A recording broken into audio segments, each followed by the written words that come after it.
Are you on now, Mayor? Testing. Yeah, I am.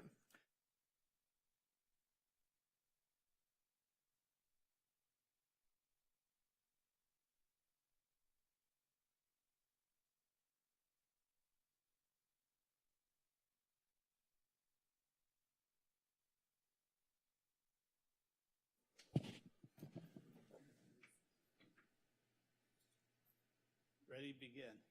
I pledge allegiance to the flag of the United States of America and to the republic for which it stands, one nation, under God, indivisible, with liberty and justice for all. I felt like I was in elementary school.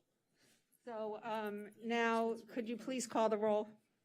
Councilmember Para,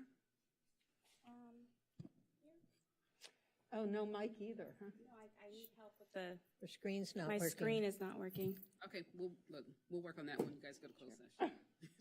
Councilmember Davis. Here. Councilmember Brock. Here. And Mayor Himmelrich. Is that- Here. Sorry. Now, again, oh, there we go, here. Mayor, I think yours is on the request to speak. Can you turn it to discussion? I'm sorry, say that again? I think you have request to speak on the mics as opposed to Yes, thank you. discussion. So, and this is request to speak on closed session, is that correct? So can you go ahead and make the announcement first? Okay. Oh, do you want, yes, so item 9A, Carl Thorpe appeal won't be heard tonight. It's been withdrawn at the request of the appellant. So if you are here on item 9A, you can go home. You can have dinner. You can do something else because we are not hearing 9A. It's been withdrawn and we will not be hearing it tonight. Okay, so now we have public input. Public comment is permitted only on items not on the agenda that are within the subject matter jurisdiction of the city. State law prohibits the city council from taking action on any items not listed on the agenda, including issues raised under this agenda item. And I have Denise Barden for 2 minutes and Jonathan Foster for 2 minutes. Thank you. So Ms. Barton, you may step up to the podium and speak, and then Mr. Foster, you're next. Thank you. And Denise, do you want me to pull up your photos? Next item. Okay, and do you see the clicker over there? No, I don't need the pictures now. Oh, okay. Good evening. I'd like to speak with you about Downtown Santa Monica Inc.'s operation manager from Block by Block, Richard Morongo. Because according to his resume on LinkedIn, he was a sergeant with the city of San Jose as well as being president of the Police Activities Foundation. Yet nowhere does it say that he was embezzling roughly $4,000 on more than one occasion from the Santa Monica Police Practices Athletic Foundation, funded by the police as a charitable sponsor. But Sergeant Richard Morongo was charged with a misdemeanor of grand theft for using a foundation-designated credit card for inappropriate purchases from October 2003 to October 2007, with at least one purchase being for San Francisco 49ers football game at Monster Park, totaling $4,200. Considering this information, I also have to question why Block by Block's advertisement for employment as Santa Monica ambassadors is $19 an hour, when the lowest per hour price for downtown Santa Monica Inc. is $33.50. Hopefully everyone can see the difference in those two numbers. Here I have to question the city's and downtown Santa Monica Inc.'s vetting process, as well as express my surprise that someone with a criminal history such as Richard Morongo would be put in any position of authority. But it would explain the subpar quality of his professionalism and service, considering I've been trying to get the PowerPoint presentation he gave to DTSM to no avail since May. Although isn't it interesting that you think it's not okay to take advantage of children in the PAL program, but it's okay to steal from organizations like that, right? Thank you. Thank you, Ms. Barton. Mr. Foster. Hi, Jonathan Foster. Now, the last time I was here, I played a recording about some Palestinian in the Israel, moving Jewish people into Israel. And I see this on 3rd Street where the Promenade people won't put up a Merry Christmas. It's always a holiday tree, but then they're doing a Hanukkah celebration, which is really annoying. And I wonder how, this is all about chopping off a lamb's head in Jerusalem, right? How many heads? are they going to chop off to take care of the sin of Israel? Is it 1 head, 10 heads, 1,000 heads? And what they're doing, they're literally killing humans so a Jew can perform a religious animal sacrifice in Jerusalem. They're killing people so a Jew can chop off the head of a lamb. How many lambs does it take to chop off? I mean, how many lambs does it take to get rid of the sin? 1 lamb? Do you know God already knows how many lambs he's made, and it's not enough lambs to take care of the sin? There's not enough lambs or bulls ever going to be born to take away the sin, right? So it's really upsetting to see what happens out there. Now, I don't dislike Jewish people. I think they're really awesome. They've been very nice in certain settings. And what I talked about in 1921, the Palestinians started taking up arms, right? And then I had said that Hitler wasn't around yet. And what I had found out is what got Hitler in place is a guy named Prescott Bush, who was the father of George H.W. Bush, President 41, and he is the father of George W. Bush, who I call Whack Job, and he became President 43, right? So this is just to see what happened, that these people put Hitler in place and they were killing Jews. I don't support that. And I believe that Hitler is burning in hell, completely burning in hell. Thank you. Thank you, Mr. Foster. So Mayor, next we have for public input, and this is Denise Barden, and she has 2 minutes, and she wants to speak on the city manager item. Thank you.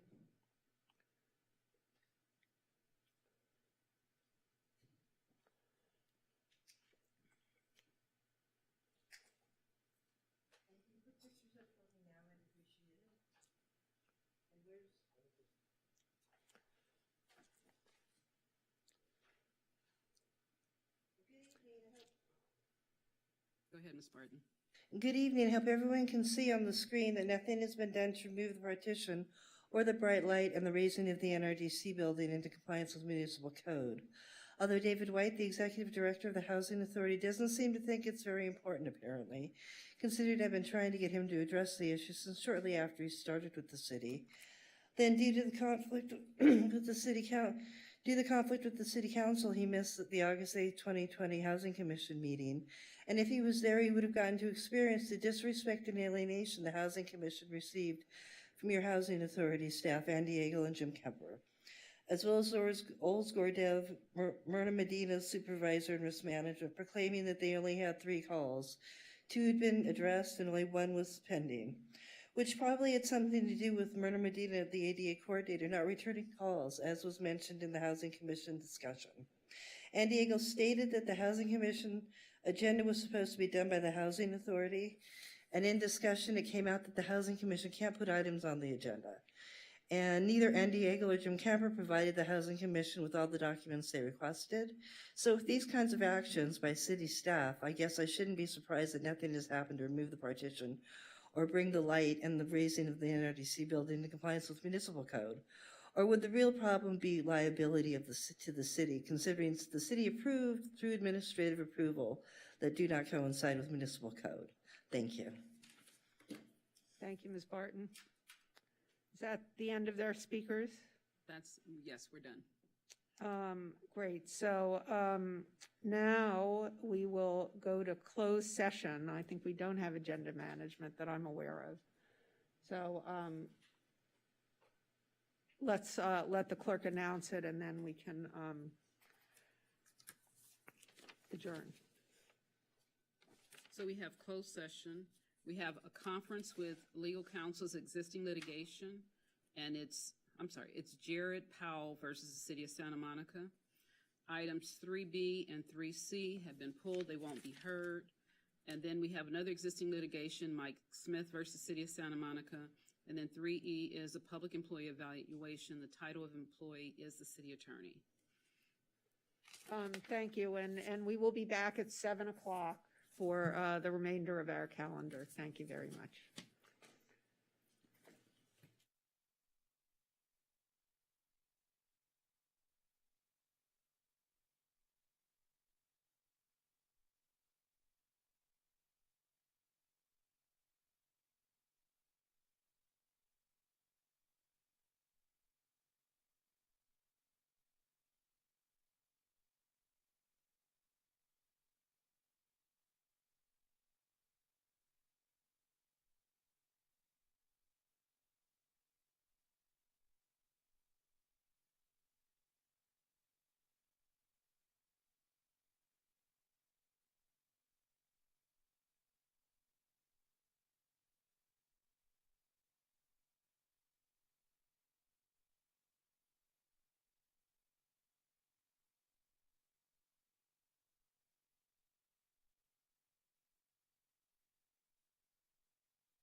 Testing. Whoops. Hey, Denise. Testing. Okay.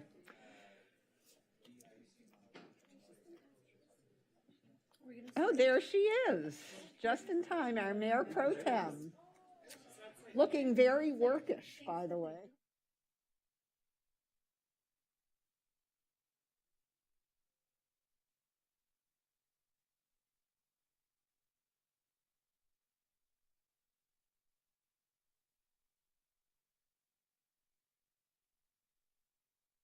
But is that something they ask you guys to always have?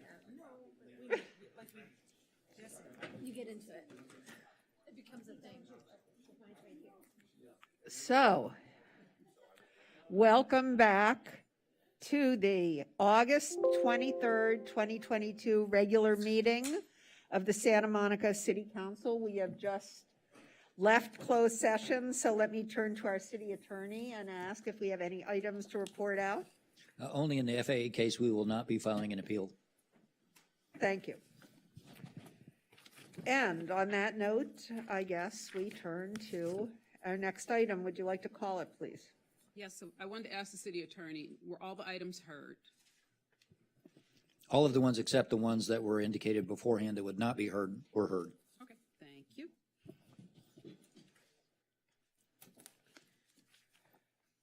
Yes, city manager, you're up. I was going to say we have the city manager report, and we do have a request to speak on this. Oh, I thought we had those. I'm sorry. Go ahead. Am I right? You're right. Okay. Am I the only one? So I'm. Your mic on? Yeah, but. Is it on? Okay, great. Yeah, it's on. Good evening, Mayor Pro Tem, and City Council. So 2 updates for you this evening. One, I'm going to talk about the Rent Control Adjustment Relief Program. Really excited to announce that program. And then second, I will introduce our police chief, Batista, to come up. And as you may recall, a few months ago, there was direction given to myself on a periodic basis to provide updates on our work to address community and public safety in downtown. And so in that vein, he will come up and provide a brief update for the council. So quickly, let me talk about the Rent Control Adjustment Relief Program. So we are very excited to bring forward this program to help Santa Monica households and rent control departments that are unable to afford the upcoming 6% rent control general adjustment that will take effect on September 1st, 2022. The $750,000 available for the program will focus on households that are paying 50% or more of their income on rent in rent control departments that have received notification of an increase. Priority will be given to very low and extremely low income households. The application is opening very soon, next Monday, August 29th at 8 a.m. and will close Monday, September 19th at 6 p.m. We have a very proactive and comprehensive outreach program underway. So community outreach for the program has begun with a postcard soon distributed to over 25,000 Santa Monica addresses in English, Spanish, Amharic, and Farsi. These postcards will also be available at City Hall for pickup. A press release went out just before this meeting to local media, and we will include the information in the next SAMO News in Seascape. Further, we will post information flyers in 4 languages at public counters, park locations, and libraries. We will also share the flyer electronically to all parents of our school district via the district's Peach Jar system. Applicants will be able to submit their application online via the Rent Control website using the Neighborly software platform and will be able to choose translation in multiple languages. Residents who need special assistance can attend a community clinic at Virginia Avenue Park on Saturday, September 10th from 10 a.m. to 4 p.m. Multilingual city staff will be available to answer questions and assist applicants who have limited access to technology or language barriers.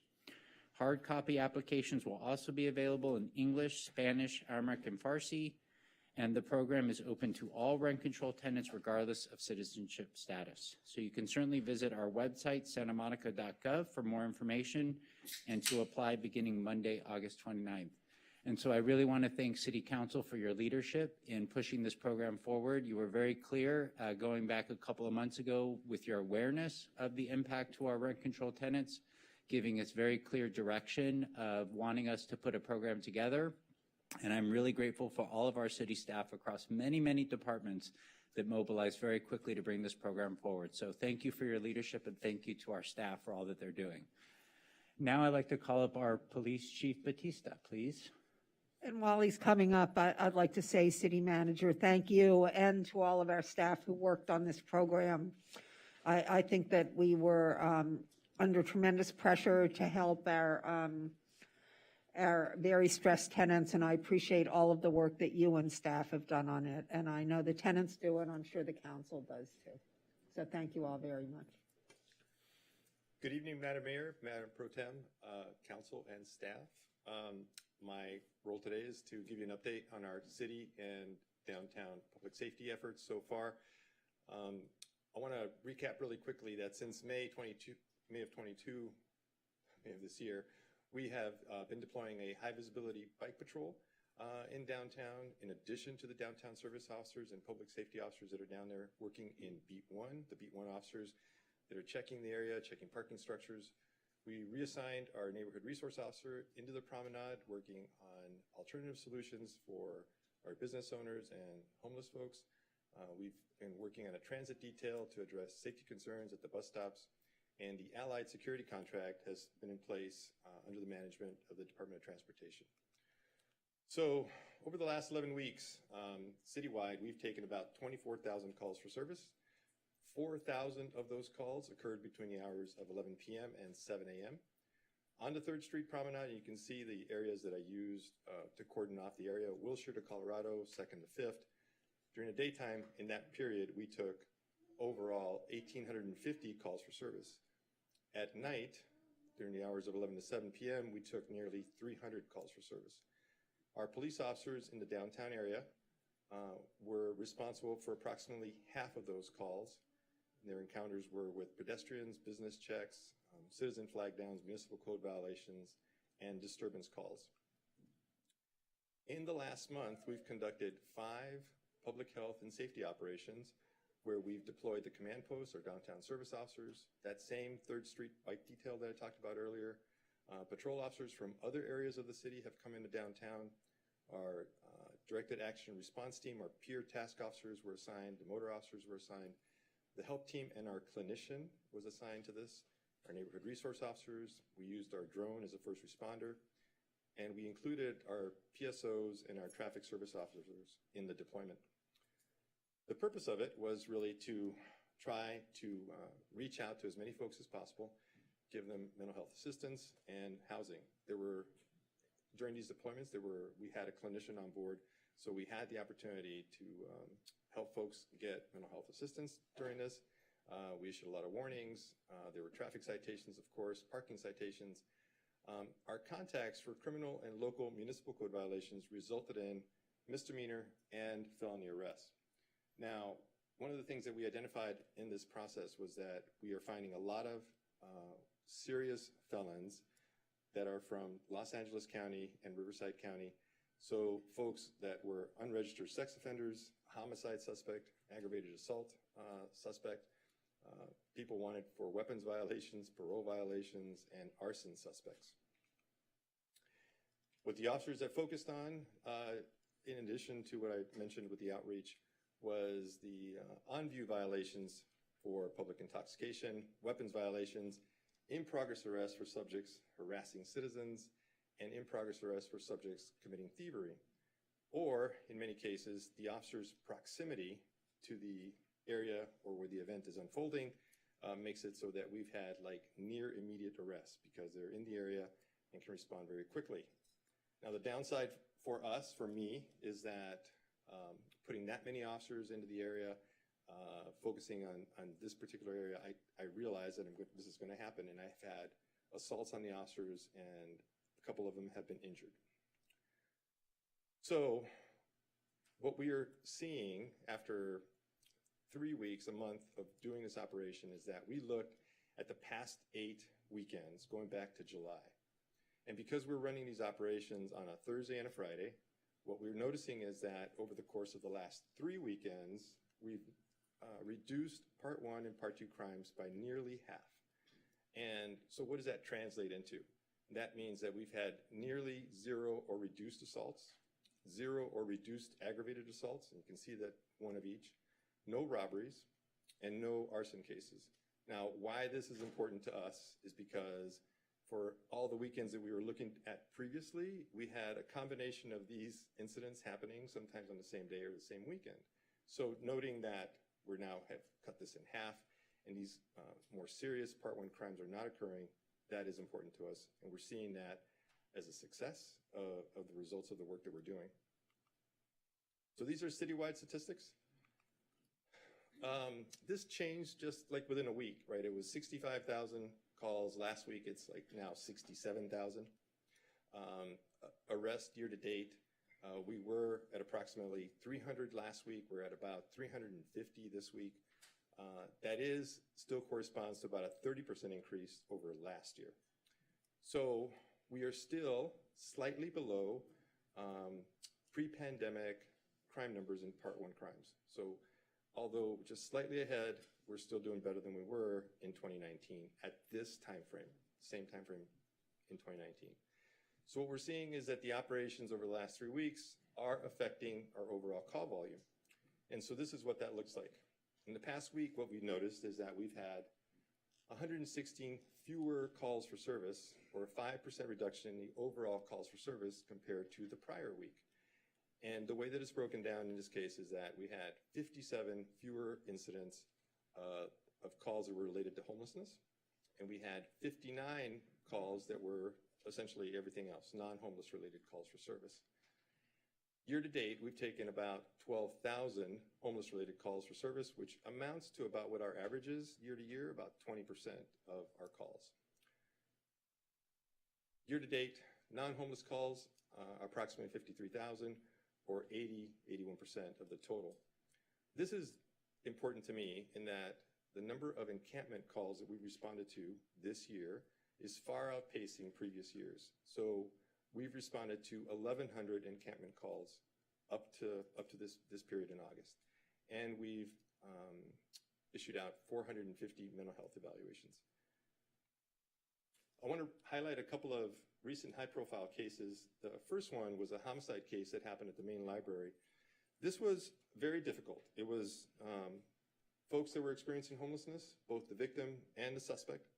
The witnesses and an additional victim in the case were also homeless, which made it very, very difficult. It was a complete case of whodunit. We didn't know the name of the victim. We didn't know the name of the suspect. And so this required really a lot of trust on the part of the unhoused folks that had to rely on us for their safety, even as they knew that the suspect had gotten away, right? And he'd gotten away with the weapon. So our detectives and the officers in downtown worked tirelessly throughout that weekend. And in under 48 hours, the homicide weapon was recovered and the suspect was arrested. And again, wouldn't have been able to do those things had the witnesses and the victims in that case, there were two victims, the victim that survived, wouldn't have cooperated and trusted the police department that we could safeguard their safety through that 2-day period that the suspect was at large. A second case, also tragic. An apartment complex at Lincoln and Broadway. This was a domestic violence case. Again, a neighbor recognized that something was wrong and trusted the police department enough to call 911 and let us know what was happening. We arrived within 4 minutes. We often hear how there's a breakdown in 911 and the translation from the call arriving, being dispatched and everything else. We arrived within 4 minutes. We didn't know that this was a homicide scene. We thought we were responding to just essentially a suspicious activity, maybe a domestic violence, someone screaming. We took the suspect into custody in that case within 5 minutes of our arrival. And it happened because the person that called and the person that had contact with the officers when they first arrived said, this suspect that looks like this, wearing this and this, just ran out the door. And the officers that are arriving see the guy and initiate the pursuit and take him into custody. Again, within 5 minutes. Now, I've made kind of a point to talk about the fact that a lot of these cases occurred at night and that it required a lot of trust on the part of the community in order for us to be successful. So the success that I've outlined is due to the leadership of our command staff, for sure, Deputy Chief Derek Jacob, Captain Covarrubias. And Captain Covarrubias, by the way, is the first female captain to run operations since 2004. Operations and patrol is one of the toughest and most demanding areas of the police department. Captain Rodriguez and Lieutenant Lucio, to name a few. And then there are our officers. They are brave, courageous women and men that start their shift at 2 o'clock in the afternoon at roll call, followed by another group of officers that started at 6 o'clock in the evening. This does not count the added officers working on overtime details or the DART team, and does not factor in the traffic safety officers, the public safety officers that roam our city late at night and early into the morning. I can't tell you how many times they've risked their life and their safety to bring a suicidal person off a ledge, or the many times that they've had an armed encounter with a suspect wielding a knife or a gun and brought these events to a safe conclusion. Just 2 nights ago, we had a serious traffic accident involving a motorcyclist. Our officer was the first one on scene and immediately began to render life-saving aid to the victim, who had suffered a serious pelvic injury that was bleeding. I watched the video of this, and I just hope to God that the woman does not lose her leg. It was that bad of an injury, and our officer was the first one on scene. His actions kept the woman alive until the fire department arrived. Now, watching our officer's actions on body-worn camera is beyond words. Their heroism and determination would make you proud. Now, this does not universally happen across the country. There are many times our officers have seen something firsthand, an assault or thieves stealing catalytic converters or committing a burglary, and their timing is perfect. They see something that's out of place, they get out of the car and start talking to people in broad daylight or in the middle of the night.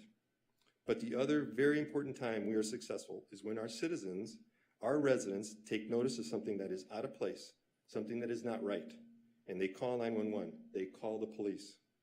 This, again, is not normal in many parts of the country. It requires a great deal of trust in the members of the community to call the police. Any city across the country where crime is rampant is an area where the citizens have stopped trusting their police department, and they stop calling. This is why, for us, trust building is paramount.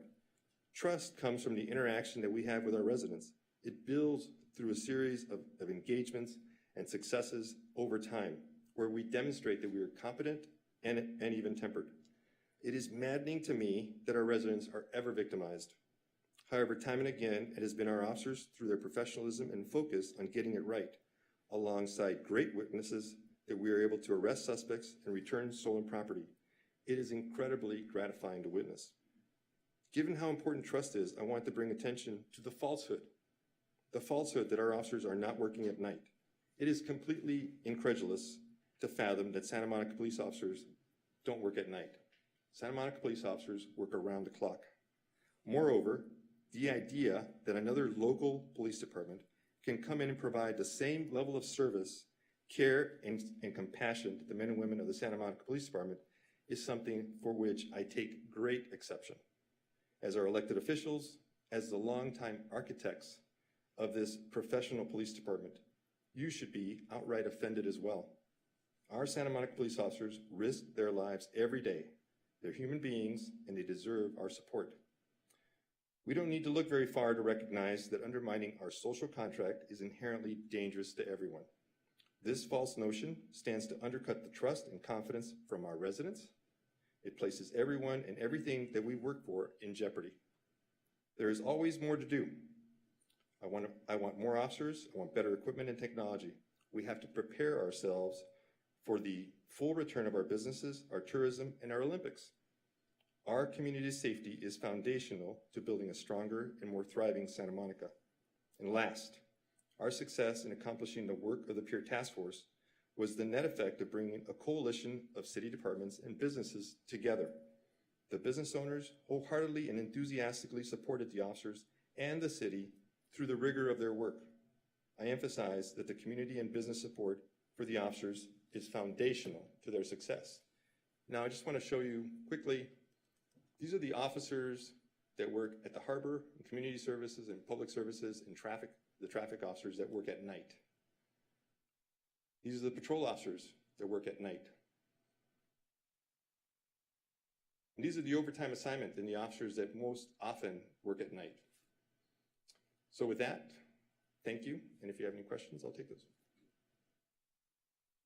So I'll just conclude. I want to thank you, Chief, very much for the presentation. And again, I want to be really, really clear that council, you've been very clear to us that clean and safe is an absolute priority. And, you know, I could take a moment and reflect on, you know, going back many months, starting with the work on the pier that has evolved to some just tremendous work happening right now in our downtown and promenade area. And so I want to thank the chief and the entire city team for the nimbleness, the flexibility, and just really with the persistence that we're approaching these issues. So thank you very much. Yes, thank you, Wade, Chief. So thank you very much. And I just want to emphasize two things, or let me ask two quick questions. One, we do have police officers at night operating in the city, isn't that right? Absolutely. And there's no issue that we have police officers operating every night in our city, is that correct? Absolutely. So it's a lie to say that we don't, is that is. correct? Thank you. So thank you, Chief, and thank you for this. Yes, Councilmember Brock. I want to simply say thank you to all of the officers and all the support staff of our Santa Monica Police Department. I know they're working hard every day. We all talk to our police officers constantly. We know you're doing your best. And will you please at least convey my, and I think probably the entire council's, thanks for doing a great job. You run toward problems when everyone else runs away. Thank you so much. Thank you to our police officers in the back of the room who are there tonight. And thank you to the entire department. You are appreciated by the residents of this city. Thank you. Thank you, Chief. Oh, wait, oh, everybody wants to go. Okay, Councilmember De La Torre and then Councilmember Davis. Well, thank you for that presentation, Chief. And obviously, I think we all agree with Councilmember Brock in our appreciation. I do want to drill down just a little bit because the mayor asked you about police officers working at night, but we do routinely receive complaints, I'll call them that, about what is happening specifically in the downtown area, in the promenade, and in the parking garages. And so could you, I know you mentioned Allied Security, but could you very briefly tell us what's going on in that specific area at night so that our constituents can know that, in fact, there is policing going on in that area late in the evening, early morning hours, that sort of thing? So the kinds of cases that I'm reading about, and I read about them every morning, is where the officers take the time to get out of the car and talk to somebody that's riding their bicycle on the sidewalk at a time when they're not supposed to be. They are driving through the parking garages and making contact with folks who are in the parking garages after hours. And it is from these contacts where we're finding out that we have this influx of folks that are walking around with some pretty serious violations. And the officers are out there making contact and arresting these folks when they need to be arrested and then moved out of the city, right? They're taken back to LA or Riverside County or wherever they came from. But that work is going on every single day, every night that occurs. We coordinate, although we don't manage the Allied contract, we coordinate with Allied Security on what they're seeing. If there are spikes in thievery or criminal damage in a particular area, then we direct them towards that. We are working on a plan where we'd like to take over that contract in the future. And certainly we are looking at opportunities to grow the number of security personnel, to also just essentially augment our presence in the promenade, in the parking garages. Well, thank you. You actually just answered my second question, which is, could you describe maybe what your plans in the near future are to continue the work you've been describing here, but maybe even also enhance it? But you've answered that question. Thank you. Councilmember De La Torre.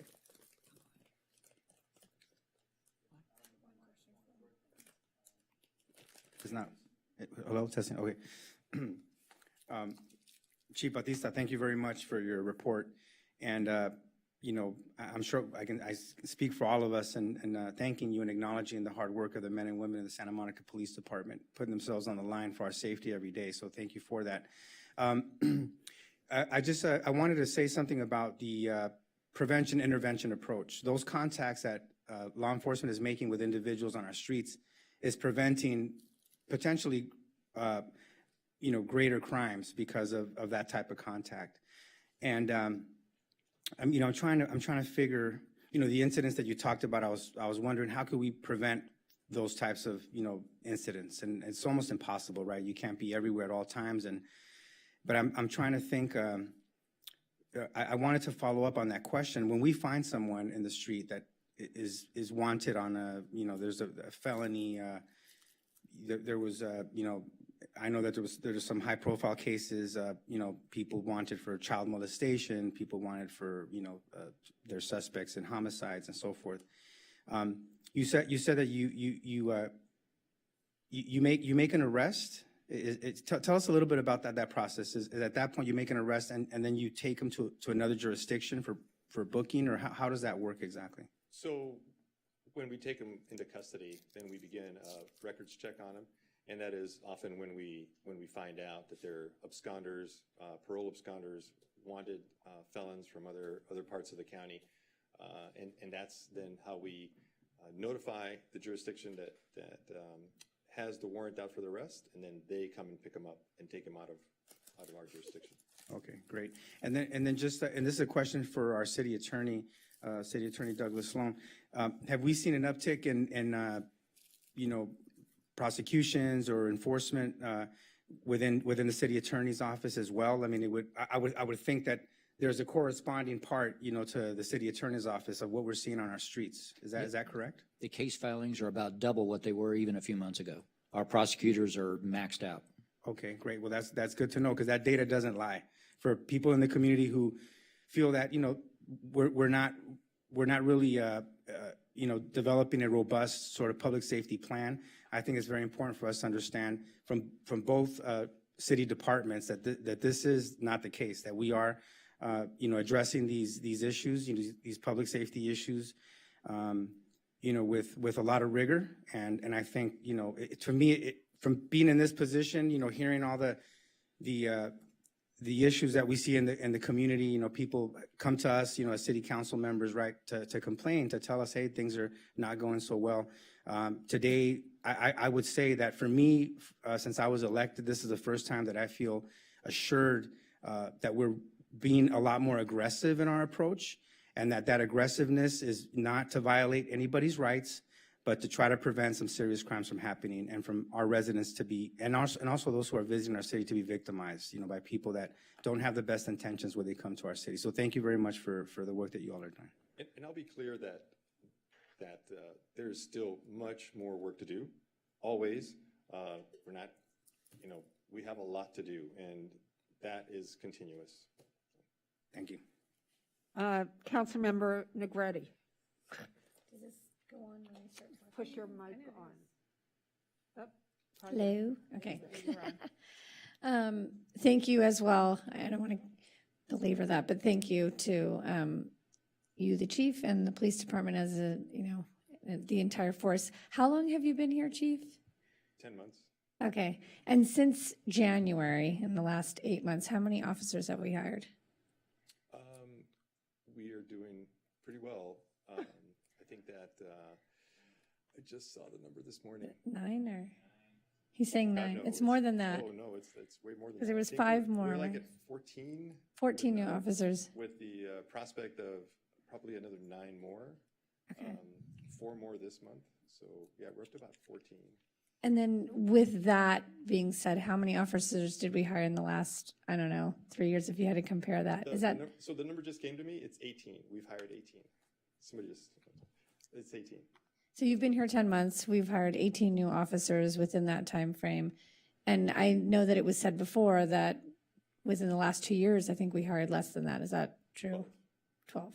So that's obviously going to take some time to see on the streets. And I would say that we are addressing this quickly and we're responding to the community, but we're going to continue to see the result of hiring all these officers, I would imagine soon. So we're hiring a balance of brand-new officers having to go through 18 months of training and some lateral officers that we were able to turn around and put them back out on the street, like within a few months as compared to 18 months. And it's a balance of those two.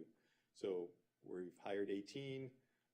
One didn't make it through training, so we've got 17 of those, and we're on schedule to hire 9 more by the end of the year. That's awesome. And something I just wanted to point out, if you could just discuss a little bit about our hiring practices and our standards in Santa Monica, maybe as it relates to other cities, maybe not, but just our standards here in Santa Monica. So I've had the opportunity to make my way around LA County and certainly around the country, and I can tell you that our officers are incredibly professional, and I will never sacrifice the type of person or the kind of quality that we want, the qualities that we want in our officers. We want people that are courageous and compassionate, that can think on their feet, that are highly educated, because those are the people that are then getting out there and providing the kind of results that I'm talking about, where in other parts of the country, we're not seeing those things, and the outcomes are tragic, traumatic. We're human beings, and we're going to make mistakes, and I'll be the first one to get up here and acknowledge that when that happens to us. But by and large, this police department that was put together through the hard work of a lot of people and folks in elected office like yourselves over the course of many decades now yield us this amazing culture and this amazing police department with very high standards. And again, we're human beings and we're going to make mistakes, but this department gets it right more often than not. I just wanted to say in closing, would you agree, I've heard this statement brought up many times, that the police department and other departments often reflect the community and the community's needs and wants. And so for a long time, you know, what we've seen, or maybe what's come to a head now that we're addressing, is maybe a reflection of the direction we were going in terms of how we wanted our police officers to address things and how we wanted to use other departments, right, in combination to address the issues we're seeing now as it pertains to mental health. And now that we've reassessed and the community is asking for something different, it has taken some time, but we are definitely responding to that. I mean, is that a fair statement? Absolutely. We are definitely responding and we're definitely evolving. And there's more to do. Thank you. Thanks, Chief. Thank you. Madam Clerk, I guess, I would like to ask if anyone has anything to report on travel. Yes, I do. First, on August, I have 2 things to report on. First, on August 4th, I attended the installation for the LA County Division of the League of California Cities. And it was a worthwhile affair. It was in Diamond Bar. There were council members and mayors from throughout Southern California. I was installed as a regional director of the LA County Division for this coming year. The head of the League of Cities for LA County is Andrew Chow, who is the mayor pro tem of Diamond Bar. And there are council members on it from Rolling Hills, Lakewood, Bell, Calabasas, South Pasadena, Hidden Hills, Santa Clarita, Rosemead, and more. So it was a very good evening. I sat with Hilda Solis, honored to sit with her for the evening, and thought it was a really worthwhile event. That was on August 4th in Diamond Bar. I then traveled to Coronado, August 12th to 14th, and attended the Independent Cities Association Summer Seminar, which I will tell you was as close to a 2-day college course as possible. And I want to really thank one of my fellow council members is a director of that organization on the board of directors from Santa Monica, and Christine Parra. Thank you for helping put together a really informative, wonderful session. So we had 10 seminars in those 2 days, everything from a seminar on water use to the state and our land use policies. We talked about taking fire department into the 21st century. That was with the fire chief from Redondo Beach. Beverly Hills led a focus on crime. There were people there on water. There was a wonderful session on hydrogen. And it was made more personal because the day before, my mother, who bought a hydrogen car, wanted me to go with her that morning to see how the car was refilled. So we went to the station, and she was so proud to take me, and I was so sleepy to go. It was 8 a.m. And we get there, and of course, the hydrogen station is out of service. And so I called the call line on there, which happened to be the president of the hydrogen company was at that seminar in Coronado. I was able to tell him about that fact that someone actually answered their phone. The hydrogen station wasn't working, but it was restored 2 hours later. My mother got fuel on her own. And so hydrogen, police, a seminar on fire, seminar on what are we going to do about water. There were 10 seminars total. I thought it was well worthwhile. I'm happy to share information from any of those. The keynote speaker, which I was going to bring the books to show you, but I highly recommend, I don't know if I'm allowed to recommend this, but the seminar was on The Least of Us, True Tales of America and Hope in the Time of Fentanyl and Meth. And it was an amazing hour and a half from a former Los Angeles Times reporter who had just spent 2 years researching a book on the effects of fentanyl and meth on our streets in Los Angeles and throughout the nation. And I can't tell you how valuable that was. Thank you for reminding me. But I have both of his books now autographed, and I'm trying to read one of them right now. So very informative. Thank you very much. It was very much like a college course. So I thank you to the City Council for having me attend. And then finally, I will be gaining an award. I don't know if I deserve an award, but I'll be gaining an award at the League of California Cities Convention in September in Long Beach. Thank you. And what award is that, Councilmember Brock? If I could remember, I would have said it right then. I have to look it up on my email. So. Thank you. Thank you for embarrassing me, Mayor. So easy. Well, not always. I will report at the next meeting. Okay. Yeah, so, by the way, if anybody is here on item 9A, 9A has been withdrawn by the appellant, and we will not be hearing it, so you can go home, do whatever you want, watch TV. You do not have to be here if you're here on item 9A.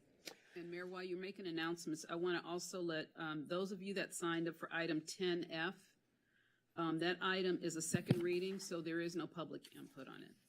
And I believe it's the pedicab, second reading. So I just wanted to make that announcement. Okay, let's move on to the consent calendar. All items will be considered and approved in one motion unless removed by a council member for discussion. And in accordance with Charter Section 615, the adoption of all ordinances and resolutions shall be by reading of the title only unless a council member present dissents. Now, do any council members want to pull any items? Councilmember Brock. I wish to pull 5L, 5M, 5N. 5L, 5M, and 5N, is that what you said? Yes. Councilmember Para. He pulled the same one. I wanted to pull 5M. Great. Okay, no other items to be pulled. Council member, does one of you want to move the rest of the consent calendar? So moved. Thank you. Moved by Negretti, seconded by De La Torre. Let's have a roll call vote. Hold on just a second here. I want to pull the items. Okay. Councilmember De La Torre, Yes. Councilmember Brock, Yes. Mayor Pro Tem McCowen. Yes. Councilmember Negrete, Yes. Councilmember Davis. Yes. Councilmember Para, Yes. and Mayor Himmerich. Yes, so that passes unanimously. So the first item that was pulled was 5L, like It's approval of third modification of agreement with Hootsuite for social media management software. And that was pulled by Councilmember Brock.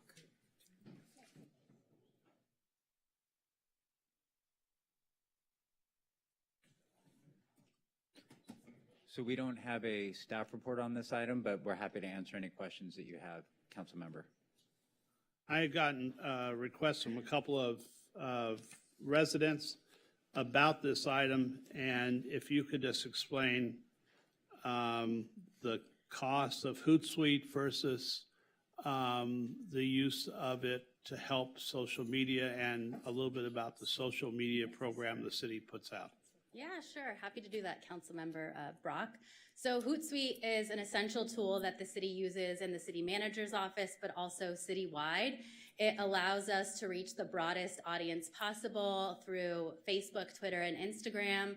It allows all city departments to collaborate, to share content, and critically in times of crises, with one effort, we can reach an audience of 108,000, which is just over our resident population, through all of the city's 45 social media platforms. So the cost is around $39,000 annually. We've had Hootsuite since 2016. Everybody across the city is well trained on the platform, and it's something we use every day.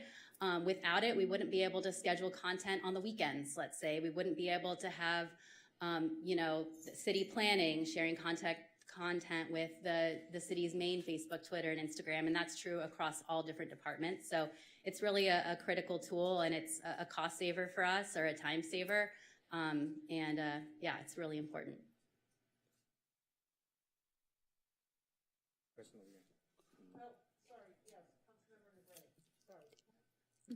Hootsuite saves time from having like an individual, right? I mean, just on average, what would it cost to have somebody manage those multiple accounts? If you had to guess what that position would be like. I mean, I kind of know what those positions go for, but. Yes, I mean, it's a huge time saver. I would say, social media currently is about 60% of someone's time. If that person had to be posting natively on every single one of the platforms, I would say it would be, triple Would be that a one person's position time. Yeah, with benefits and the whole, yeah. absolutely. Thanks. Councilmember De La Torre. Yes, thank you. Thank you for bringing this item forward. About $39,000 annually doesn't sound like a lot, considering, if you hired one person to manage all that, it would be upwards to 80,000 probably, right? So that sounds right. The question I have is, it's an 11-year contract, and with technology changing all the time, do you feel confident that we'll be able to have that this service will not have a competitor that is better, and we would be locked into an 11-year contract?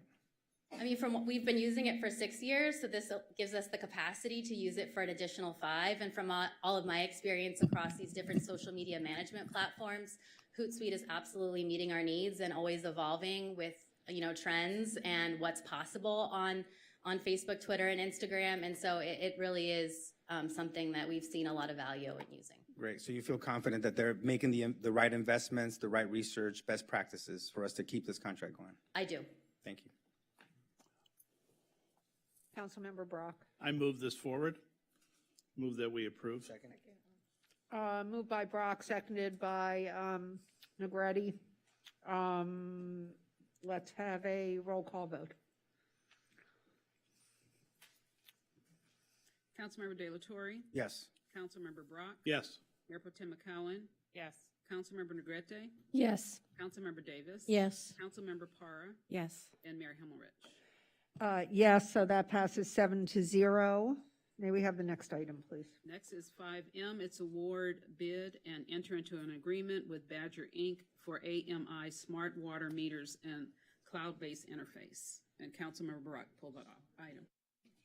So again, council, I apologize. We don't have a presentation for this item, but we have all your questions. If you have any questions, we're happy to answer them for you. So I received a comprehensive set of answers this afternoon from staff, but for the residents who wrote in about this, I'd appreciate if you give them somewhat of that same 2 or 3 paragraph summary Sure, no problem. of what this is for and what it doesn't do versus what it will help us accomplish. Sure. So good Thank evening. you so much. No problem. Good evening, Mayor, Mayor Pro Tem, council members. I'm Sonny Wang, the city's Water Resources Manager. We actually just uploaded a slide deck, a couple slides. If that's okay, we can show that. It will answer the question. And I think we take the opportunity too to show our residents what this technology and portal may look like. But sorry, I just uploaded that maybe 30 minutes ago. I think, did you see a 5M on there? Oh, maybe I put it in the wrong. Could I plug in my laptop? Okay.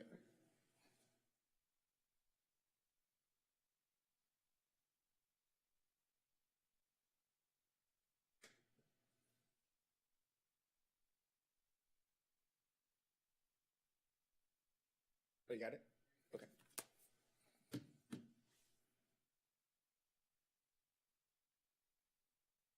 Thank you. So this is just a brief overview of the AMI smart water meter technology and the implementation. I don't think it's projected on there. Sorry. All right. So this is a slide we actually shared from about March 2021 when we're looking at outside funding. And this is the project that's also funded by the water revenue bonds that was issued last August.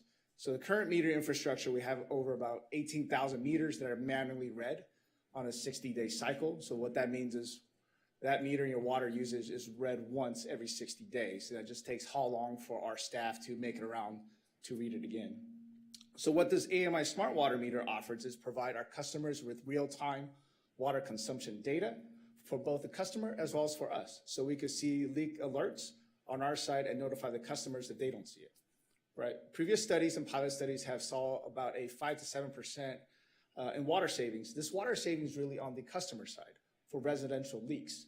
It's not really in our system. This is helping the customers to save money so they don't go with a water leak that's undetected for up to 60 days, right? So really this is for the benefit of our customers and residential water leaks. It also provides a more efficient billing process, customer self-users monitoring, and improved accuracy in meter reads. I believe this is the question, Councilmember Brock, that you were asking is what does the $13.5 million go towards for this contract award? The CIP budget for this contract was $15 million. That was set in the water revenue bonds. The total cost of award is $13.5 million. This came in about $1.5 million under what we budgeted. What that for 13.5 breaks out into about 4.9 million or so is for replacement of roughly 12,000 meters so that they're compatible with the AMI technology, as well as the transmitters to transmit that data. The second is the 6.4 million or so is for the labor costs to install these meters, replace meter lid, meter boxes, staging, storage for the construction, data migration to our billing system, and also conducting a material survey of the pipe material to make sure we don't have lead service line in the water distribution system to comply with regulatory requirements. And about 430K or so is for project management, technical support, and launching the new customer portal. And we have about 1.8 million or so in project contingency, or about 15% of the cost, because the unpredictability of supply chain these days of cost and unforeseen constructions when they're out replacing a meter box or meter lid. So we put a higher contingency on there than typically would. We typically will provide a 10%, but given the unknown nature of the market right now, we increased that to 15%. And then on an annual basis, over 5 years, you'll have a maintenance cost for them to host that software, that portal for our customers. Over that 5-year period, that's about 300K. We did take the annual cost and escalated over 5 years for that service. And just to give a preview of what the portal looks like, this is when a customer logs into their account, this is what they see. So you see in the top left, that red number, this compares the current 7 days to the last 7 days. So this current 7 days, you're using a little bit more water than the last 7 days. So you could compare your water usage on a weekly, even daily basis. The bottom monthly compares the month of this year, 2022, to the previous year of 2021. You can see this account, there was a increase of water use in April and May that was attributed to a water leak. That was detected to this, but it did still use quite a bit of water. So you're able to compare your statistics. And this is for a multifamily unit, that was 12 units. So this isn't for a single family home, this was for an apartment complex or a condo complex in our pilot study. And then the chart on the right This summarizes the water users for each single day in July, from July 1st to July 31st. And you can see your users pattern between a weekday and a weekend, a watering day and a non-watering day, and how much water you're using.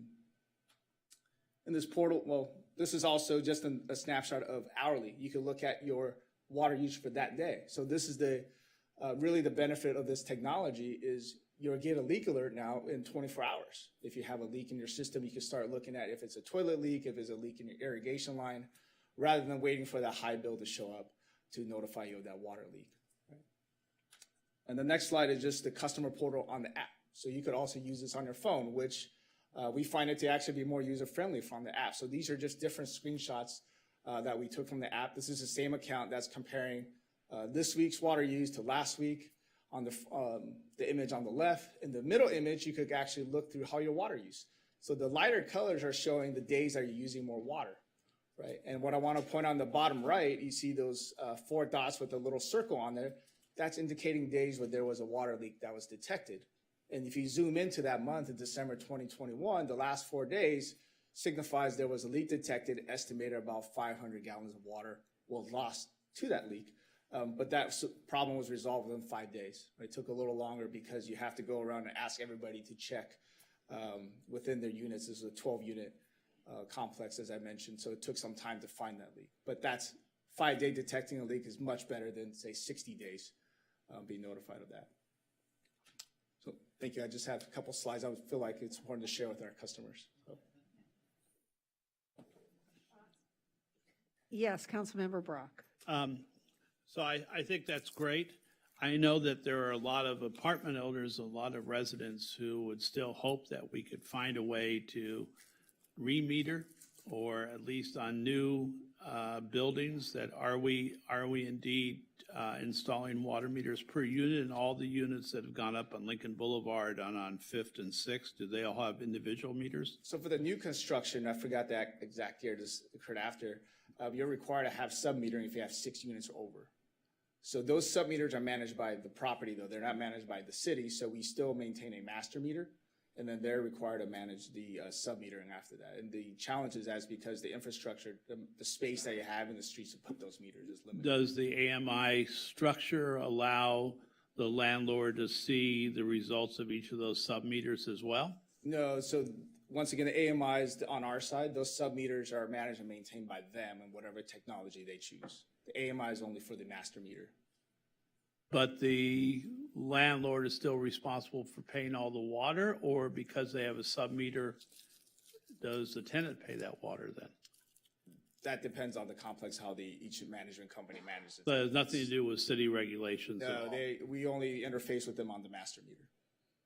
Because the overall issue still is that when you want people to conserve, and we can use general urging. Yes. But in reality, if a tenant doesn't like his landlord, he can just walk out the door in the morning and leave his shower on 24 hours a day, and the landlord gets hit.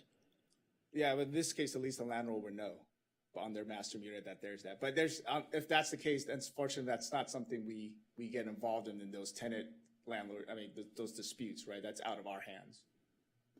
Okay. Councilmember De La Torre. Yes, it seems like the unit per cost is about $1,079 per meter. Does that ring a bell with you? If you include like labor install all in, yeah, but the actual meter cost is about $390, $400 per meter for the actual meter and the transmitter. And have we tracked, or have we looked at this service in other cities and see how Yes. compared costs and so forth, and we're getting a competitive rate here in Santa Monica? Yes, we are, because we currently buy these meters on a regular basis from our replacement program. So there's no way to really mark that up because we know what that costs every year for us when we do our meter replacements. So there really isn't a way. I guess they can't really cheat us, I guess is what I was saying on the raw material costs. Yeah. Mm-hmm. And we do through the competitive bidding process on the labor. That's where the differences are. And we did select essentially the lowest bidder. The lowest bid that was received, that bid did not include the meters. It only included the service and the transmitter. So that's why that bid was so low, and we considered that to be not comprehensive for the scope that was needed. And in terms of the service of those meters, is that included in the contract for? Yeah, the actual meters is included. For service? Yes, that's correct. And how many years is that? A typical meter has a life about 10 to 15 useful life. Oh, that okay. meter. Yeah. And then it also, is it true that it depends on Wi-Fi service as well? And is the city's Wi-Fi capacity? No, it doesn't use Wi-Fi. It uses cellular. So Oh, the same as cellular. our cell phone. So it uses the 4G network. Okay. And it transmits that signal once a day. We haven't experienced any major problems here in Santa Monica with that? No, unless it's like a major cell outage that all of us would have the same problem with our cell phones. Okay, great. Thank you very much. No problem. Councilmember Parra? Hi, Sunny. So I just had one question. Under the discussion, let's see here, discussion portion of the report and under additional services, it said that additional services offered by Badger, it says includes a 2-year cellular subscription fee and conducting a service line materials survey Yes. during meter replacement for both the public and private side of the water service connection to replace lead service lines in compliance with EPA's lead and copper rule revisions. So if a homeowner's property is surveyed and is found to have a lead service line on the private side of the property, what would be their legal obligation as a result of this survey? We would be required to notify them to replace that. That wouldn't be us to replace because we don't replace the pipeline on the residential side, the private side, but we are required to notify them. So they're going to have to do it. Yes, because it does present a public health impact on. No, I mean, understood, but here we are in the midst of inflation, recovering from COVID. And so do you know what the approximate cost is to replace a service line for like a single family home? I do not, because that depends on, what that line is under. If it's like dirt, grass, it's easy to dig up, but it's under pavement, that's, like say your driveway, that would be much more expensive to dig up. So it's a range that I can't comment on. I don't have that data, unfortunately, on what that would be.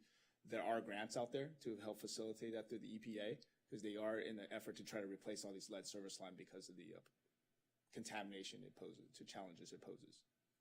And when are you planning on moving this forward? Like to do like, for example? So in terms of surveying and identifying if there's lead service lines, so it would be done as part of the replacement as we go to each meter box and replace it. So essentially when we take it out, we cut the pipe so we'll know exactly what's on, the left. I'm sorry, when are we going to start the project, like citywide? Oh, if this gets approved tonight, it usually takes about a month to fully execute the contract. After that, we're ready to roll. Ready to roll. Okay. I'm just, I get it and I understand why. I'm just a little bit concerned about. If I could add a little bit more on the lead service lines. To our knowledge, we do not have any lead service lines in the city. Okay. This is just an extra measure because we haven't been able to look on the customer side. We've only looked on the utility side. Now, on the utility side, we do not have lead service line. So this gives an opportunity now to confirm also on our customer side. Okay. Okay, thank you. You're welcome. Councilmember Brock? I move that we award the bid and enter into agreement with Badger for AMI smart water meters and cloud-based interface. Second. Yeah, so moved by Brock, seconded by De La Torre. Let's have a roll call vote.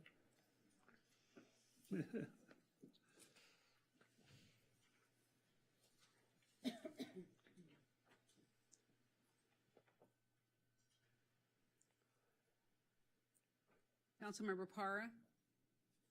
Yes. Councilmember Davis? Yes. Councilmember Negrete? Yes. Mayor Pro Tem McCowen? Yes. Councilmember Brock? Yes. Councilmember De La Torre? Yes. And Mayor Himmelrich? Yes, so that passes 7-0. Everyone push your button, me included. That would be you, Mayor Pro Tem. Thank you. And let's have the next item, please. Our next item is appointment to one seat for the newly created Human Services Commission. No. 5N. Oh, I'm sorry. We wish, but No, not yet. Okay, so we have public input. the trees. No, we have 5N. Oh, I'm sorry. Did I skip you? Okay. Sorry, Councilmember Brock. Okay. 5N is award bid United Pacific Services, Inc. for a comprehensive urban forest maintenance program. And did you have a presentation? No, I did not. So, Matthew, good to see you. I appreciate, I see the Urban Forest Maintenance Program. I read it.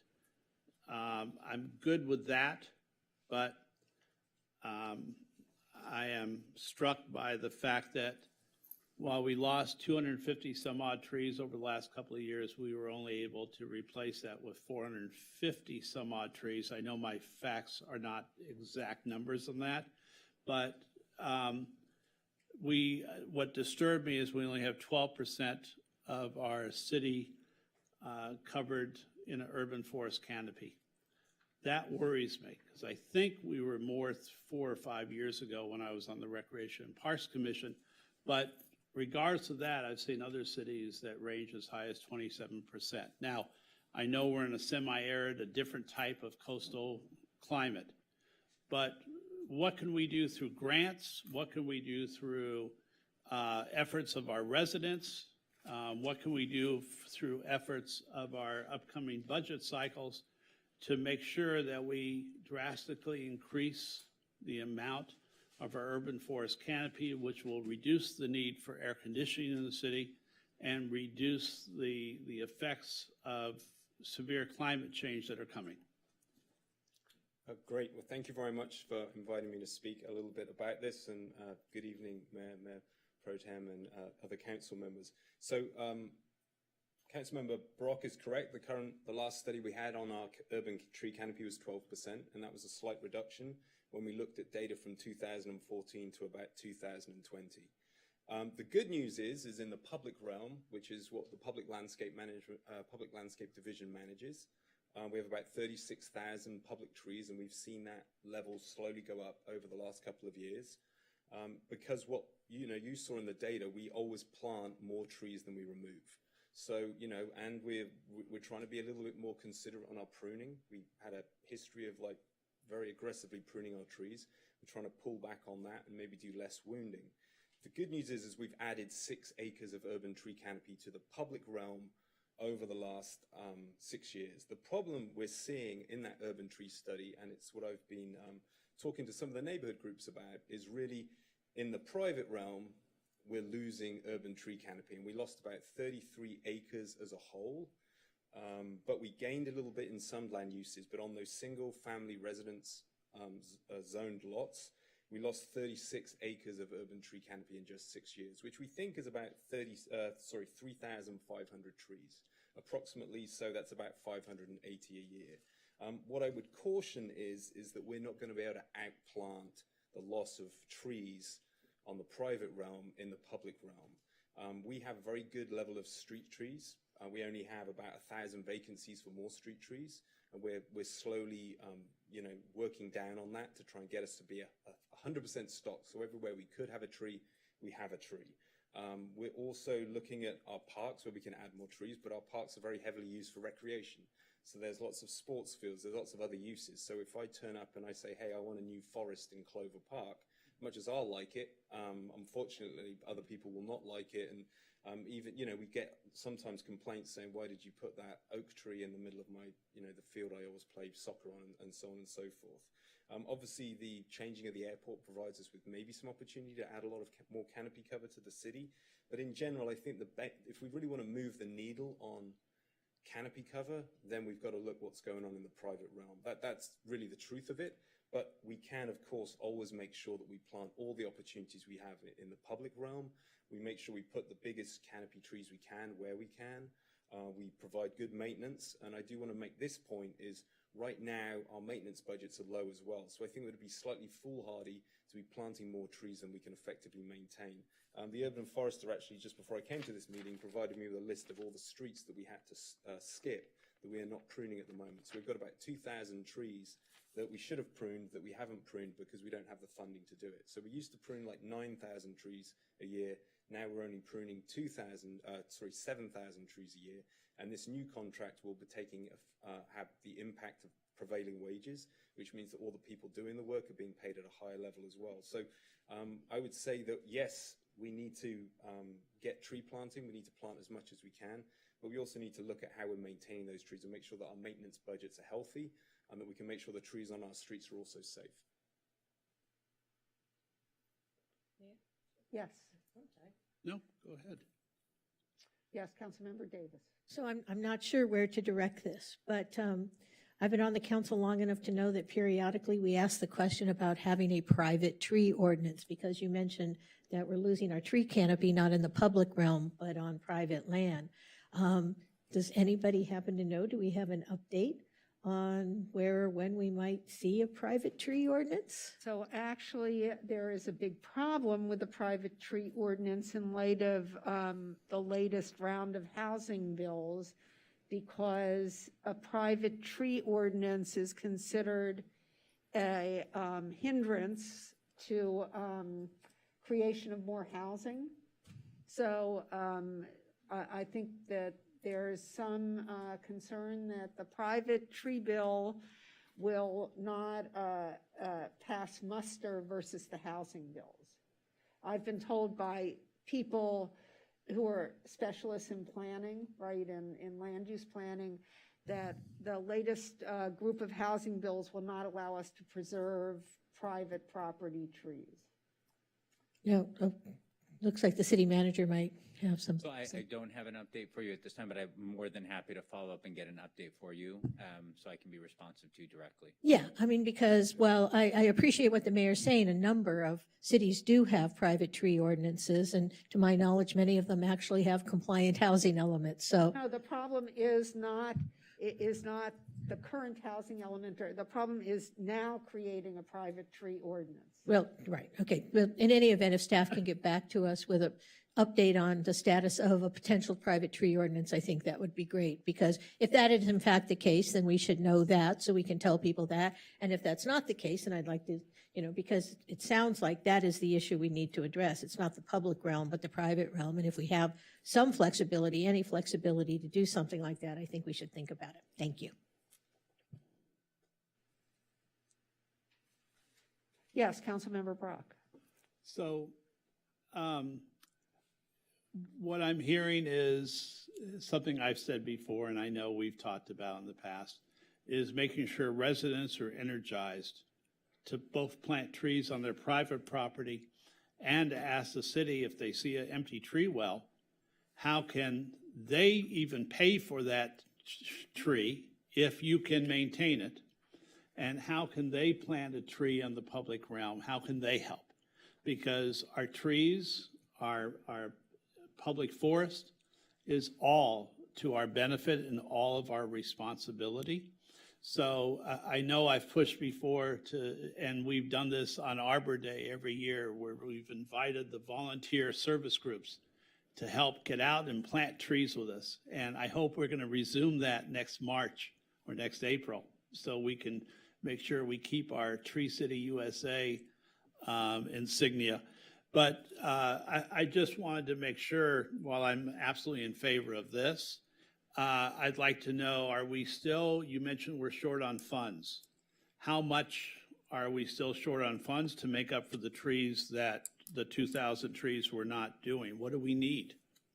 I think we're looking at around $300,000 a year that would be primarily focused on maintenance. So primarily on our pruning crews. You'll make that request to City Manager White for the mid-year budget, I'm sure.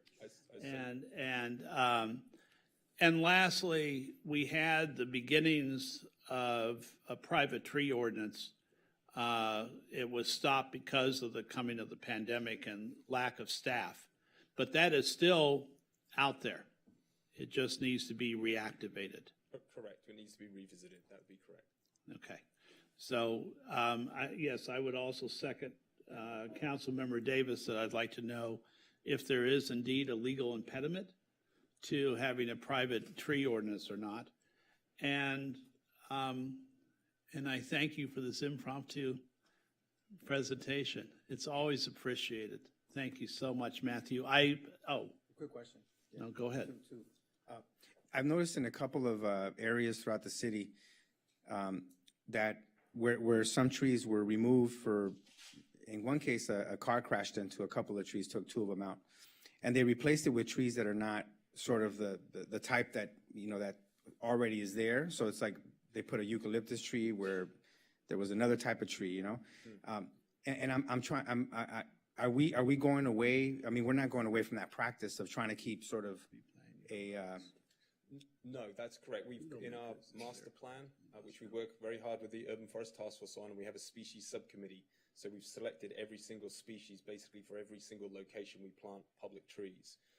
If we've changed species, it means that the species that was there before is either not available, or we don't plant it anymore, or we're concerned about the drought, that it's not going to do well in the future. So we are making slight tweaks. The other thing is, for example, is like ficus trees. Sometimes we were planting them on the sidewalks were too small. So we've kind of changed from replanting ficus trees on many of those streets. But overall, we are maintaining avenues. We like that look in Santa Monica. It also helps us with the maintenance of the trees, and also in terms of replanting programs, it makes it simpler as well. great, yeah, I'm glad to hear that. And then the other question I had was, you know, the side of the freeway. That's not our responsibility for the pruning of those trees and so forth, right? And what's the, I heard it was, is it the Cal Expo or Caltrans? It's Caltrans? Caltrans, correct. And do we keep constant communication with them around sort of the maintenance of their landscape and all that? Yeah, I don't personally, but we do have communications with them, because we often have, you know, crossing issues with trash and things like that. You know, sometimes if we have one of our trees that goes down on a street or whatever, they'll help us with the road closures and things like that.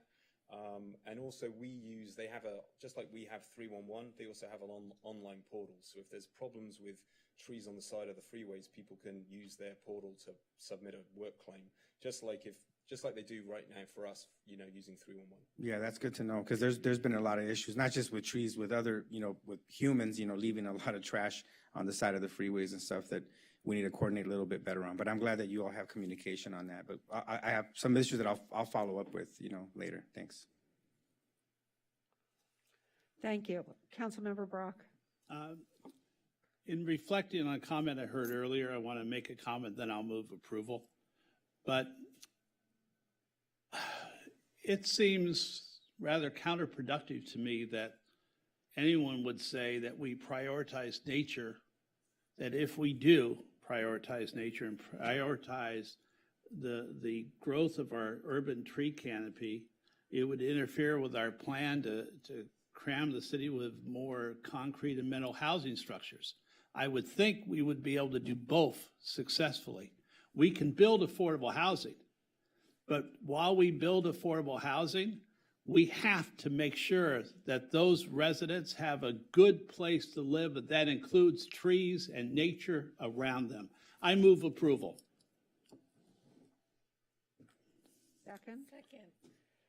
Moved by Brock, seconded by, Second. Thank you. Sorry. Okay, great.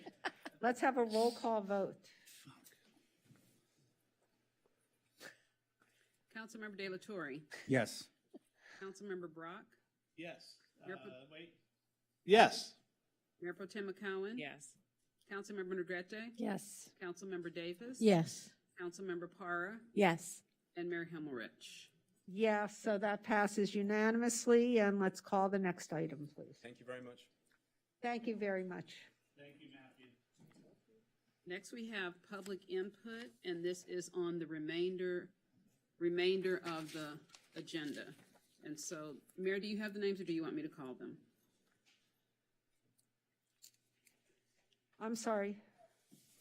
So I have Barbara Flametta, Matthew Millen, Jay Johnson, Mike Butler, and Oh, Hillary. hold on. So we are looking for the general public comment, right? Yes. Okay, so here, I see it now. So we have four, am I right, Madam Clerk? I see four speakers. No, there's more. Okay, so, well, I have Flametta, Barbara Flametta, Matthew Millen, Jay Johnson, and then Denise McGranahan. There are more than that? Yes. Okay, well, those four, anyway, you can line up against the wall. And Ms. Flametta, please, you can come to the microphone and speak, please. You'll have 2 minutes. Thank you. Yes, hi. And you were on item, yes, which item are I'm you not speaking? really sure. To be honest, before you start my time, I was told that to speak for 2 minutes happened at 7 o'clock. That's correct. Oh, but when I came here, they told me I had to be here at 5:30, so I'm okay. Oh, were you here for general public comment? Yes. So you weren't here to talk about any items on the agenda? Well, two people did mention it, so, may I? Why don't you tell me the general Okay, subject? yeah, okay, so anyway, my name is Barbara Fiametta, if you could just give me a little extra time. I'm homeless. Just forgive me, I've never done this before. The issue that I'm here for myself and for other people that are in a category that's not on the beach, but have degrees up the kazoo and have fallen in the cracks. And hello, everybody. The problem that I've had is I actually came up after 8 years on a list for an apartment for low income, which I was thrilled after 8 years of housing street, the whole thing, hiding from police when people are asking, do you know police? So my mindset is different, like I don't want them to know. There's an issue with the homeless registry. I use this term is I immediately submitted my applications, got everything in, and then was told I had to be on this homeless registry. And I have gone to every agency. I have spoken to all your employees in this building, housing everybody, and no one really knew what this was. I was looking at it as an entity list of its own. I did bring papers for you. I won't burden you with it right now, but so the issue I have is, well, let me just back a minute. It's very difficult. I know it's COVID. I know you guys have so much on your plate. To negotiate business in the building, there's no one in the offices. They're not answering phones. Everything's email. So it's been really hard to communicate. But I did submit my application in March. And then everything was going great. I'm sorry, I'm nervous. Mayor, I called you the day before my papers were due. In desperation, do you know what this homeless registry is? I didn't speak to you, I spoke to your secretary. And the next day, as I handed in my papers, oh, could I just have a look? Here, keep going, keep going. Email from Miss Phillips. I don't know if I should mention names, but anyway, all of a sudden this piece of paper came out of the blue. It wasn't an official form or anything, and it just listed some items that might help with this homeless registry process. It's actually a process, not a list. So I hear that this is a complicated story, so I'm going to ask you to do two things, Yes. right?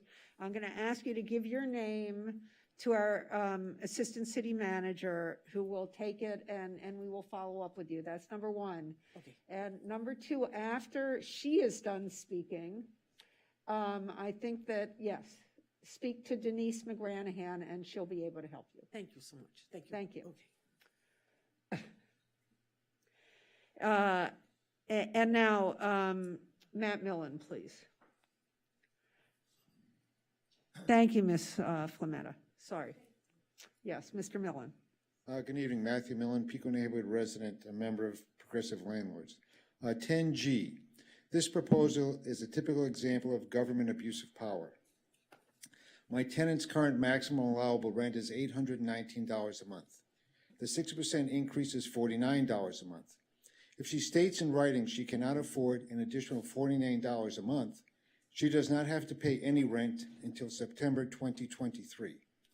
The city has plenty of money to give the tenant $49 a month, but the city has wasted huge amounts of money.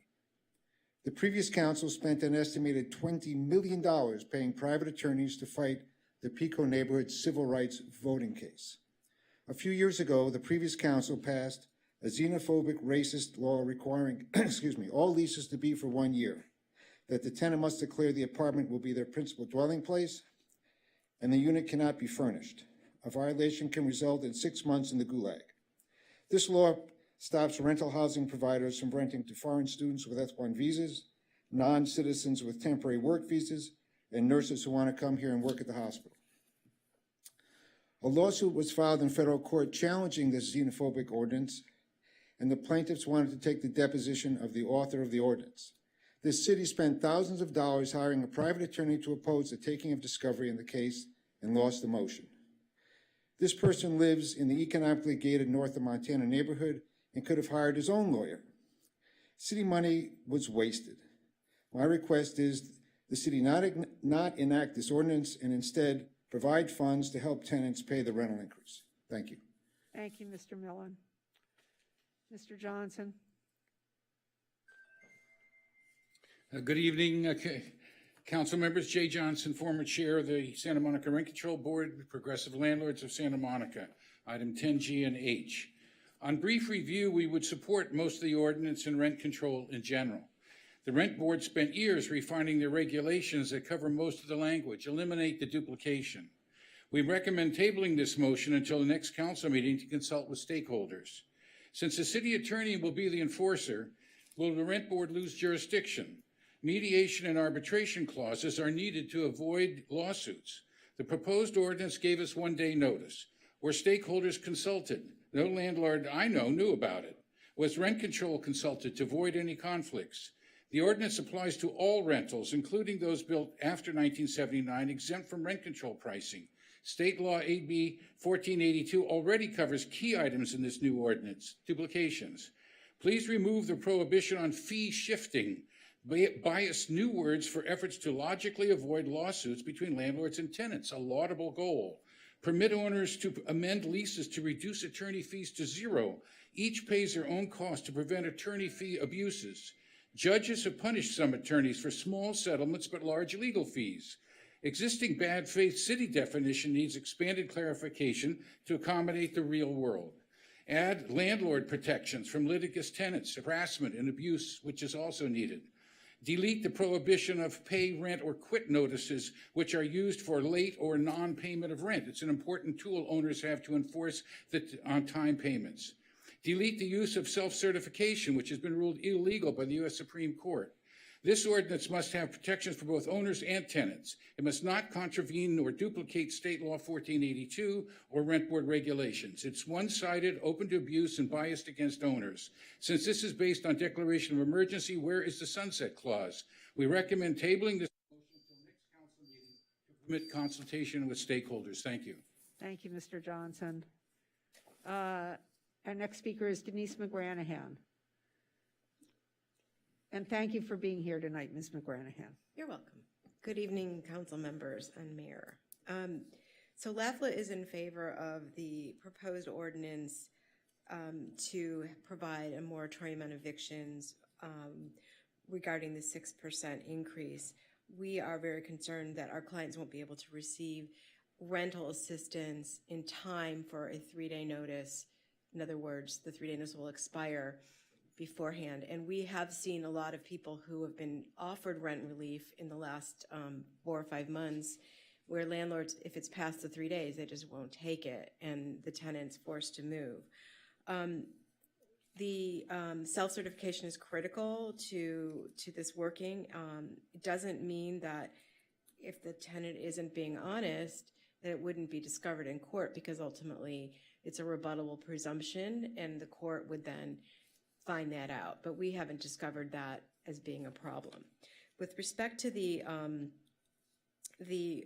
amendments to 4.28.030, the anti-discrimination code, LAFLA is also in favor of spelling out more clearly what things are considered to be refusing to accept a Section 8 voucher. So delays are really common. Landlords won't hold units for Section 8 tenants. They will for non-Section 8 tenants, and they figure if they can just maybe put the papers on the back of a turtle, they'll never get to the housing authority in time for the tenant to lease up. And it does take longer to lease up with Section 8, which is another issue, one that might be able to be addressed with more technology, I think, possibly through the website. But in any event, you know, we have all kinds of games that people play. We call that whack the mole game. In my trainings I give to like social service agencies, I'm like, okay, we're not holding the unit for you. You need to get pre-approval. So I would like to have. Yes, so will you finish your sentence? Yeah, please? provision to make it including but not limited to under subsection I, so that in case there are other, which there are other types of ways that landlords violate this law, we would be able to they would be encompassed. So I just want to make sure the city attorney caught that on section I, it should say including but not limited to. Is that what you're? Yeah, that's what I'm saying. I mean, I have other things I could say, but I ran out of time. But thank you very much. Thank you very much. Well, and is that the end of our speakers on that item, Madam Clerk?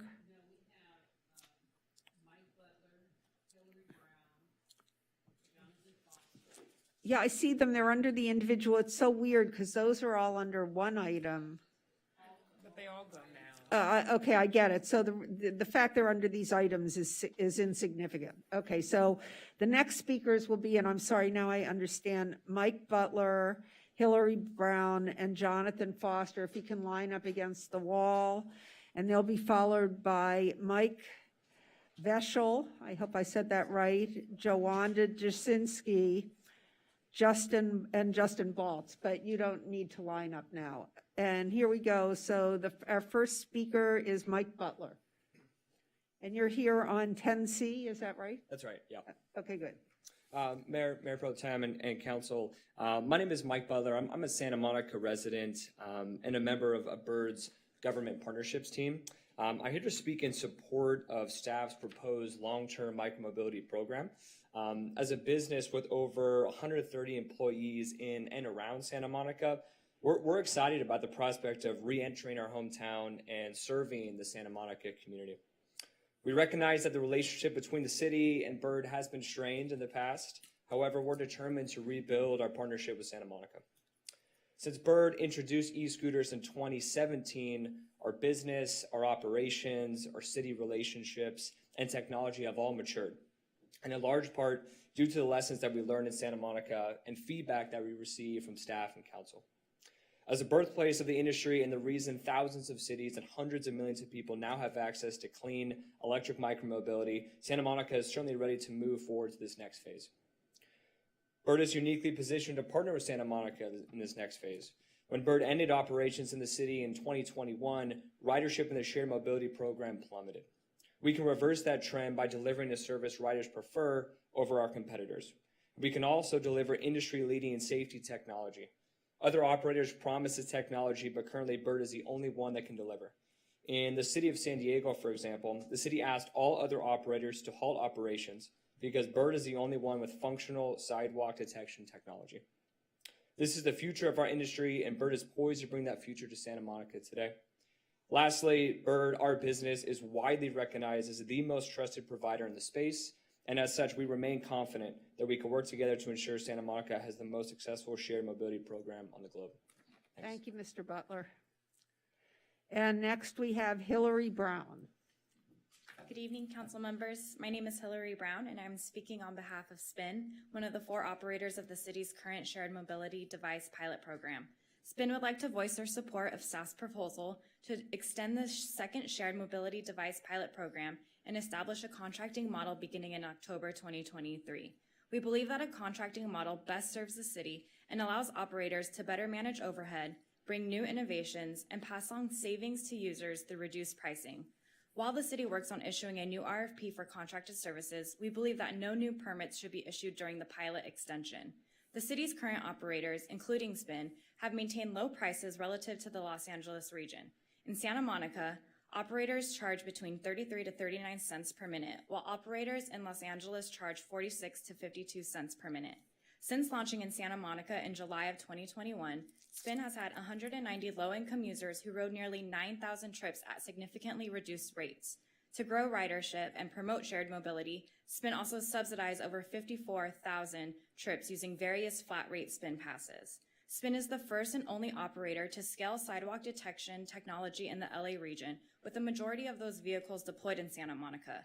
We've been working closely with staff to share aggregated data from our innovative technology that could provide better insight into ridership to improve the city's final micromobility program. In addition, consistent with the administrative guidelines, SPIN consistently deploys their vehicles in all 8 zones citywide, ensuring access to our vehicles throughout the city. SPIN's comprehensive strategies has helped keep costs low and attract riders from diverse backgrounds who ride our scooters for multiple reasons. Based on our data, SPIN knows how important this program is to the city, and we thank you for the opportunity to provide shared mobility device services in Santa Monica. We look forward to continuing to work with staff to expand sustainable and affordable mobility services to your residents. Thank you. Thank you, Ms. Brown. And now we have Jonathan Foster, and Mr. Foster, if you wait there for 1 minute. So if Michael Vachel. Michael. Oh, I see they're gone. Okay, so after Jonathan Foster is Denise Barton.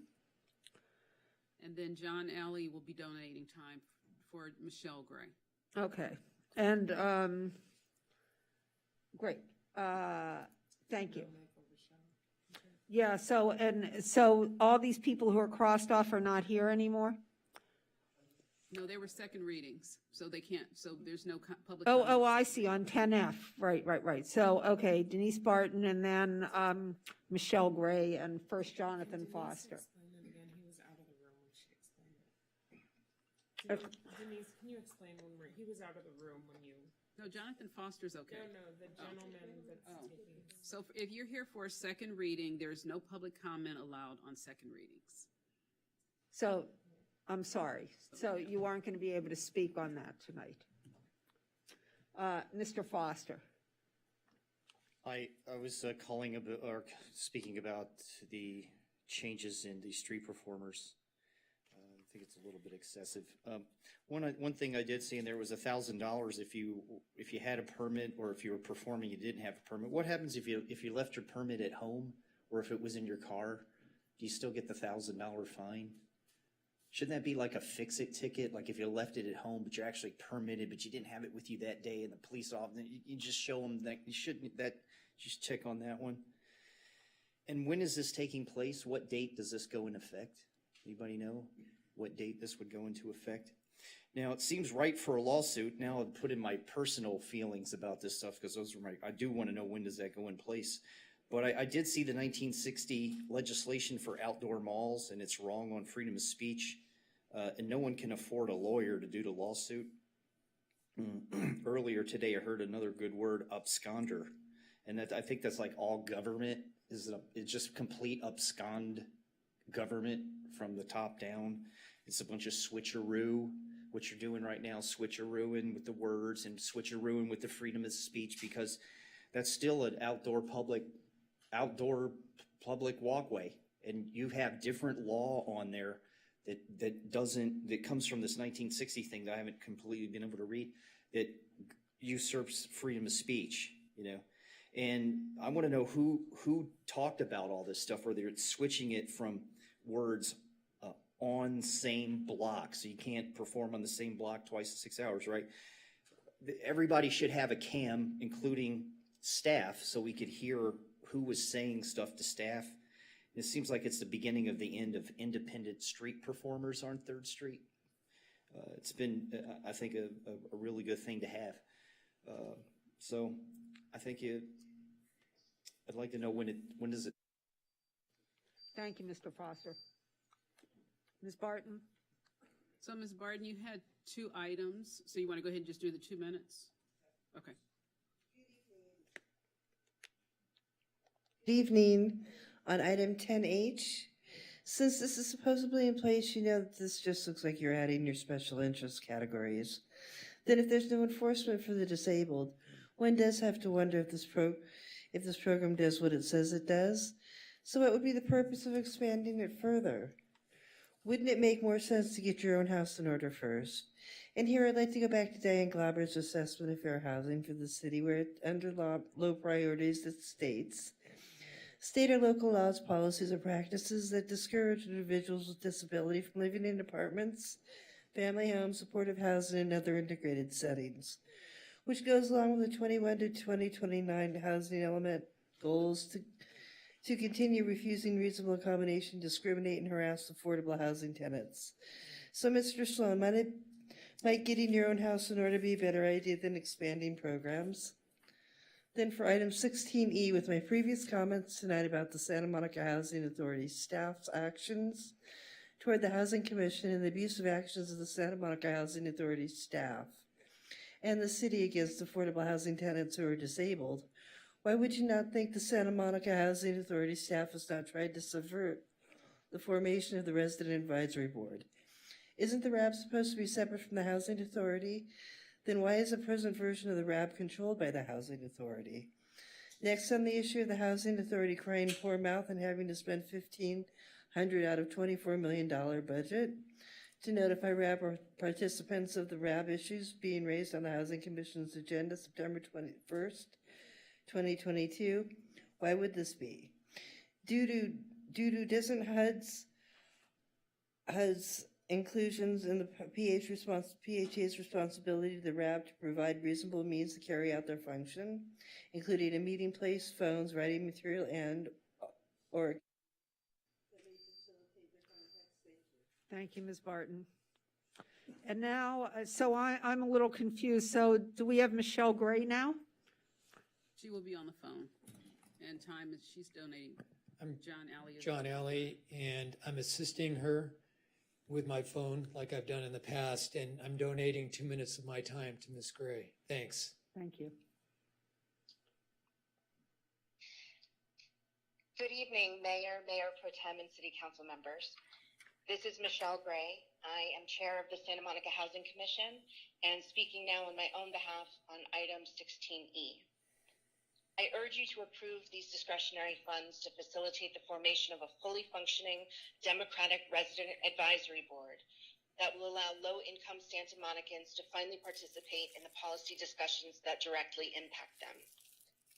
The Santa Monica Housing Authority is obligated by federal HUD policy to ensure the RAB can function, which includes facilitating communication with and among RAB members.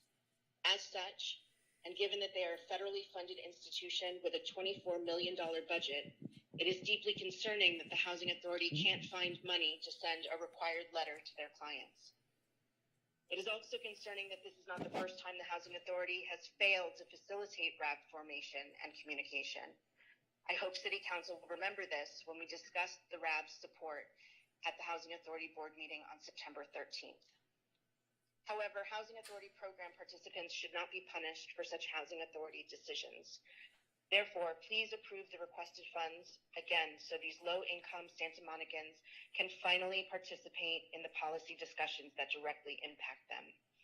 Please also direct staff to ensure this time-sensitive and overdue letter is in the mail tomorrow. Then please examine the Housing Authority budget and operations to prevent this situation from recurring.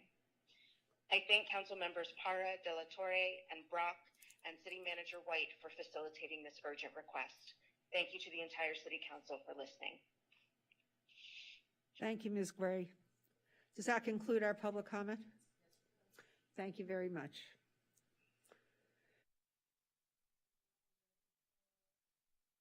Now we have the appointment to the one seat for the newly created Human Services Commission. We've been waiting for that for half an hour. Me too. Okay, so there's one seat that's open. And Mayor, if you'd like to open the floor to nominations. I nominate David Pizarra. Yes, Councilmember. I nominate, well, it's Miller time. I nominate Diane Miller. Any other nominations? Okay, shall we have a, So it's Miller and Pizarra. Right. The two names. Okay. Councilmember Parra.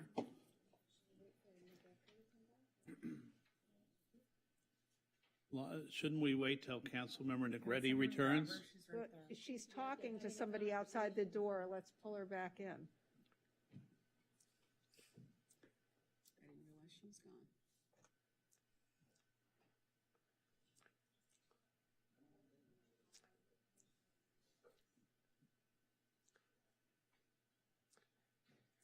Well, oh, good, okay. There we go.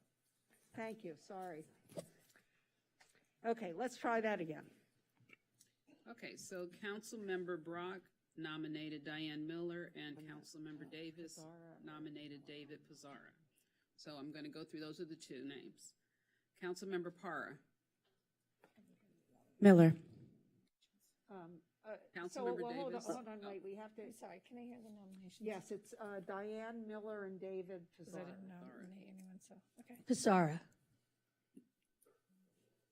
Councilmember Negrete. Do I have to go right now? Yes. Yes. Okay. Pizarra. Mayor Pro Tem McCowen. Pissarra. Councilmember Brock. Miller. Councilmember De La Torre. Miller. And Mayor Himmelrich. Pizarra.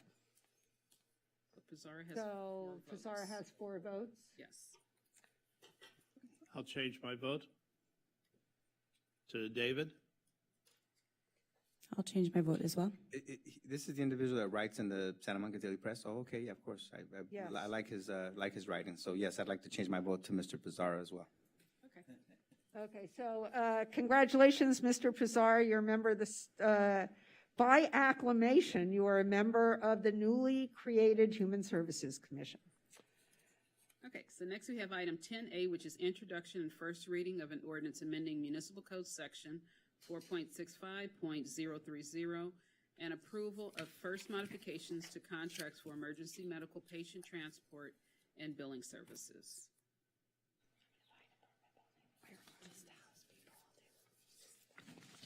Good.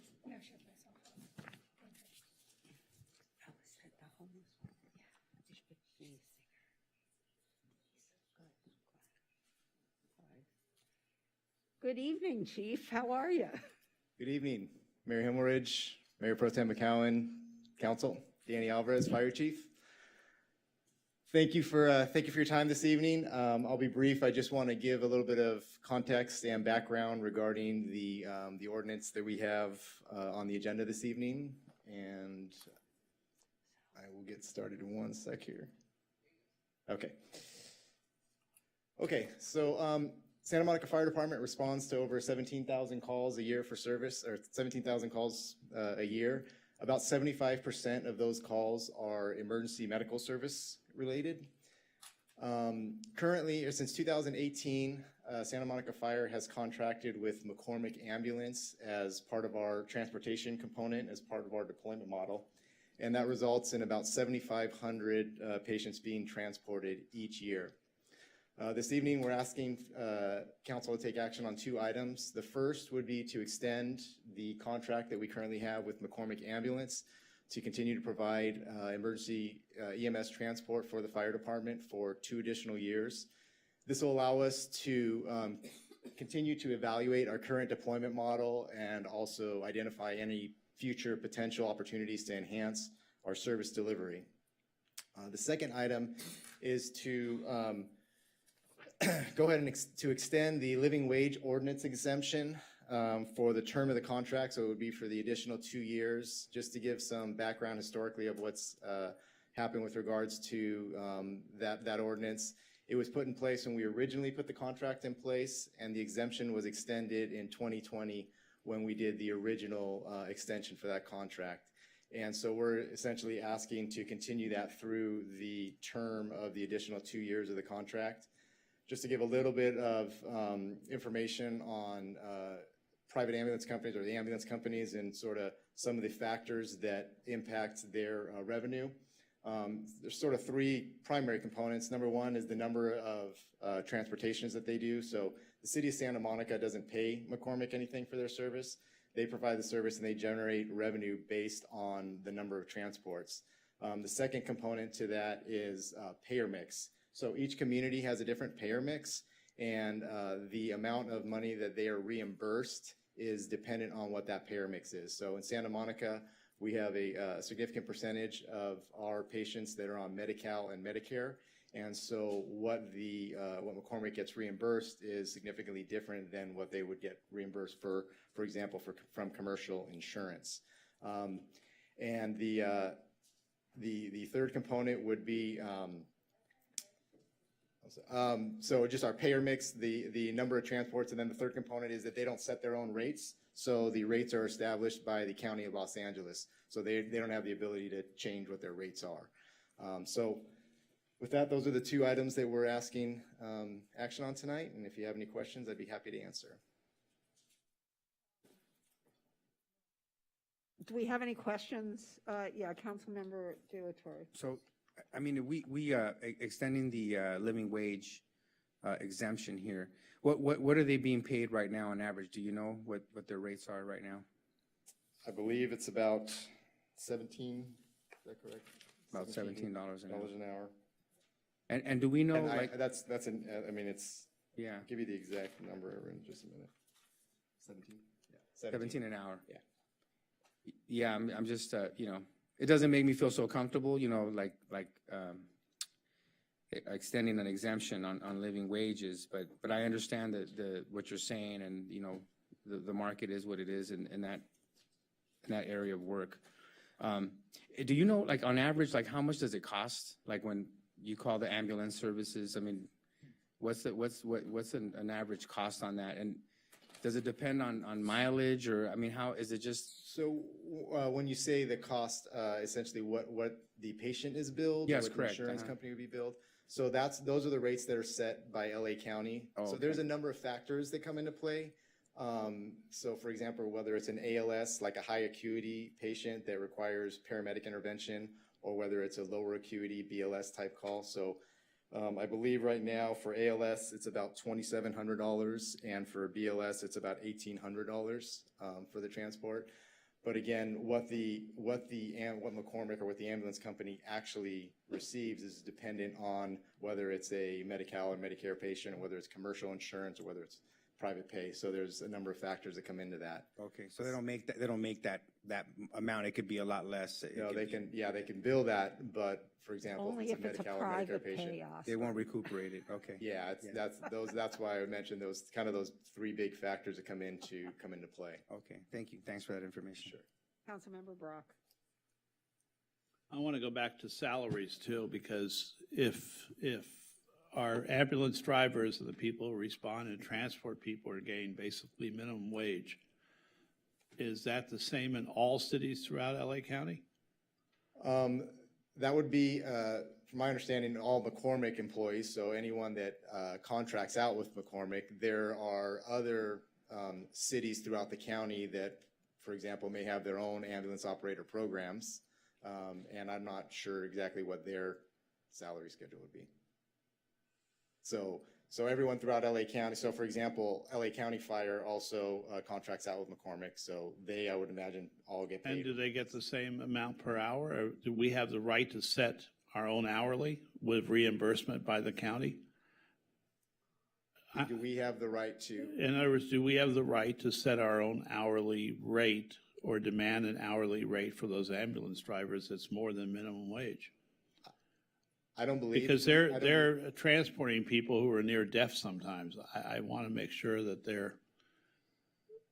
Sure, yeah, I understand what you're saying. I don't want them to have to look for a tip from the person who's done. No, and I'm not being facetious. I'm being very serious. Yeah. So I'm concerned that, do we have any idea what other cities who use McCormick or other cities are paying their ambulance personnel?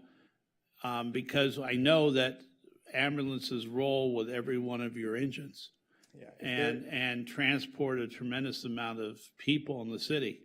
So I understand that. I know it's a money-making operation, even if they just get Medi-Cal or Medicare reimbursement.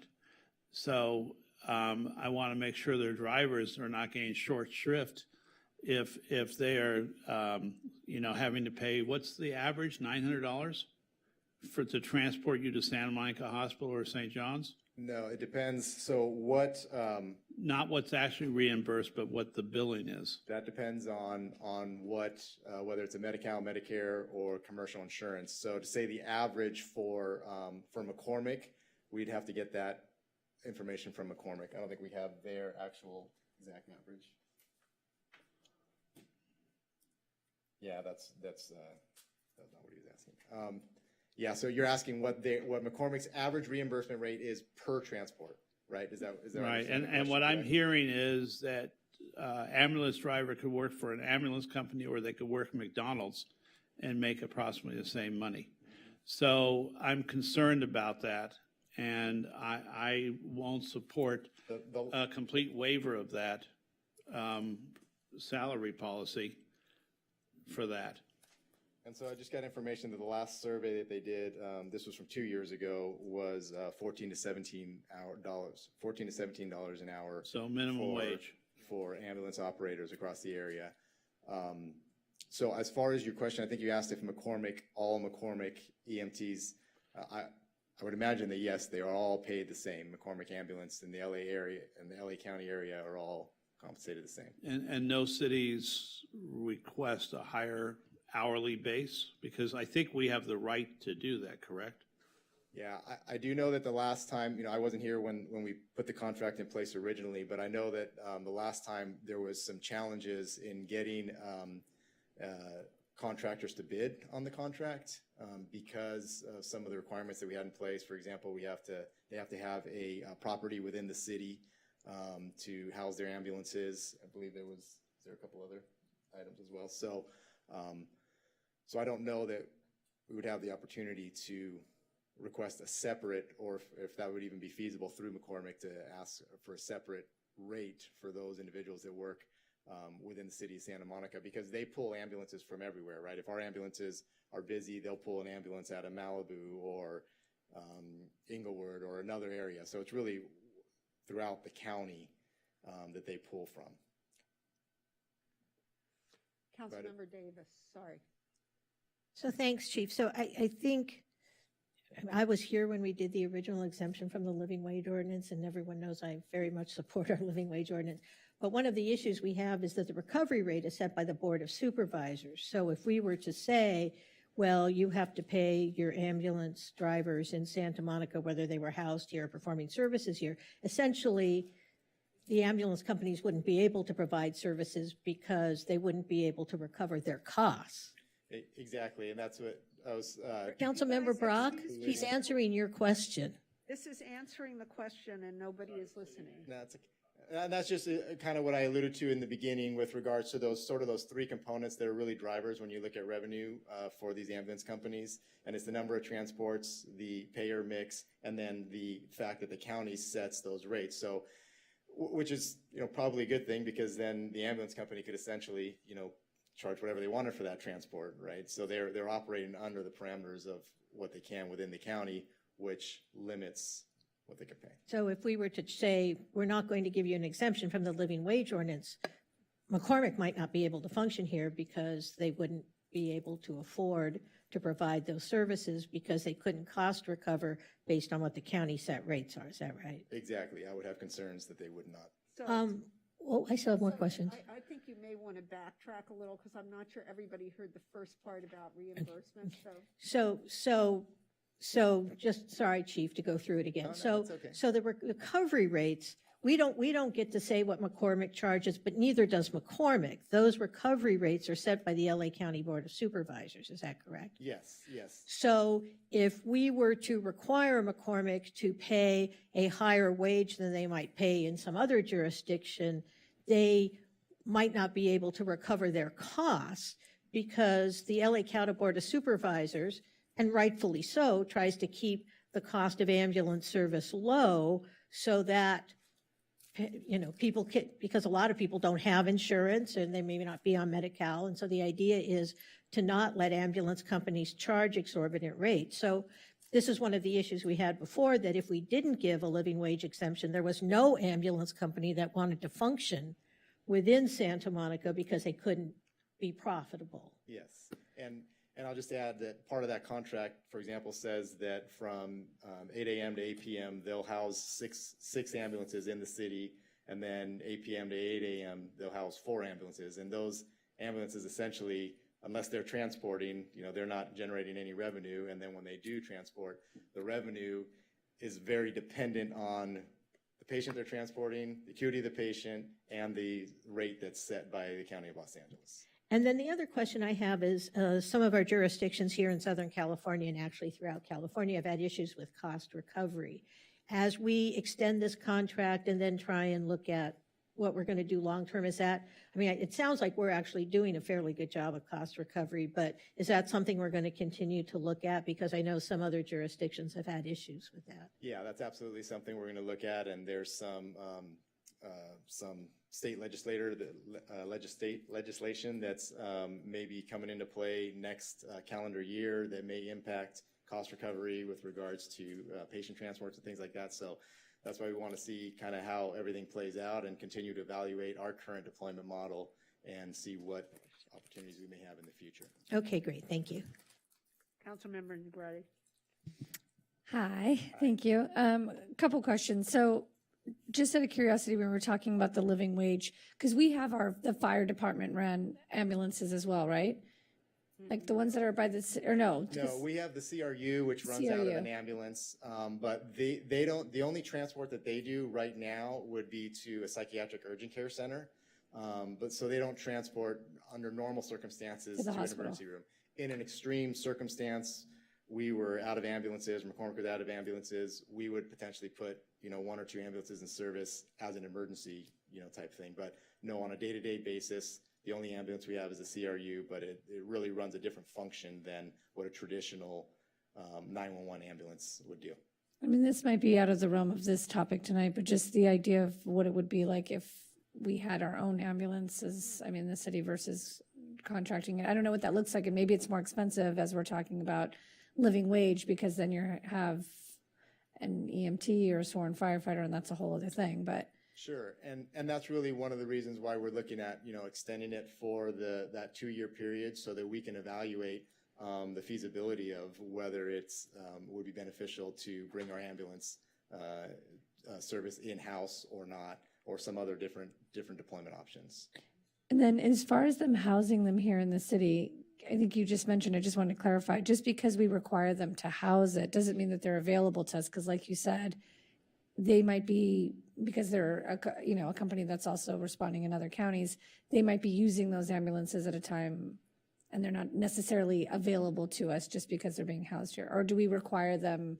We require, well, they're supposed to have 6 in the city, and they're supposed to have 2 essentially available additional within the surrounding area during those hours. Obviously, there's been times where they've had some staffing challenges, just like a lot of ambulance companies and a lot of industries. So that may not always be at 6. Or we may have 4 ambulances that are, sitting with patients at the hospital waiting to offload those patients. So it's not like we have 6 all the time ready, available to respond. But they are supposed to have 6 housed in the city whenever possible. So you mentioned that one of the red tape or one of the issues with finding other operators is because of the fact that they have to house and have a location here in Santa Monica? Yeah, and again, this was prior to my arrival, but Right. Just doing some research, one of the things that we required was that they have essentially like a station somewhere where they would house their ambulance, where they could have the ability to house their ambulances. And so that required to have property here in the city of Santa Monica. I mean, that makes sense to me just because obviously the response time, right? But I'm just trying to understand, is that an issue where the idea is to look into opening it up and giving other companies the opportunity, or no? Well, right now for this contract, it would remain with McCormick. And so in the future, if we were to continue to contract out for ambulance services like we are right now, then we could reevaluate what those requirements would look like, whether having that property in Santa Monica requirement is beneficial or if it's a hindrance. Okay, thank you. Yes, Councilmember Parra. My mic was already on. Hi, Chief. Thank you.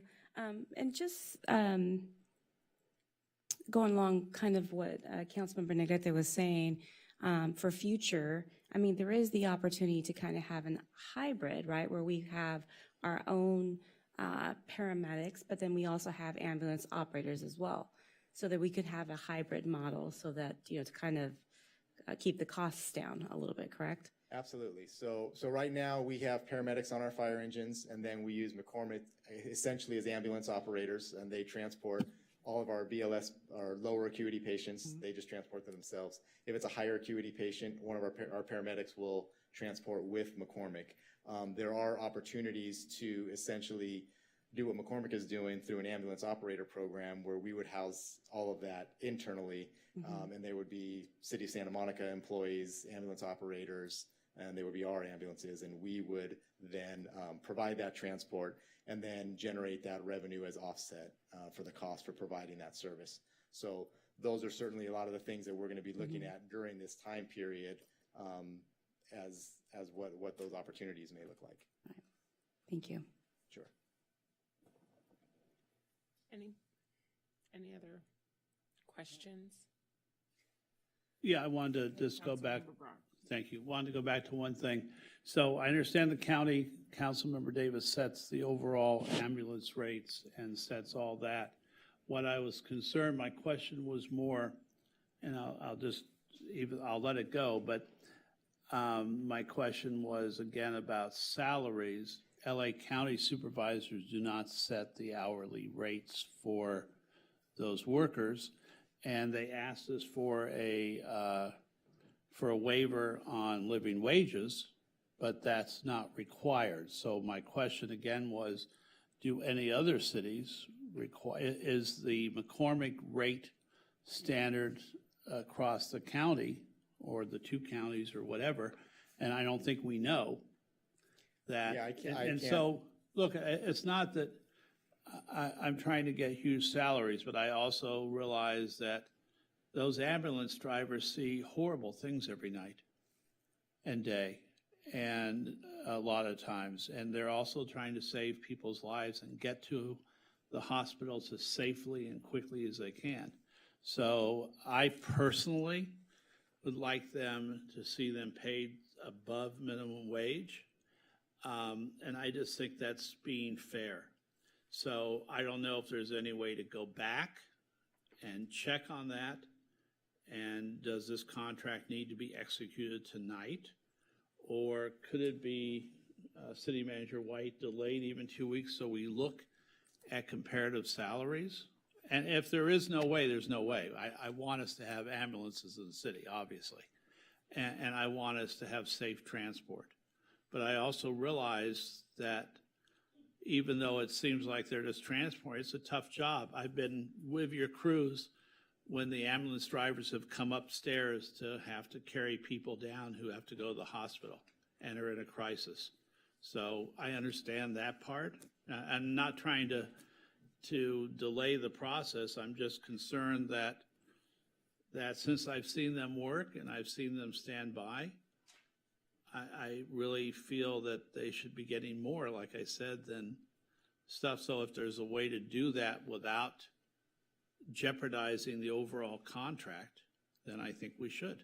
That's all. So Councilmember Davis and then Councilmember Para. Yeah, and Councilmember Brock and maybe Chief I don't know if other people have questions for Chief Alvarez, but what I want to say is we had this debate when this contract first came up. And the fact of the matter is our original RFP said you had to meet the living wage, and nobody responded to the RFP because they couldn't make any money given what the rates set by the county supervisors were. And there were also issues because we did require them to be in the city because we wanted people to have brief response times. So this was not something that was undertaken lightly or with disregard to the important work that these people do. But if we didn't have a contract with someone to provide these services, or we, for example, said, okay, well, we'll give in on the having to have ambulances housed in the city, we would have longer response times for those ambulances. And I'm not sure they would be paid any more money because then those workers would be residing in other communities, because I believe, and my memory may be faulty on this and maybe someone can check on this, I think other jurisdictions also have waived the living wage requirement, for example, in the city of Los Angeles. So if McCormick, for example, said, well, okay, we're going to be in Los Angeles, they still wouldn't be paid anymore. So I mean, I just want to make it clear this wasn't something that was undertaken lightly, really was done to provide the best ambulance service that we can. And I don't disagree with your contention that we want these people to be paid well and that the work they do is very hard and obviously very important. And if it's your loved one in the ambulance, you want them to be well taken care of. But this was the way we could provide the best service possible. because otherwise we just weren't getting anyone to respond. We went through this process. We actually went through 2 RFPs. We had to amend the RFP in order to get people to respond. So I just wanted people to understand that, because I'm not sure how many people in the room were here when we did that. So I think, I just want people to understand that was not undertaken lightly. So that was really sort of the history there. And I'll just add that I don't have the salary survey throughout LA County, but I do know that it's a very competitive labor market for ambulance operators right now. There's a lot of programs, not just with private ambulances, but like we talked about with other cities that have ambulance operator programs. So again, I don't have factual data on a salary survey, but I would imagine that McCormick would have to remain relatively competitive in order to be able to staff their ambulances. Hang on. Councilmember Parra? And I just wanted to make one more comment. I was looking this whole time through my phone, because through my files for my other job, because, for the fire department that I work for, I was trying to find a job announcement or recruitment flyer because we have an ambulance operator program for my fire department, and the one I could find was for 2015, and it's for $12 an hour for an ambulance operator, for a city ambulance operator. And that was 2015, and we constantly had like 20, 30 applicants. I mean, and we still have to get a lot of applicants. And so I think that we probably pay $16, $17 an hour now. And that's, not to say that it doesn't negate that this job is not a very important job. It absolutely is a very important job, but that is what it pays, what it currently pays. So. Councilmember Brock? I move approval. Do I hear a second? Second. You finish it off. Second. I'm trying to push the button. It's not working. Can the clerk call the roll? Oh, because it's not there yet. It's not up there. He made the motion. Okay, so motion by Brock, seconded by Davis. The clerk's going to call the roll. Now you can do it. Thank you. She did it. So I need to ask the city attorney, can we do this all in one vote? Yes, you may. All of it? All of item 10A, yes, you can take it together. Great, okay, so we have a motion by Brock, a second by Davis. Let's have a roll call vote, please. Councilmember Parra? Yes. Councilmember Davis? Yes. Councilmember Negrete? Yes. Mayor Pro Tem McCowen? Yes. Councilmember Brock? Yes. Councilmember De La Torre? Yes. And Mayor Himmerich? Yes, and so that passes unanimously. And thank you, Chief, and all your helpers. And let's move to the next item, please. Next, we have 10B, which is introduction and first reading of an ordinance modifying city sidewalk vending to allow a stationary vending with 100 to 500 foot perimeter to the Santa Monica Pier by permitted vendors. Hold on a second. Mr. Gupta, you're our staff report, huh? I am. Just give me just a moment, please. And I know you're going to talk about this perimeter, right in the first sentence, right? I will. Thank you. Is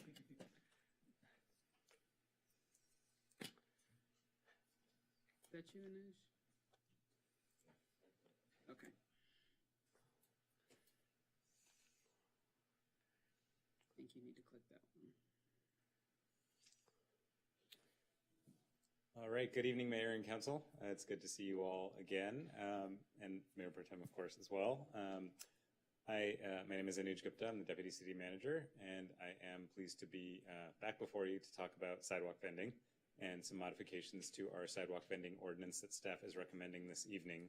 And I did want to clarify, as the Mayor noted, that the item title that was agendized may be slightly misleading.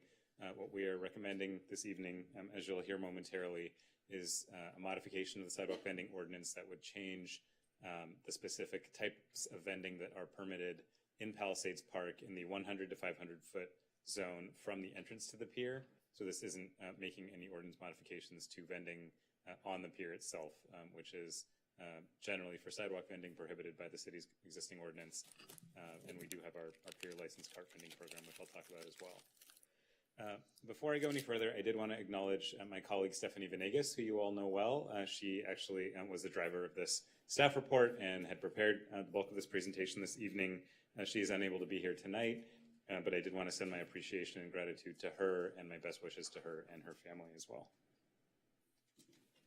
So as you'll hear more about, the recommended action before you this evening is that the City Council adopt for first reading the ordinance that amends our local municipal code on sidewalk vending to expand opportunities for stationary sidewalk vending. So we'll do a very quick tour of a familiar story to you all and to the community that has followed this issue now over the years.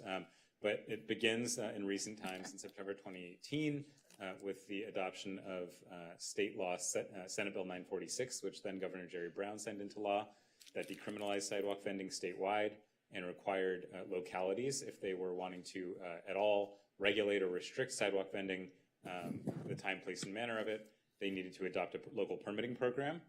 We in the city of Santa Monica, at council direction, went ahead and did that very quickly, springing to work across a number of departments. And in April 2019, the City Council became one of the first in the region to adopt a sidewalk vending ordinance and a local permitting program, which, despite all the challenges over the years, I think is something that we really do regard as a success and as a genuine validation of the intent of SB 946 to expand economic opportunity, particularly for low-wage and primarily immigrant workers who engage in sidewalk vending. We have currently over 180 permitted sidewalk vendors in the city, and we have seen a lot of success in expanding opportunity for our permitted sidewalk vendors. Now, of course, it hasn't all been easy or straightforward. We have had continuing challenges with the proliferation of unpermitted sidewalk vending. Some of that was exacerbated by the closures around COVID early on for the first year or so, when virtually none of the event spaces or other places that were popular for sidewalk vending activities in the greater LA region were open. And of course, with the exception of the first month or two of the pandemic, our pier and our beach were open and very popular destinations, and so they became increasingly popular destinations for vendors as well. And we did see a real escalation in the public safety and public health risks posed by unpermitted vending, fire safety risks and public health risks, and also impacts to our environment. And so in August of last year, about a year ago, this council adopted an emergency ordinance making a series of prohibitions that were applicable to any commercial activities on and around the pier, including sidewalk, but not specifically directed at sidewalk vending, with regard to prohibiting unpermitted combustible fuels and prohibiting unpermitted dumping of business waste, business trash, or dumping of liquids generated by commercial activity as well. That was adopted last August.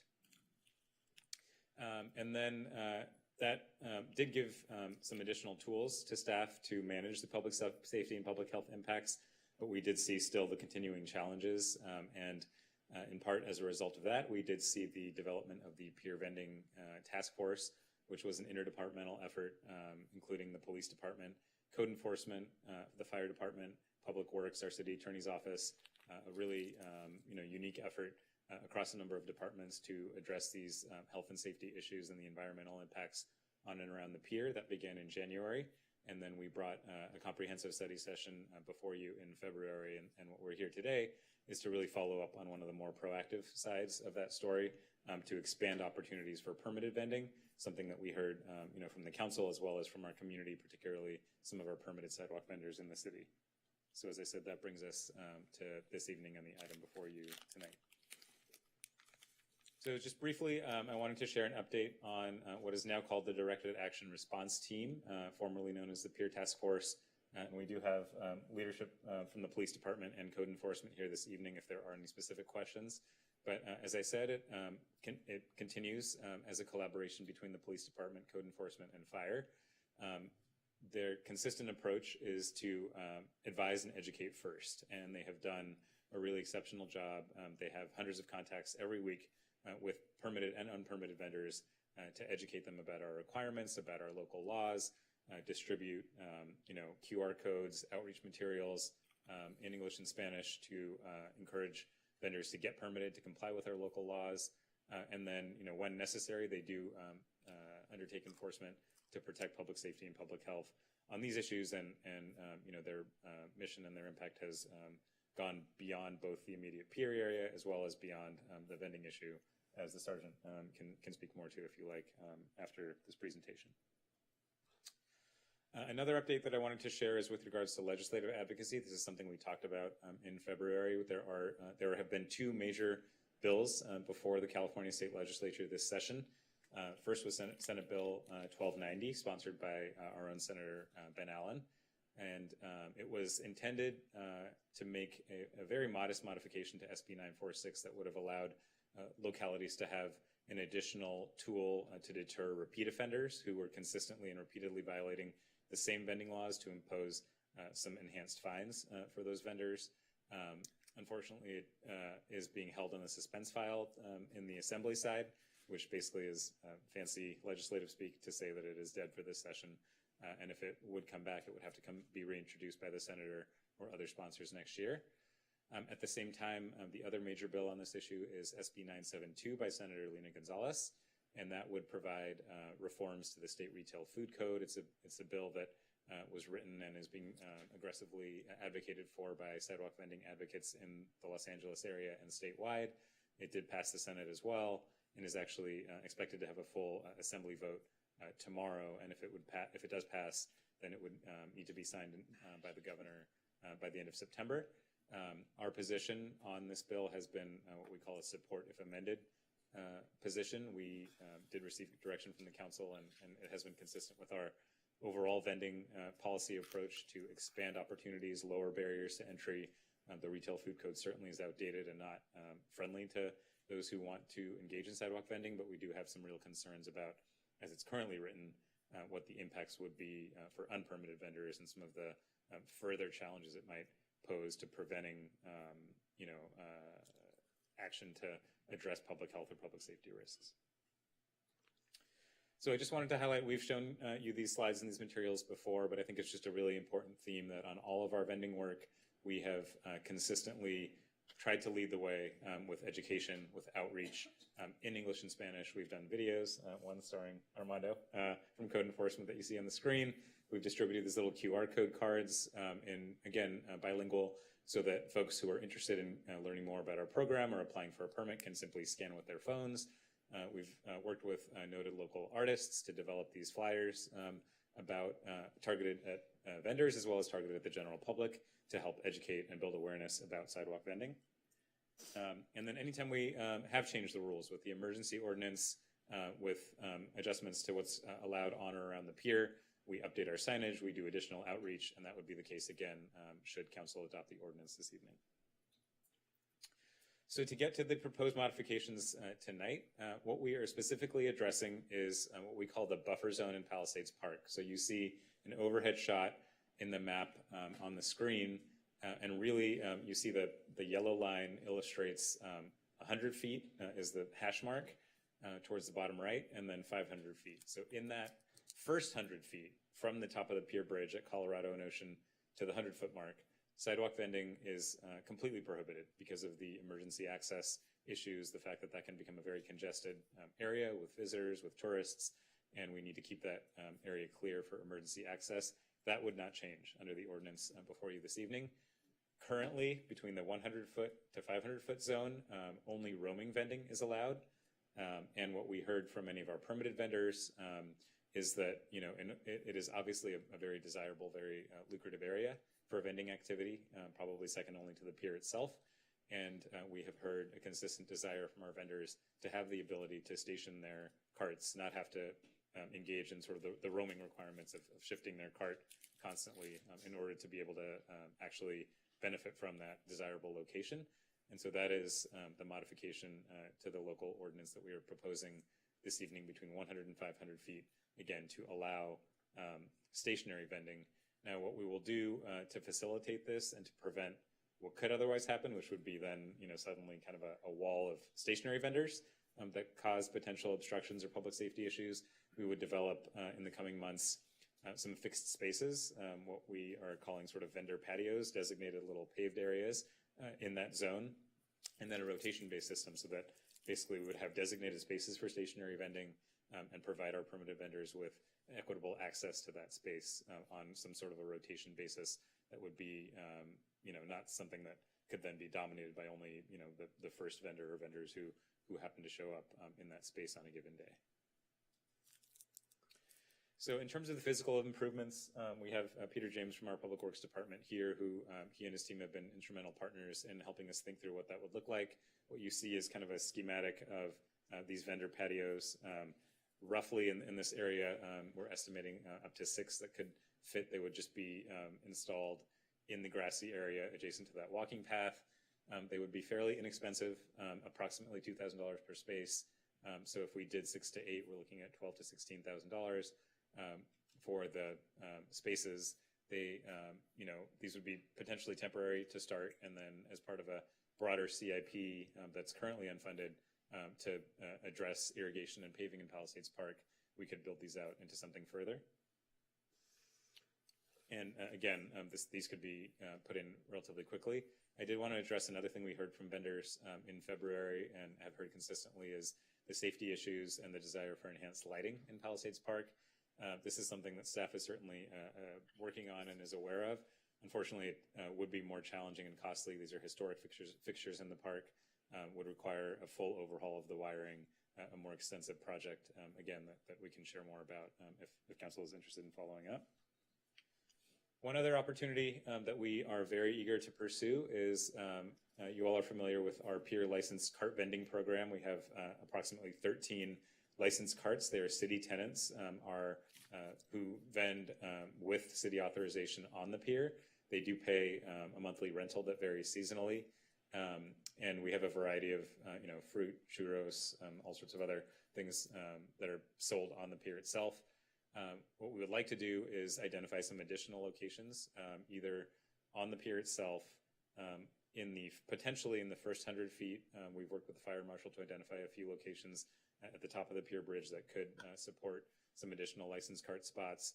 The opposite corner of Ocean and Colorado also is something that could be available for additional vending spots, as well as the lower deck north of the pier near Bubba Gump. So we've identified a few potential spots.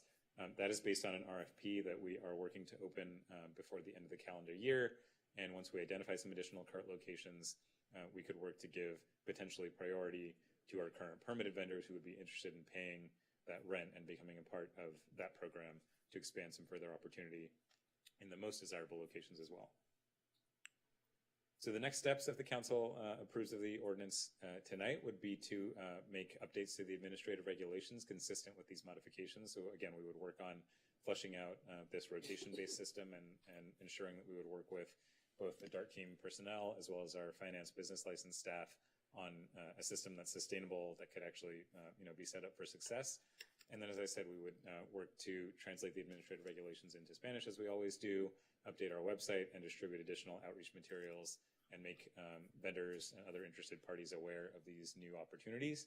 And then also work to schedule some in-person town halls to engage our vendors about some of these new opportunities and definitely get their input on the rotation-based system as well. So the financial impacts, as noted, we would be working with identifying existing budgets for those temporary physical improvements for the vendor patios. If we do move forward with additional pier cart vending license locations, those bring in approximately $20,000 per cart per year in revenue with that seasonal rent. And then, as I noted, it would be a future CIP for the broader repaving and work required in Palisades Park, as well as the lighting fixtures that I mentioned. So that's the overall lay of the land. I'm happy to answer any questions that council may have. And then, as I said, we have Sergeant Woodhams, we have Armando Rangel from Code Enforcement, and we've got Peter James from Public Works as well. So Councilmember Negretti, then Councilmember Davis, and then Councilmember Parra.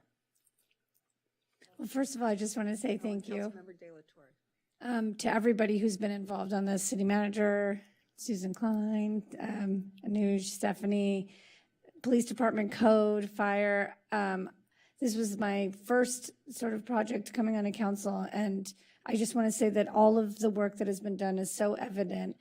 And we're really respecting the micro entrepreneur who's coming in and trying to run a successful business. And prior to this and the organization and the DART team, those folks weren't able to be successful because there wasn't a lot of regulations and organization about how it's going down. In terms of what you're doing at Palisades Park, I'm so grateful and I appreciate it. I know you've spent a lot of hours and your staff has speaking directly to the vendors and responding to their need to not have to move the carts back and forth. And I think this is just one step forward. I think this just paves the way for much more. So thank you. I know it's a lot of work and there was a lot that went around it that distracted from that, but this is great. I wanted to ask you if we're still looking, a couple questions. One, are we still looking at the possibility of having a liaison that can really deal directly with the vendors and helping them get through this process? Thanks, Councilmember. Yes, so I'll note a couple of things on that.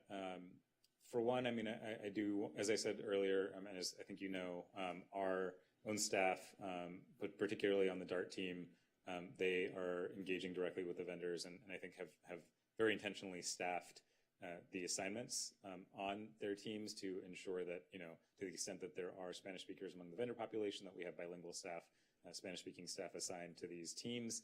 So they're doing that frontline outreach. In addition, we have heard from some of the vendor advocates that this is a desired kind of an outreach coordinator or a liaison.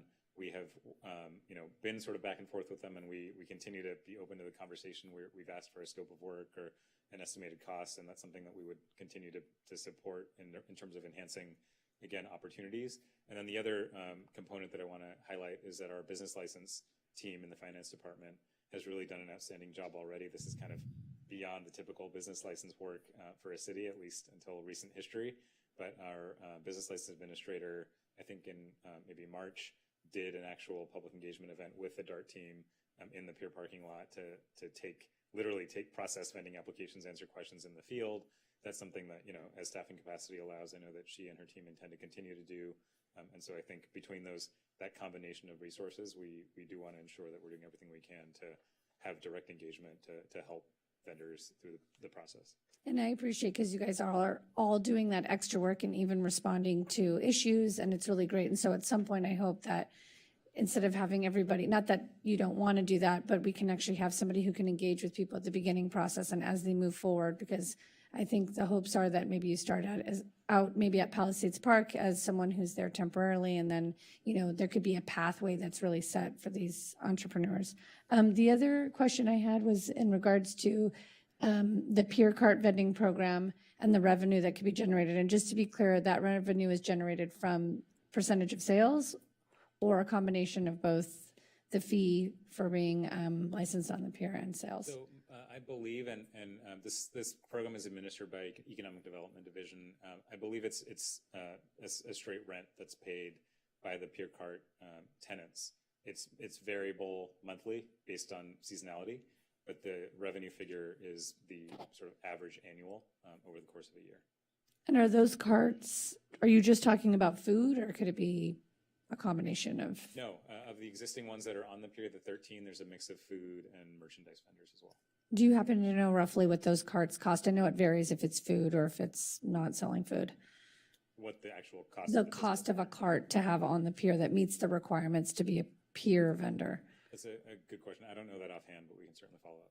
Another thing I want to throw out there, food for thought in the future. I know we've just lightly discussed it, but just the idea of microloans or the opportunity for the city to engage in a program to open that up and make it feasible and available to people wanting to become a seasonal vendor on the Pier or licensed vendor on the Pier. And then just in closing, I also wanted to say I was down there again today. I make my weekly visits and everybody is so happy because they feel like they're actually able to conduct their business and they were more successful since the DART team has been down there. And so I really just want to extend my thank you to everybody that was involved in the DART team and everything that you're doing. So thank you.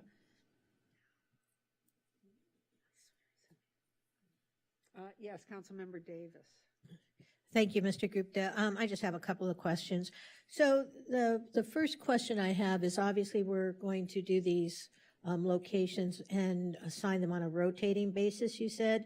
I'm just kind of curious what that rotation is. I mean, is it like you get to be there 4 hours, or is it a weekly rotation? I'm just curious what time frame you were thinking about for the rotation. Thank you, Councilmember Davis. Yes, that's a good question, and I think that's something that we intend to work on over the next couple of months. We will have a little bit of a runway if the council adopts the ordinance tonight, because it's a standard, it's not an emergency ordinance, so there'll be the second reading in the 30 days. And over the course of that, we already have done, we did a couple of months ago across it was sort of this large group of city staff, including members of the DART team, some of us in the city manager's office, the city attorney's office. We actually went out to Pell Park and talked to a bunch of our permitted vendors to kind of introduce this idea and get their initial input. Would that be something they'd be interested in? What kind of timeframes? I think, naturally there's a balance, right? Because I think vendors generally want to have access to the most desirable spaces.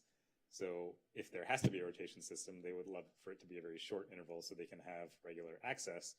On the other hand, as I was just talking about with the sergeant, we can't have our DART team just parked out there to ensure that folks are, at 3 o'clock, that everybody's, doing the round robin.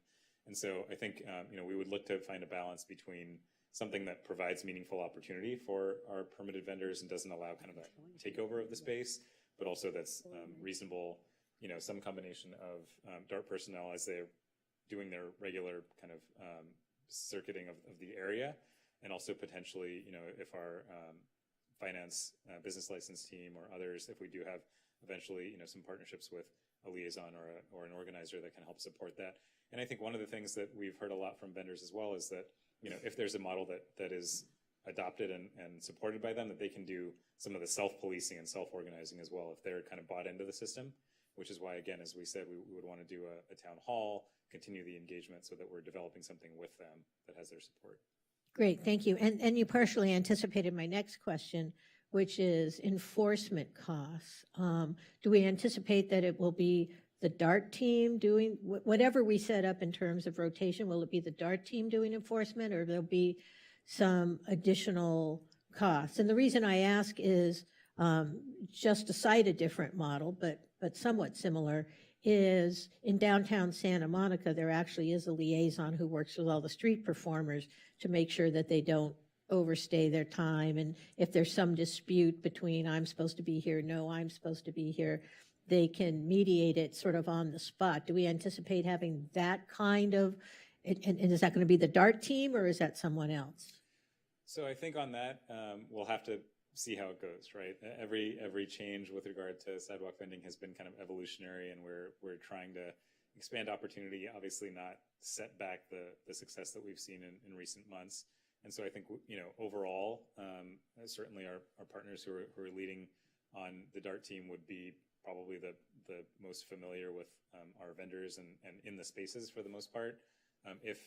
If we're seeing that it's setting us back, and if we did need to come back in the future to have some sort of a liaison or a coordinator, that's something we could look at. It's not part of what we're asking for tonight. It's certainly, we don't have an existing staff position dedicated to that, but it's something we would monitor and look at as we went forward. Okay, and then to follow up somewhat on Councilmember Negretti's question, just sort of keeping track of grants and things, it seems to me that there are some micro-entrepreneur grants out there. I don't know if the city could apply for them, or is that something we could help some of the entrepreneurs apply for, where they can get small grants to offset the cost of the card or getting set up? Or is that something, I don't know if there are grants that the city would be eligible for to just manage the program. Do we have any sense of that? That's definitely something we can continue to look at, both in terms of local organizations, and then, we have over the years developed good relationships with members of the LA Street Vendors Campaign. We're sometimes at odds with them, but often also working closely in partnership with them. Certainly, we got a lot of their input developing the program originally in 2019, and we know that they have been advocating for this current state bill, which would intend to lower the cost significantly of acquiring a cart that's compliant with county health code. And they've been advocating as well for micro grants and additional resources, so we could look to partner with them on that as well. Great, thank you so much. Yes, Councilmember Parr. Thank you. Thank you, Anush, and everybody for all the work as well. I just had a few questions. I mean, most of my questions were answered, but in terms of the vendors that you've been talking to that are interested in having a stationary location there, were they mostly like commodity vendors or food vendors or a mix? Just curious about which vendors were I believe interested. it's been a mix. I mean, I think we do now have actually a very significant number of permitted fruit cart vendors in particular, and they often, congregate in that area in Palisades Park. But then I also know, just for example, I think one of the vendors that Councilmember Negrete had connected us to, and we've spoken with a number of times, Alejandra Pedrosa and her family have a cart that does, I think, jewelry and other handicrafts. So that's an example. They have specifically asked for this change as well. And so I think it would be a mix of merchandise as well as food.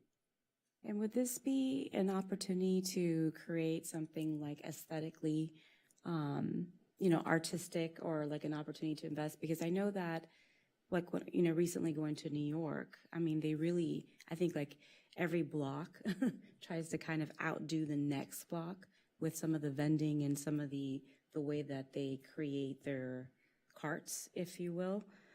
At least I saw that out there, and it was just really beautiful, the different ways that they were presenting and showcasing things. And so I'm just wondering if there was an opportunity for us to be able to work with the vendors to make it be like an installation.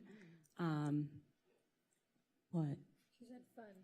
I'm just why not, I mean, we have such a wonderful artistic community. I mean, I don't know.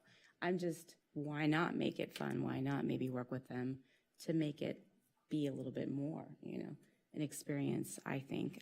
Just throwing it out there, I don't know.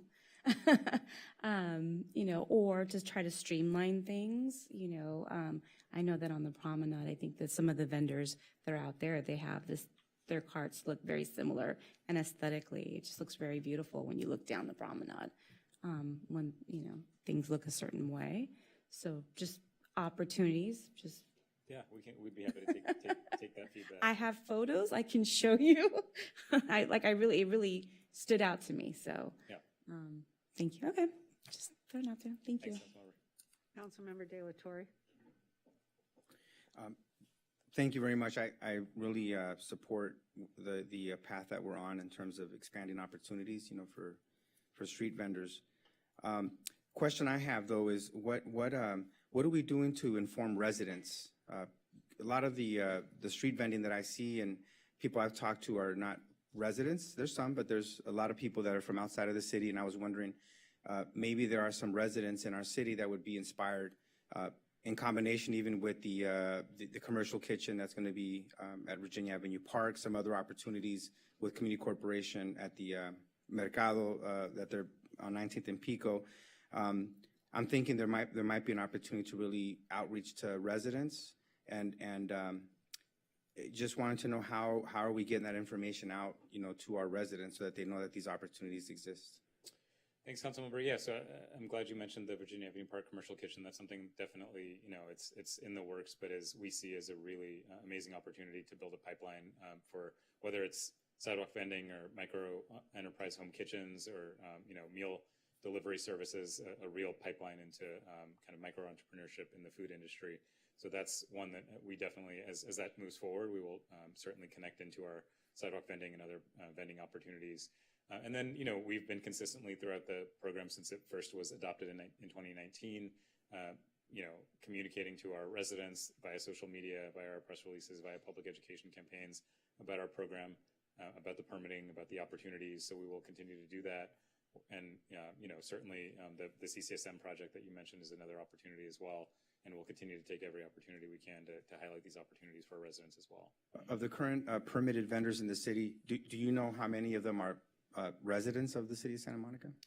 I don't have that information offhand. I think one note, this has come up before as to whether we could, in issuing permits, can give any sort of preference. And our understanding, at least to date with working with the city attorney's office, that we can't, set aside or designate vending permits for residents only, and we can't cap the numbers. That's also part of the restrictions put in place by SB 946, but certainly making our residents aware is something we'll continue to try and do. I think that'd be the best approach, is to have a robust outreach strategy to inform residents of these opportunities, because I know that a lot of residents would really benefit from that. The last question I had was around the legislation being proposed by Senator Gonzalez and by Senator Elena Durazo. What is, what is our take on that? I mean, if they amend, can you please explain to us sort of what, because I would like us to support that legislation. I think it's the right thing to do, but I want to hear from you what needs to change in that legislation so that we can feel comfortable sending a letter of support, for that legislation. So, sure. Thank you, council member. So just to clarify, we have taken a support if amended position already based on council's adopted policy. And that has included sending a letter both to when it was on the Senate side. We also held a number of calls with Senator Gonzalez directly, as well as her staff. Senator Gonzalez and Senator Allen, for a long while had these two bills. They were sort of, not intentionally necessarily, but kind of pitted one against one another in some regards. But we also participated in calls with both senators together. So we've been very much kind of at the table. We have consistently supported the retail food code reforms component, which is, the heart of the bill. And there was a 13 item, I think by Councilmember Brock and yourself early on in the year specific to that legislation following up on what LA City did. So we did support and do support the idea of reforming the retail food code, updating it, making it more friendly and cost accessible for sidewalk vendors, and making some of the requirements less prohibitive. The parts that we have specifically objected to, again, consistent with our advocacy for Senator Allen's bill and our work with regards to the public safety and public health issues, are about what the bill also does as currently drafted is basically remove virtually any meaningful enforcement authority, even from county public health authorities. For example, the LA County Department of Public Health, and we've heard from our DART team, our police department, that currently leads the collaborations with County DPH. They have been really instrumental, over the course of this year, coming out, often once or twice a month on the weekends. And if they're not able, because of changes in state law, to participate in those, then, we wouldn't be able to engage with them. And we also just then have concerns if there is no meaningful enforcement, we might see kind of a repeat of the impacts of SB 946 all over again, where, we're trying our best and continuing to try to support permitted vending, expand opportunities, and then get, frankly, in some regards, overwhelmed by unpermitted vending or vending that creates real health and safety concerns that we're not able to manage, even with, the county at the table. So we've been, kind of messaging and expressing in our letters, in our meetings, in our advocacy, that we support the principles, we support lowering barriers to entry, but we do have ongoing concerns about the enforcement piece. Any movement or anything that we can do to ensure those amendments get adopted in the legislation pending in the Assembly? We've been doing what we can. We've also, I should note, been working in partnership with some of our other local organizations, Santa Monica Travel and Tourism, Cal Travel, other cities, San Francisco, Santa Cruz, that have some similar concerns. Again, not to say that we oppose the bill outright or that we oppose the objectives, but that we have these specific concerns. At this stage, there is a lot of momentum behind the bill, as there was with SB 946. The LA Street Vendors campaign, and they have now expanded to a statewide campaign.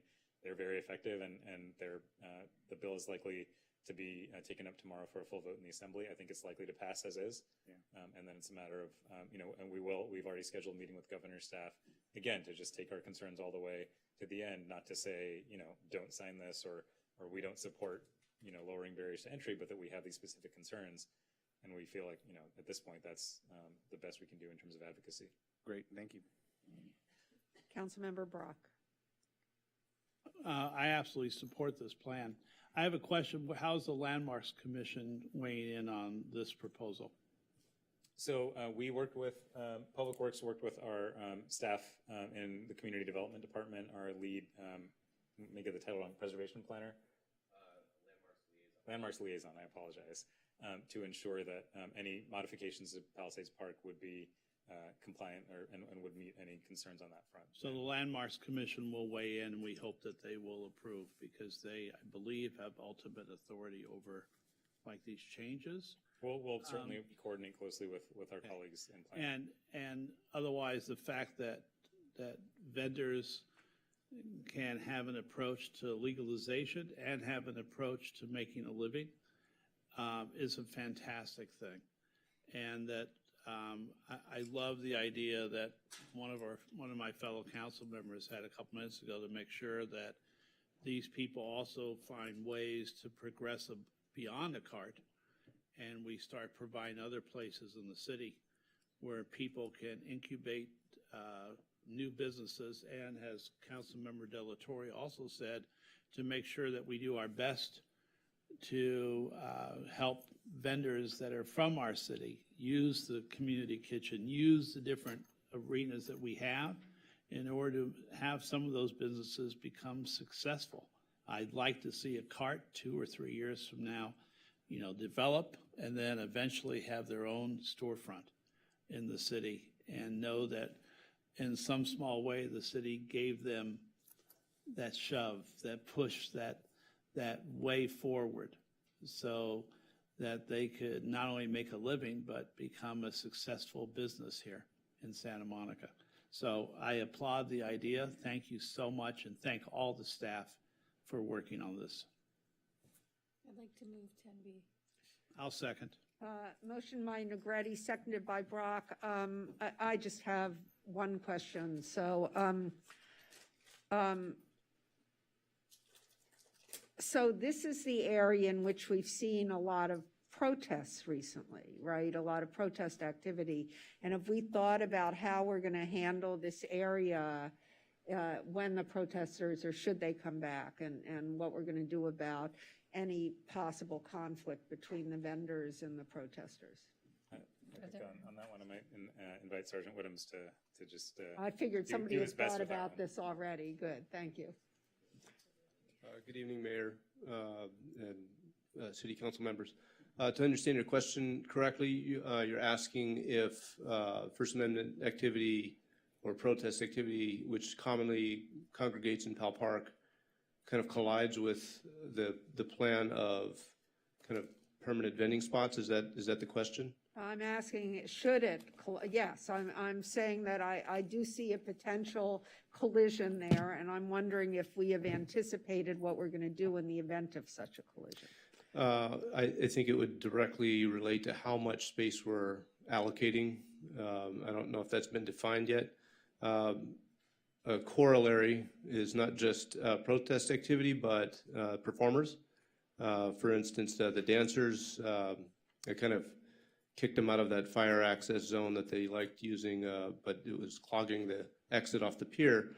And I said, well, you got this Powell Park, people go. So they've been setting up there where they take up, with some success, and I think they'd be impacted as well by permanent vending spots, depending on where they're at and how many there are. So the point is, if there's a park that's meant to be used as a park, like thoroughfare, I guess the park could be used for anything, whether it's protest, performance, walking a dog or jogging, or, so as long as whatever our permanent vendor spot plan leaves enough park to be a park, I think there's no collision at all, if that answers the question. I can see that it's going to be something that we'll figure out as we go along, because it will depend on the nature of the people who show up and the nature of the carts. So, but I am interested to see how that plays out generally. Thank you. So we have a motion on the floor by Negretti, seconded by Brock. May we have a roll call vote, please? Councilmember De La Torre, Yes. Councilmember Brock, Yes. Mayor Pro Tem McCowen, Yes. Councilmember Negrete, Yes. Councilmember Davis. Yes. Councilmember Para, Yes. and Mayor Himmelrich. Yes, so that passes unanimously, and I think we're ready for our next item. I apologize. And thank you very much, Mr. Gupta. Okay. Next, we have introduction and first reading of an ordinance amending Municipal Code 3.22 and adding Section 3.23 to allow shared mobility services to be provided under a contract agreement with the city. And give me a second. Good evening, members of council, Mayor Pro Tem. My name is Trevor Thomas. I'm a senior transportation planner with the SAMO Mobility Division. And I'm here to presenting a staff report on shifting from a permitted model in shared mobility to a contracted model. Santa Monica is one of the birthplaces of shared scooters and e-bikes, with dockless shared scooters first deploying here almost 5 years ago. These vehicles have been a fixture of our mobility landscape ever since, bringing with them a host of benefits along with some challenges. In managing shared mobility, the city has several core interrelated goals. First, we want shared mobility to serve as effective transportation. Key to this goal is affordability and accessibility. This means fare structures that are within the means of community members of all income levels. It also means that we want shared mobility service to connect users with destinations across the city and beyond, and to link with our transit systems. Another core goal is safety and order of the system. We want e-scooters and e-bikes that make use of the best possible technology to keep both riders and non-riders safe. And we want operations and maintenance programs to keep streets and sidewalks free and clear and keep the system in good order. A third core goal as we manage shared mobility is environmental sustainability. We want shared mobility to offer meaningful alternative to car travel and the pollution that comes with it. And we want shared mobility operators to manage their systems in sustainable ways, considering the environmental effects of producing, deploying, and rebalancing their devices. As mentioned at the outset, we've been striving toward these goals for almost 5 years now. Private shared e-scooters first launched in the city in September 2017. As I'm sure many of us remember, this launch was at times hectic. In response, the following summer, Council approved the first shared mobility pilot program, designed to bring this nascent system under city administration. This first pilot program launched the following September with 4 operators. The system saw its peak in ridership the following summer of 2019. Staff came to council to update them on the progress of the first pilot in November 19, and it was subsequently extended the next spring in the midst of the COVID pandemic. After a year of pandemic operations, staff came back to council in March 2021. Council directed us to implement a second iteration of the pilot program and to follow that second pilot with a new system that switched from permitted operators to contracted operators. This second pilot program launched in July 2021 with a new slate of 4 operators and has been in effect ever since. We returned to the council in May of this year to provide updates on the second pilot, which brings us to today's meeting. Our current system shows meaningful progress toward our goals, but with work left to be done. The last fiscal year showed steady ridership, down from pre-pandemic highs, with approximately 850,000 trips taken in the system. These trips represent a core mobility option for many community members. In a recent survey of system users, we found that about 43% were Santa Monica residents. And of these Santa Monica residents, just over half reported using the system once a week or more. We have work yet to do, though, in advancing towards our goals. There's always room to improve with respect to making the system safer, more orderly, and more convenient. And we have particular concerns for the affordability of the system. Fares have crept up steadily since the first pilot program, with affordability one of the most cited reasons among users for not riding more. And while the city requires operators to provide affordable fare programs for low-income riders, these comprise a small fraction of the total system usage. So as we work toward an improved system, we believe that council made a wise choice last March in directing us to switch from a current system in which 4 providers operate under permits to a contracted system in which up to 2 providers would contract with the city to provide shared mobility service. We believe that such a contracted system will have a number of benefits. Stronger partnership with a smaller number of operators should translate to better service. The operators will value greater exclusivity to our market, and we will be in position to negotiate service level agreements that more closely adhere to our goals. With more exclusive access to our streets, and with a longer term, more certain relationship with the city, operators will also be incentivized to invest more in their systems through vehicle technology and through operational measures that generate benefits to users and to the whole community. Finally, managing a smaller number of closer relationships will provide for more efficient and effective oversight on the city's end, freeing resources for other city endeavors while generating a more orderly system for users and for the broader community. This leads us to our staff recommendation. We recommend to council that we adopt the attached ordinance and to follow council's prior direction and shift to a contracted model at the conclusion of the current pilot program. We further recommend that we extend the current pilot program to September 30th, 2023. This is meant to give staff sufficient time to complete the drafting and vetting of a complex RFP and work through what is likely to be a very involved procurement process. Given the importance of this system, the complexity of procurement, and the long life of any resulting contracts, we believe that this extension is warranted. And with that, I conclude my presentation and open to questions.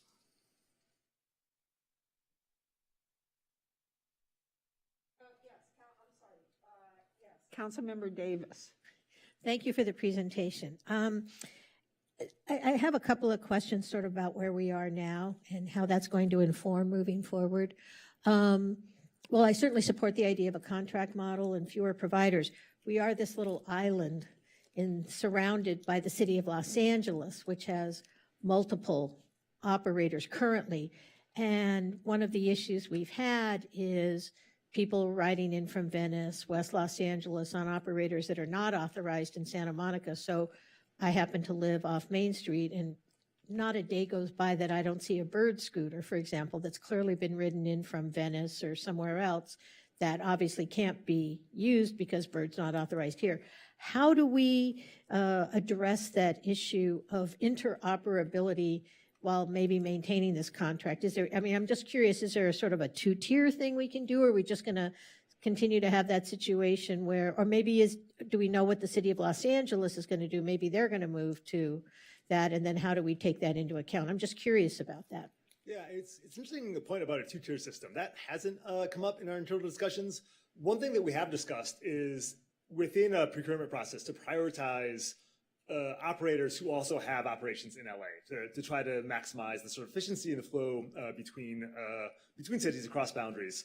With respect then to scooters or devices from operators who are not permitted or not contracted, in this case, in Santa Monica, that really becomes an enforcement issue. So we have to rely on the sort of the good faith of those operators to collect their vehicles and then impound as necessary. Okay, yeah, and that's what I've observed, but I'm just curious because it does seem that, you know, unfortunately, a lot of people live just over the border and it becomes a little awkward. But if you're thinking about it, that's all I'm asking, because all we're doing tonight is sort of thinking about the future, but this may be our only chance to sort of talk about it. One of the questions I have is, we certainly, when we went through the last iteration of this and we settled on the 4 providers, we were promised a lot of different things, some of which have materialized and some of which haven't. You know, as someone, for example, I was looking forward to the 3-wheeled scooters, and I saw them for 2 days, and I rode one, and then haven't seen one since. We were also promised sort of self-parking scooters that would determine when they were on the sidewalk and back out of the way. Haven't seen those. And so I'm curious about, as we go into this contracting process, how do we, you know, think about, and maybe it's the contracting process itself that helps us, but, you know, sort of promises made, promises kept. I know, for example, I've received complaints from constituents. You know, we really made an effort on having these services available throughout the city. And I know people on the eastern side of the city are like, I can literally see a scooter, but it's a quarter mile away and I've got a half mile to go. So, you know, at that point, it's just easier to walk. I'm just curious how, you know, is the contracting process going to give us a better opportunity to make sure that when promises are made to us, they're kept? I think you're absolutely right. I think it will. So with respect to device technology, so one thing that we definitely want to prioritize in the RFP is prompting respondents for safety enhancing features, for order enhancing features, like self-parking, like, you know, so like different device types, 3-wheel scooters, sidewalk riding technology, sidewalk riding detection technology, and so on. And as part of the contract process, we can build sort of fleet-wide deployment into the contract, right? So we can enshrine expectations over the deployment of these things. So it's not just that we know you have a 3-wheel scooter. We can actually build into the contract what proportion of your fleet that might comprise. And same thing with distribution around the city. So we currently have availability zones. We have 8 zones around the city, and we have targets for deployment and for availability in those zones. And that's something that we definitely want to carry through in the contracting program. And then my last question is, so it seems to me that, for example, when we first did this program, we didn't have the riding scooters. Those seem to be incredibly popular now.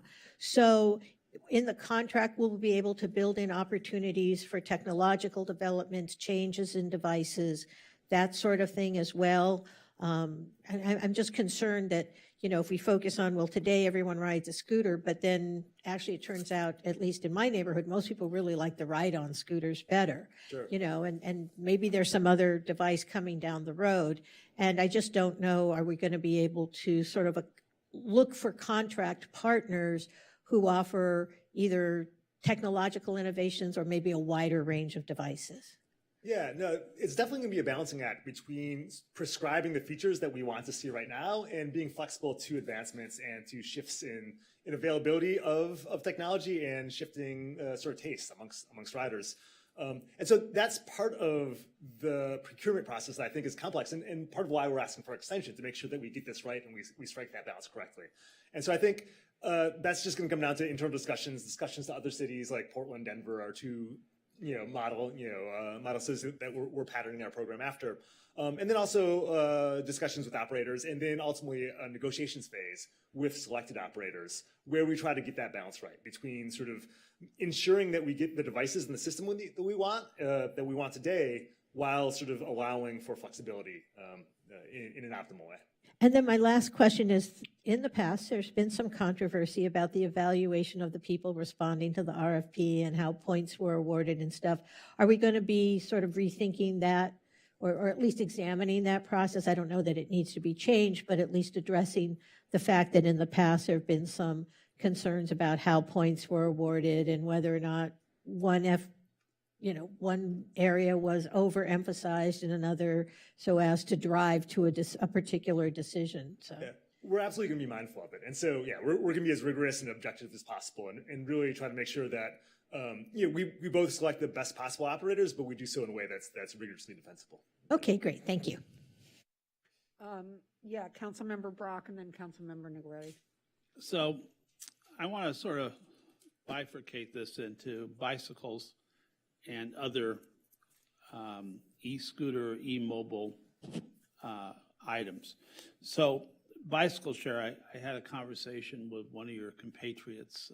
He had the misfortune to sit next to me at a meeting for an hour and a half, and I had just come back from 5 different cities that all had bike share.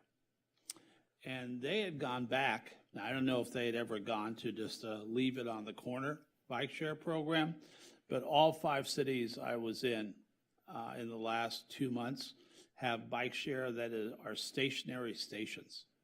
And several of the cities now have stationary stations that also charge.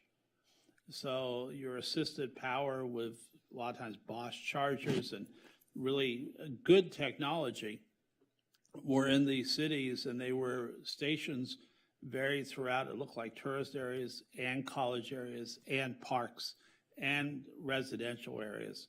And back in 2011, I traveled to Denver as a Recreation and Parks Commissioner, but actually just for vacation that weekend. But I went to see B-Cycle's control station there and came back really enamored with what they were doing, Trek bikes, et cetera. And they came to Santa Monica with a demo at the Santa Monica Civic, but nobody at that time was keen on doing that. We waited and did a different system. But I was really excited to see, for instance, in Santa Barbara, B-Cycle, Trek bikes with Bosch, generators and batteries rather. I was just in Napa where I saw bike share in stations. I was just in this weekend, I was in Bend, Oregon, where they were using Bird bikes. It really seemed cleaner. And as much as I know the original concept of this type of bike share was, well, you would have them on every corner. They'd be everywhere. But they became more of a complaint system for bikes just left everywhere. And honestly, as much as I was really thrilled about Lyft, they don't have bikes throughout the city. And it's a real issue. Plus the fact the expense of the Lyft bikes is now the same as gaining a Lyft car. So there's no comparative advantage to doing what we wanted to do, which was have people forsake their cars and use bicycles. We've tried to develop a bike system on the ground for better bike lanes, for better protected lanes, but yet our bike share system doesn't match that. So first on bikes, I'd like it to see us evaluate a more of a standard bike share where we use stations. And also, I mentioned this last week, but I'd also like to see us have talks with Metro because they're expanding. And it doesn't really make sense to have our own system if Metro would go with, if they advance to where they get all assisted, electric assist bikes, it would seem like that would be the ideal. And the price for the Metro bikes was actually reasonable. You could get one on one of those and not exhaust the bank. So I want that to be something on bikes that our residents really want to use, that, you know, they're replenished all day long. A single provider is a great idea, and a system that will allow us to have bikes ready for residents throughout the city. That's every neighborhood in the city. As far as e-scooters, we know that the system that was sort of guerrilla, you know, hoisted on us was an issue. And I also, like Councilmember Davis, I was so excited about the three-wheel cycles, the three-wheel scooters, and the fact that they had this great technology that was going to actually broadcast out you were now on in a park or in a sidewalk and stop them, and that we saw from one of the providers that the scooters would even move back into place. It was a miracle. It was wonderful. And yes, I saw the same 3 scooters, Councilmember Davis, and then never saw them again. So we need to make sure that, as Councilmember Davis mentioned, yeah, we need to make sure that technology is updated constantly, and we actually get the technology that we're shown, and that becomes the standard, because it seemed like we had it, and for literally a few days, and I saw a couple, and I saw the demo, and I was excited about it, and then it disappeared, as did some of the sidewalk avoidance systems, some of the, you know, the different areas that we thought we were going to see, didn't see them. And it's funny, over the last 3-4 weeks, I've been seeing more and more scooters in our parks, more and more scooters just left. And the companies were doing a really good job for a long time of regrouping scooters, making sure they were out of the public access ways. And it seems like whether they're decreasing revenue, they're cutting back on staff, whatever, but it seems like they're not being quite as efficient as they were in the past. And we need to make sure, if a contract model provides that ability to actually control the product and the price for e-scooters, and we contract with one company that we can have control over. You're thinking about 2 companies or 1? Up to 2, yeah. So there's a possibility of 1 or 2. And I think one of the other questions that Councilmember Davis had, which I agree with, was that are we going to do our best to make sure that we know technology will keep evolving, and many times quicker than our ability to do other things with it. How are we going to make sure that we hold these companies to looking for the newest product, or do we do short-term contracts? It's a good question, yeah. So the initial plan is to have a 3-year contract period with the potential for additional year-long extensions. In terms of ensuring sort of the adoption of up-to-date technologies, the best possible technologies for safety and for other features, that is very quick. We're certainly paying attention to it, and it's a difficult strategic problem to enshrine in a contract, but we'll do everything we can to both prompt for that in the RFP, to give us a concrete plan for how you're going to adapt future technologies, and to provide sort of a roadmap for future technology, and then enshrine that in the contract itself. With respect to your comments on bike share, all those elements of affordability, of accessibility throughout the city, and then of having sort of orderly stations, like those are all elements that we definitely plan on stressing in the RFP, and we'll attach real points to. Those are things we're going to select on, and so yeah, we're absolutely. And for the e-scooters, I've noticed, I think we've seen 2 reports on this in the last 6-8 months, or at least I think I've seen 2 things on it. That price has been a area that local residents haven't been using. It's become a tourist use for the excitement of, oh, we get to use scooters, right? And it's also an upper income use. And I think what we hoped would happen is students would be using it to go to SMC. People would be using it for first mile, last mile, to get to and from the train stations, to and from areas in the city. They would use the bike routes for the scooters as well to make sure they were safe. And that the price point would be something that any resident could use. And I know we added low-cost programs last time, but I don't think they've been successful. And they could say, well, we have 900 users at this price, but honestly, same thing. If you're going to pay the same amount to get on an e-scooter or a public bike or to get in an Uber or Lyft, then we're defeating the purpose. The prices have to be kept low enough that residents will use them.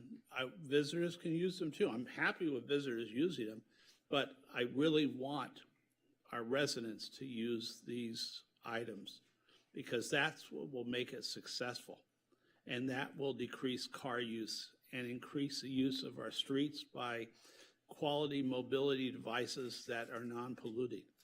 And I think that's important. Thank you. Lana Negretti. No. Are you making a motion? Are you asking? I can, but I have a question. Okay, go ahead. And then I can make a motion. You mentioned incentive, moving to the RFP, sorry, hello. The incentive to invest by moving to the RFP model, and I was reading in the report. I was just curious, can you just expand on that a little bit and what would be the incentive for them to invest? Yeah, so there's a couple of core components to that. One is this idea of exclusivity.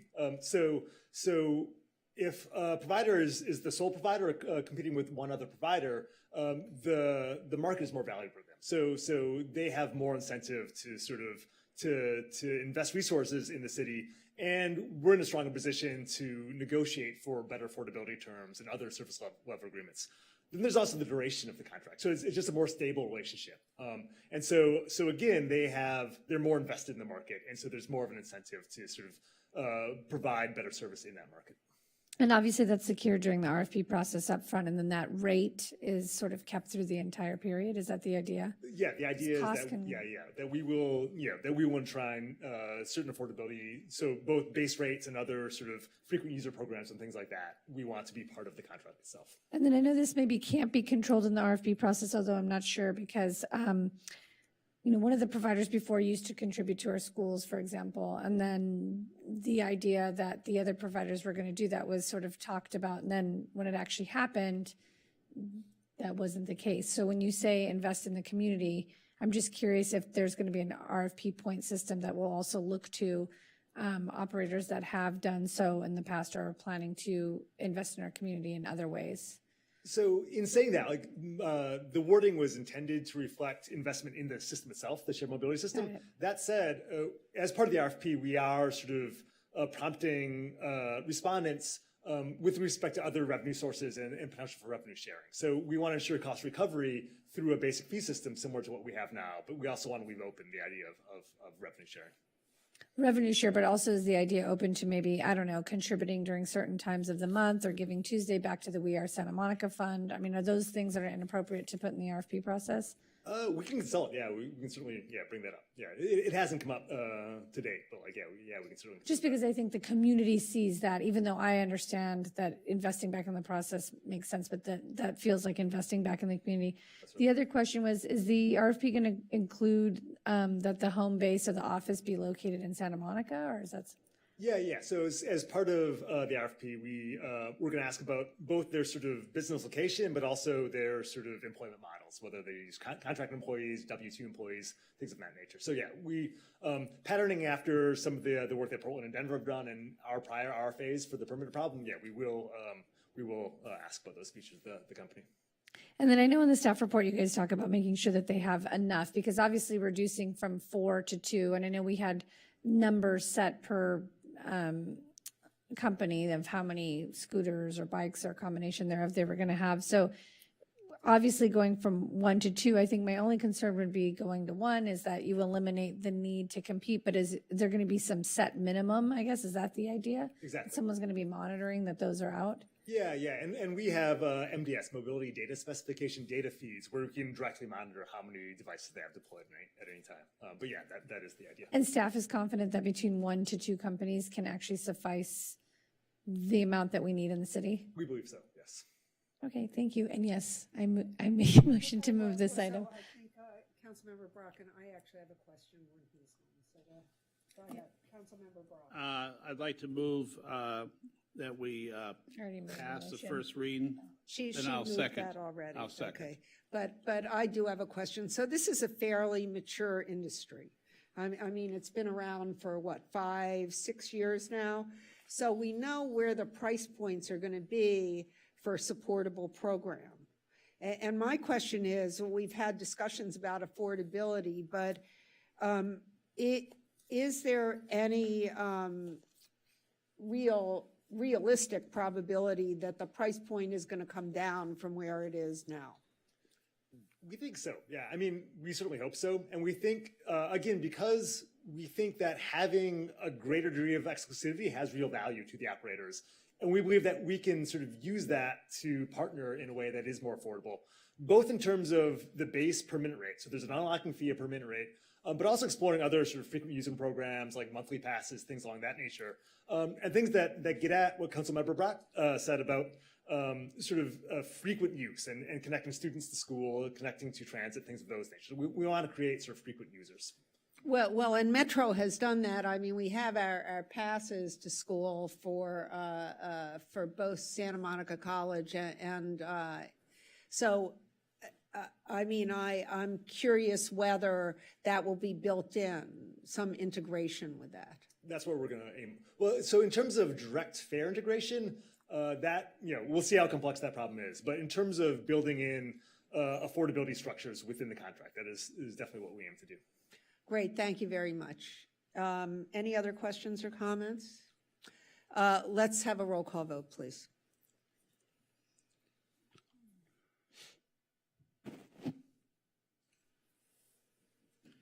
Councilmember Parra? Yes. Councilmember Davis? Yes. Councilmember Negrete? Yes. Mayor Pro Tem McCowen? Yes. Councilmember Brock? Yes. Councilmember De La Torre? Yes. And Mayor Himmelrich? Yes, so that passes unanimously. And thank you very much. That was really helpful. And next item. Okay, the next item is introduction and first reading of an ordinance modifying Municipal Code 4.12.105 concerning amplified sound in Ocean View Park. Council, I was going to tee this one up. Let's hear it. Okay. This is the result of, I think, a number of complaints over several years about noise from residents adjacent to Ocean View Park. This is brought at the request of council. There are several options here, but what we put before you is a very simple, very limited change in the amplified sound ordinance. It simply says that you may not use amplified sound in Ocean View Park. There are exceptions, whether it's pursuant to a community events permit, so that would be allowed. It also would allow the council in the future to approve other areas to have similar restrictions through a resolution. And then it says that we need to put up signage to let people know. So that's really all it does. It does not prohibit the playing of acoustic instruments without amplification. And that's it. Any questions? Councilmember Davis. So, and I sent an email about this. Maybe you could describe broadly, because people are confused about the parameters of Ocean View Park and the area that would be affected by this. Right. I think staff may have a map available of what the park actually is. I think the one thing we need to clarify is that the sidewalks that are in the right-of-way adjacent to the street, is that part of the park or not? I think barring something that shows affirmatively that it's part of the park, I would say that's probably not, that's part of the right-of-way. Right, because in Ocean View Park, there are actually walkways that come between the buildings from Nielsen Way down to the park. And, so there was some concern about, is Ocean View Park only on one side of the walkway, or does it encompass, because there's actually a grass area on the other side. And I don't know that we need to clarify that tonight, But I think at some point, as we're going to put the signage up and people need to understand where they can and cannot play music, amplified music, just because I would hate for people to say, well, I didn't know this was part of Ocean View Park, and then get cited for playing amplified music, But that sort of thing. Just at a really high level, it's basically the entire green space area, both sides of the walkway that extends all the way to Nielsen Way down to Barnard, and includes all the sports courts as well. At a very high level, that's what we're talking about. And I guess I'll just make a comment, because this is a limited ordinance. I very strongly believe in the First Amendment, and the First Amendment protects the rights of artistic expression, which includes amplified music. But I also understand this is a unique situation. We've heard both from residents who love the music and residents who don't love the music. And so given that this applies to a relatively limited area, I'm willing to support it. But I hope this is not the camel's nose under the tent, as they say, that we're going to use this to start limiting amplification in other parks where people are more likely, for example, to exercise their First Amendment rights, such as protest and things like that. So I'll just leave that there. Councilmember Negretti. I just wanted to make the comment that as a music supporter, you can still create music without amplification. So there can still be music. It's just amplified sound, to be clear. Right. Councilmember Brock. I move this forward. Moved by Brock, seconded by Negretti. You're on a roll tonight. Well, I wouldn't get carried away. It doesn't feel like much of a roll to me, but let's take a vote. Councilmember De La Torre, Yes. Councilmember Brock, Yes. Mayor Pro Tem McCowen. Yes. Councilmember Negrete. Yes. Councilmember Davis. Yes. Councilmember Parra. Yes. And Mayor Himmelrich. Yes, so that passes unanimously, and let's have our next item. The next item is introduction and first reading of an ordinance amending Municipal Code Chapter 6.112 to add regulations for street performers on Wilshire Boulevard, Arizona Avenue, Santa Monica Boulevard, and Broadway, adjacent to 3rd Street Promenade. Oh, and I guess we have a slide. Council, I was going to tee this one up also. This is similarly addresses amplified sound here on the promenade, and what we found is in the restrictions on amplified sound on the promenade, enforcement became an issue for two reasons. One, while there were limitations on the promenade, people might go right around the corner and then still cause sound, amplified sound, to interfere with other uses on the promenade. So this, there's my my unsophisticated map. So you see the promenade are the 3 blocks in the center. So this ordinance would extend the limitations to the adjacent sidewalks at 90 degrees from the promenade back to the first alley. So it extends it half a block from the promenade where you would be limited in what you can do as far as amplified sound. And then there's one other change as far that will assist with enforcement. There are restrictions on how long you can play, and the existing ordinance says then you can only be there a certain time, and then you have to go at least 120 feet away. Well, PD or code doesn't want to have to get a measuring tape and see what 120 feet is. So instead of saying 120 feet, it says within that block, because that's very easy to enforce. So that's what the changes are. Any questions? I'd like to move this item. Well, any questions? Let's start with that. Okay, any comments? Okay, so motion by Negretti. Second. Seconded by Brock. Let's have a roll call vote. Councilmember Parra. Yes. Councilmember Davis. Yes. Councilmember Negrete. Yes. Mayor Pro Tem McCowen. Yes. Councilmember Brock. Yes. Councilmember De La Torre. Yes. And Mayor Himmelrich. Yes, so that passes unanimously. Everyone push your buttons. Mayor Pro Tem and Councilmember Brock. Okay. Okay. Next item. Love those second readings. Next item, second reading and adoption of an ordinance to amend Municipal Code Section 312, 3.12.01010, and 3.12.600 to allow non-electric pedicabs and beach bike path, and recodify Municipal Code Section 3.12.380, prohibiting vehicle driving and parking on sidewalks and parkways. And this is a second reading. Move adoption. Second. Moved by Davis, seconded by Brock. Let's have a roll call. Please. Councilmember De La Torre, Yes. Councilmember Brock, Yes. Mayor Pro Tem McCowen. Yes. Councilmember Negrete. Yes. Councilmember Davis. Yes. Councilmember Para. Yes. And Mayor Himmelrich. Yes, so that too passes, and let me push my button, 7-0. And now we are at Next, 10. we have two more. Oh, sorry. Introduction and adoption of an emergency ordinance to add Municipal Code Section 4.27.080 to the Santa Monica Municipal Code. And did you have a presentation? Yes, very briefly. Good evening, Mayor and council members. Jonathan Irwin Frank, Deputy City Attorney. I wanted to start with just a brief reminder about eviction protections that are already in place. So we do have the County of Los Angeles COVID-19 Eviction Moratorium. That does apply from now and since July through the end of the year. But it is different in some ways from what we're offering to you for consideration tonight. So that the first thing is that only applies to tenants who are at 80% of area median income or below.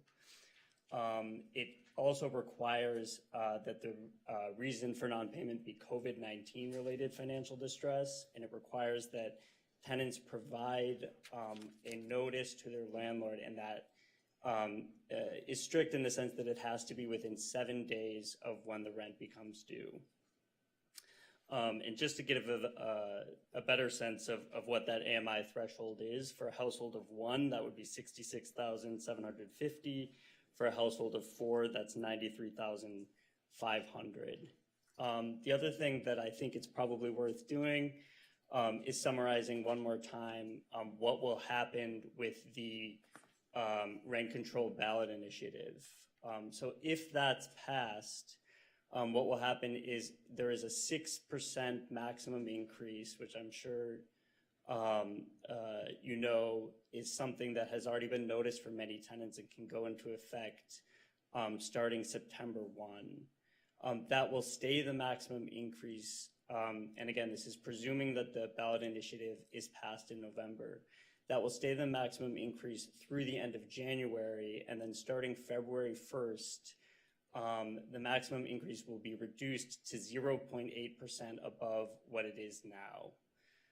So the rent for many tenants would actually have to go down. And the idea there is that for the rent control year, which is from September through September, the average rent is going to be 3%. And so what we have for your consideration tonight is a targeted temporary eviction moratorium that is designed to protect tenants who are faced with that 6% increase over this interim stopgap period from September through the end of January. And so that is the rent that's covered.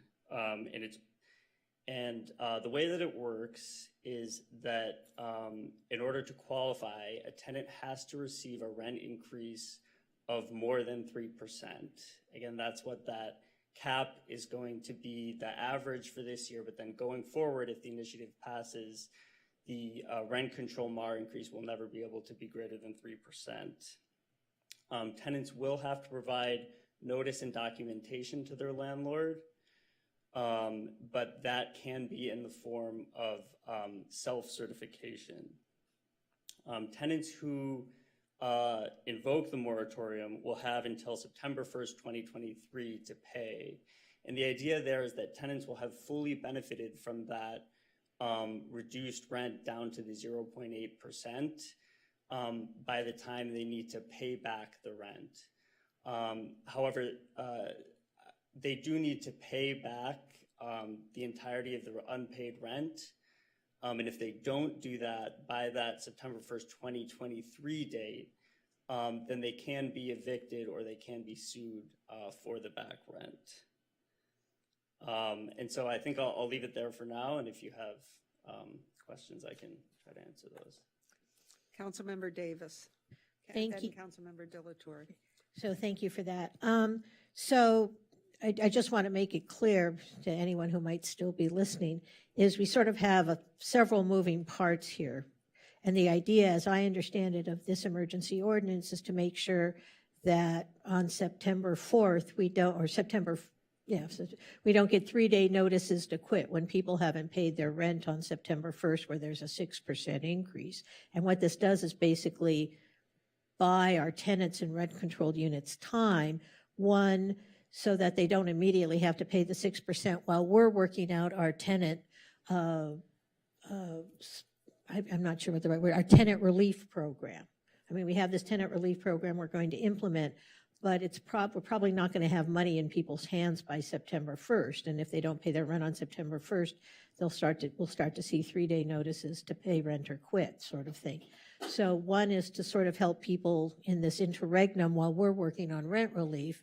And then it also seems that, to give people time to see if the proposed charter amendment passes, so that then they can, as you indicate, will pay what is essentially a yearly maximum of 3%, and then that will be due in they'll have till September of 2023 to make good on that. And then if they don't, so what we're really doing is sort of trying to, in a very short period of time, protect tenants from being evicted while we're working out our tenant relief program, and at the same time waiting to see if our charter amendment that amends rent control is going to pass. Is that right? Yeah, I do think that's a very good summary, and I think, as Ms. McGranahan pointed out earlier tonight, if a tenant misses that 3-day window, very often they're not going to be given more time. And it's exactly what you said. I think it is to make sure that all of our tenants are able to benefit from the ballot initiative, if that does pass, and from that overall 3%, because of course if they're evicted, they will never be able to benefit from that. Right, and so in a way, to maybe sum it up, this is in many respects a homeless prevention program, because if on September 1st, we're not necessarily going to have money in people's hands, they're going to get hit with a 6% rent increase that we can't do anything about, and under unlawful detainer law, they can get a 3-day notice to pay or quit, and they could literally be out of their home on September 4th. And so what we really want to do is not have people being evicted from their units, but be able to, one, give the proposed charter amendment time and also our rent relief program time. So this is really to prevent people from becoming unhoused while all these moving pieces move around. Is that right? I think that's correct, and that's one of the several reasons this is an emergency ordinance for your consideration. Okay, great. Thank you. Councilmember Negretti, and then Councilmember Brock, I think. Sorry. I just wanted to be clear, because you mentioned, I go right into it. I didn't even say hello, good evening. Thank you for being here. You said that it only applies, okay, well, first of all, going back to the eviction moratorium, it's not just, it's the difference. If you just continue to pay your old rent without the increase, right? That's what you're referring to? So if you get an increase of $50 just for simple math, but you continue to pay the rent without the $50 increase, right? Then you're protected, or does it mean that now you can just not pay your entire rent and you're protected under this moratorium? So the version that is before you, or what is before you, is somewhat broader. So there is a threshold. In order to qualify, you have to have been given an increase that is more than 3%. But once presuming you're a rent-controlled tenant and you have been given an increase of more than 3%, if you then self-certify that you cannot pay your rent for any of those months due to financial distress, then all of the rent for those months could be covered by the moratorium. Right, so that's the moratorium. And just on that note, so basically, if your rent is $4,750 or more, because that's where it kind of hits the cap of, at that point, you're capped, because 3% would be $142.50 if your rent's $4,750 more. So those people who are at the cap or above do not qualify for this, because at this 3% level, once your rent hits this cap and you're paying $47.50, for example, the cap is $140. which is am I making sense here? This applies to every rent-controlled tenant who may receive an increase of greater than 3%. Right, but some people won't get that based on the math. Some people won't get a 6% increase. What she's saying is clear. If your rent is high enough. Right, depending on the dollar amount Right. too. Yeah, 140 will never exceed 3%. Right, so those people are excluded from it. And then, he's like, I'm not sure if I follow, but okay. Oh, no, I do follow. I think, And then- that's something that if you determine that you wanted everyone to be covered, you could. Well, because people said that, we shouldn't assume in certain categories that people don't have trouble paying the increase as well. So I was just pointing that out for those that are listening. But the other issue is also, I just want to make sure, because I had some neighbors that were coming over and showing the pass-throughs can add up, right? Depending on your landlord, if they put those through. So this does not include pass-throughs. This is just the rent increase. I know, for example, my rent is capped at the 140, but my rent went to 176 higher because of pass-throughs. So just want to be clear that some people might look at that and say, well, that if they're doing the percentage, I don't want to confuse anyone here. I'm trying to be. Not address the pass-through. Right, I'm just saying that out loud so that anyone listening, because I've had that question and I received 24 emails about the pass-throughs and whether that adds up in relation to this. So it's just the percentage Of rent itself. So that was my other question. And then when you're self-certifying, what does that mean? So Like, how do you this creates an self-certify? affirmative defense to eviction. So if a landlord were to file for eviction, the tenant would have to come forward in response to that and say, I can prove that I have financial distress. And so that's subject to ultimately having to prove it at trial. So it's not a free pass to just say it. They have to ultimately be able to prove it too, if the landlord pursues eviction. Yeah, she wants to ask a follow-up, but then I have one more question.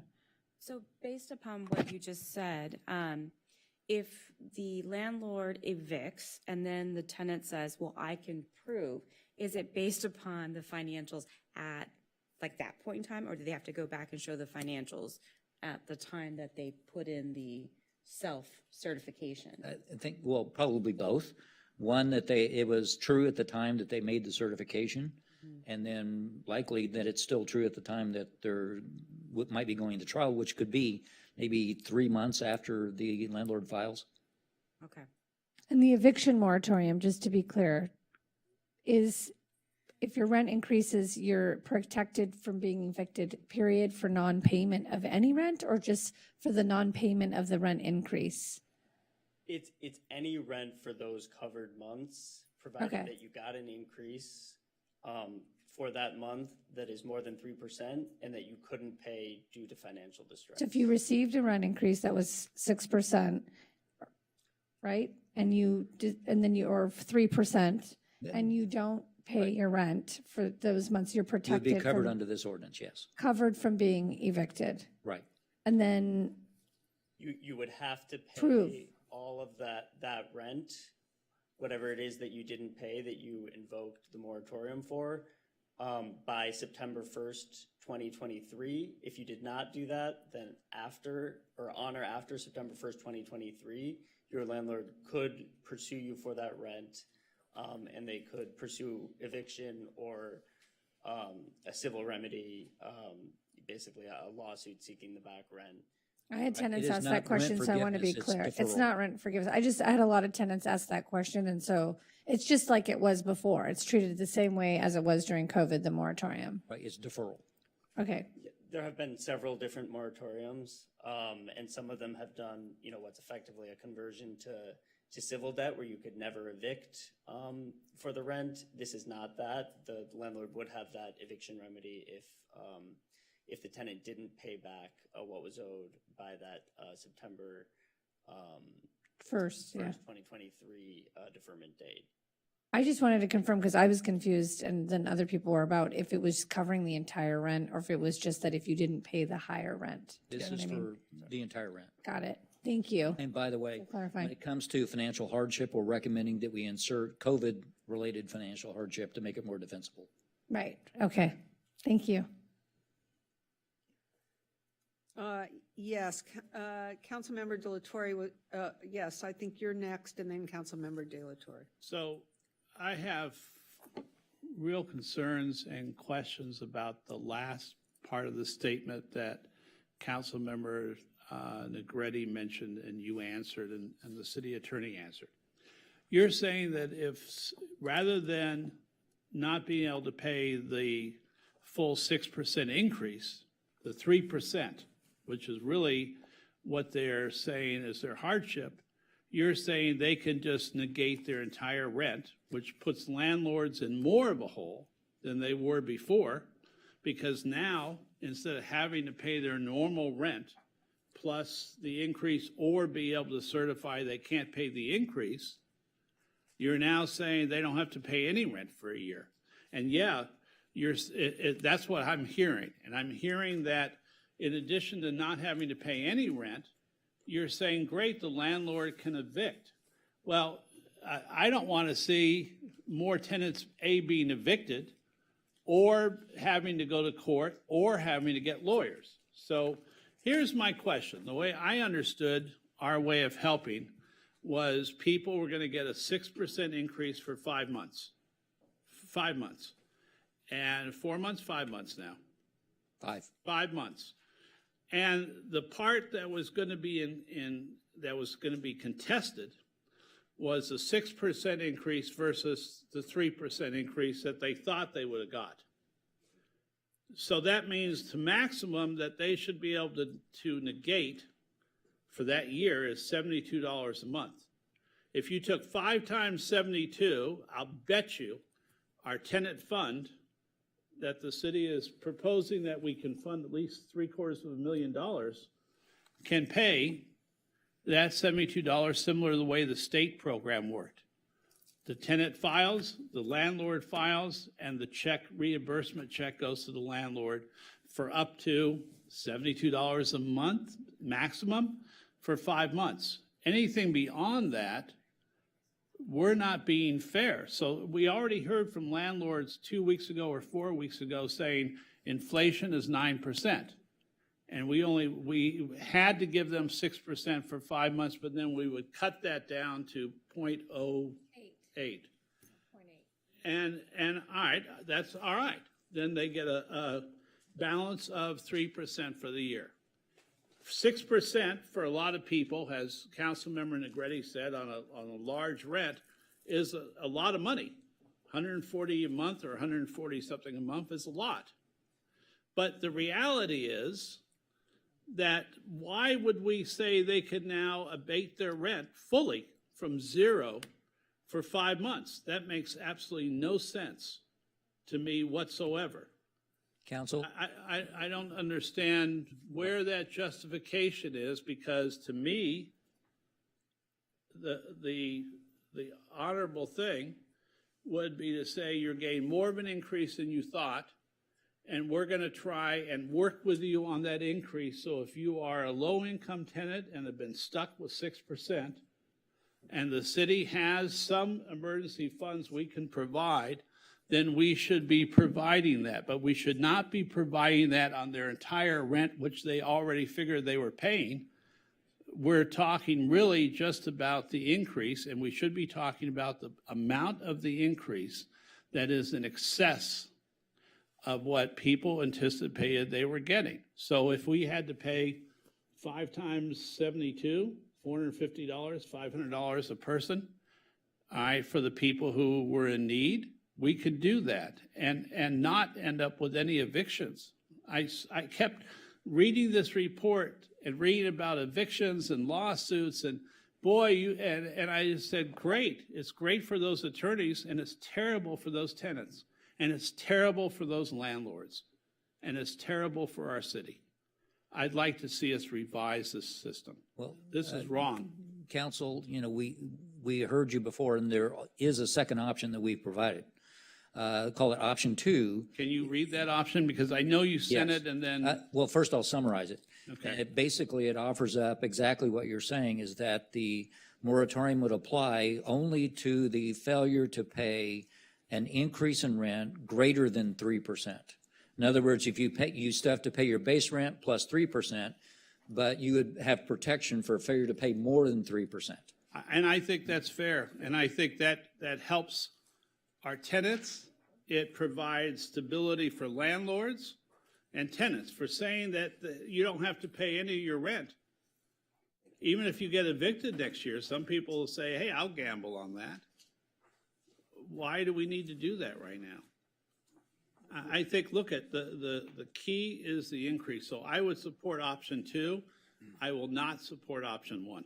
Thank you. And just if I can add really quick to that, Jesus. to Councilmember Brock's position, because I think it's just a better thought out policy here. Is you also don't want tenants to be falling so much behind on rent. Anyone who's in a financial squeeze, falling deeper into a hole is not healthy for them. Then 5 months later they have this balloon payment they have to make to keep their apartments, and then they're going to come to us and say, hey, look, you all passed a policy saying I didn't have to pay anything, and then now I'm in this huge hole, I need help. And we don't want to have that as well. So I think it makes a lot of sense what the City Attorney Sloan has presented us, where housing providers, property owners are going to get some, most of what they need to keep in business. I mean,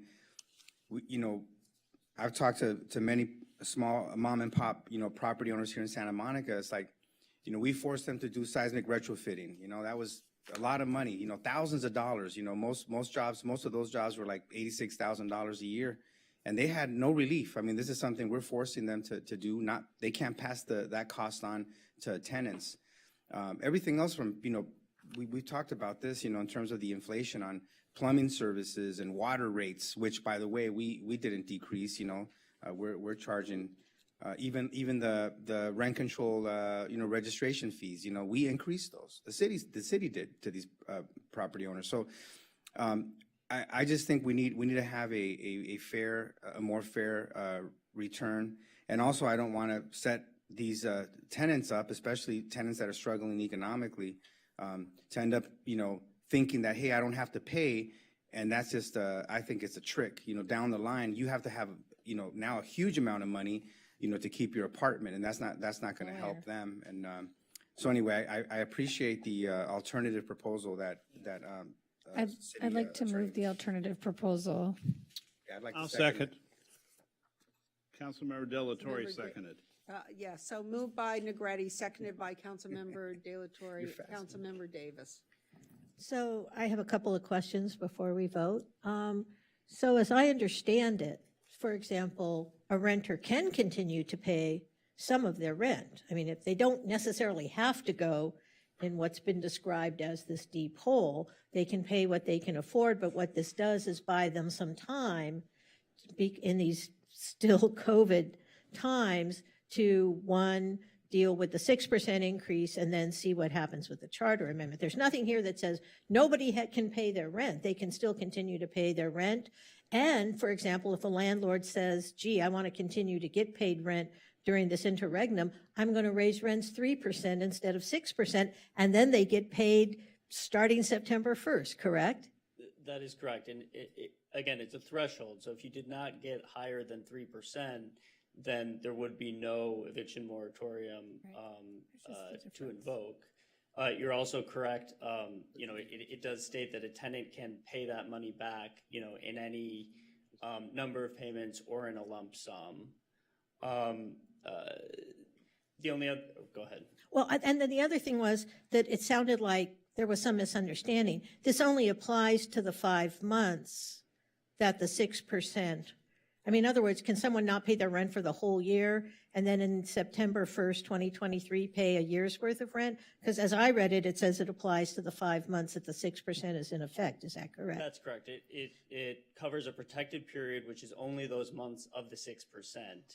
The September 1st, 2023, that is the date by which the rent would have to be paid back in order to be permanently protected from eviction. So in theory, beginning March 1st, February 1st?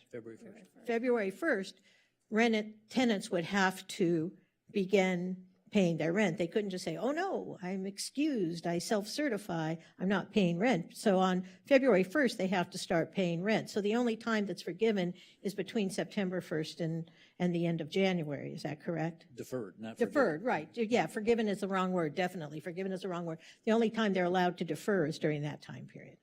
That's correct. Okay, great, thank you. On that basis, I'm going to be opposing the alternative motion. So just to be clear, this is not saying, because assuming right now people are not in an eviction moratorium, they're paying their rent, right? So there's no eviction moratorium right now. Other than There's LA only County. the County of Los Angeles eviction Okay. moratorium with the requirements that That you just laid stated. out. So that's 80% AMI, COVID-related financial distress. So that's still, Notice to your landlord within 7 days of when rent is due. and that still applies.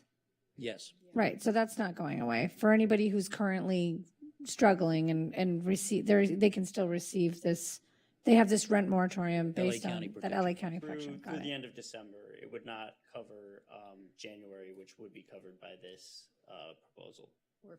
And this proposal just does what we were just talking about, to be very clear, that you're covered between the 3% and the 6%, which is what I had understood as well. That's the option 2. Right. Right. Okay, I just wanted to be clear because I don't want to muck up And what there we is, were just. again, it's set up as an affirmative defense.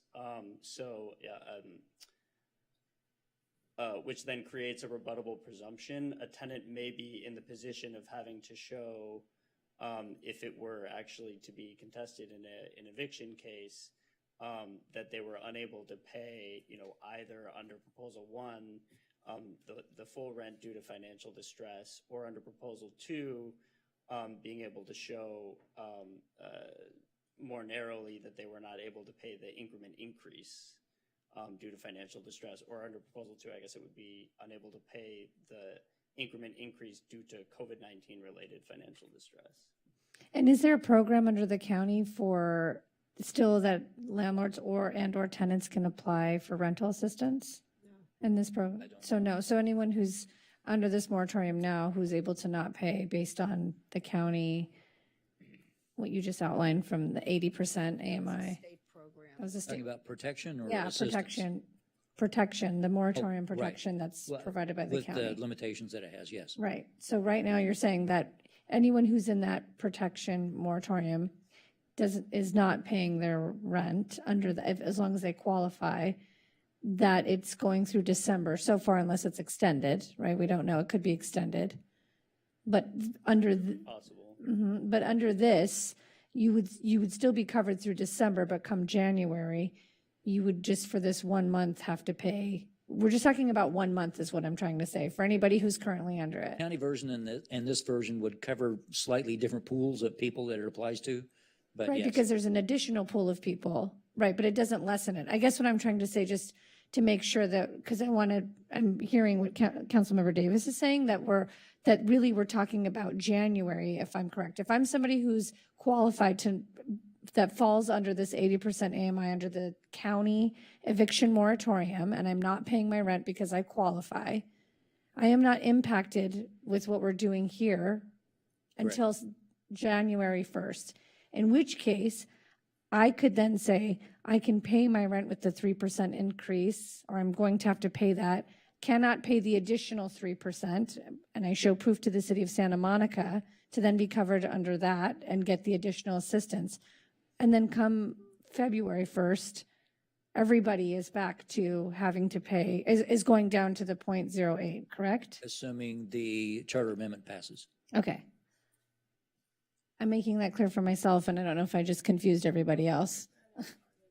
But let me, excuse me 1 minute. So there's one thing, there are two things. First of all, I think that this incentivizes landlords to charge 3% from the get-go, because then this protection isn't available, because the protection is available only if it's only over 3%. So anybody who only charges at 3% won't be subject to this ordinance. Isn't that a good thing?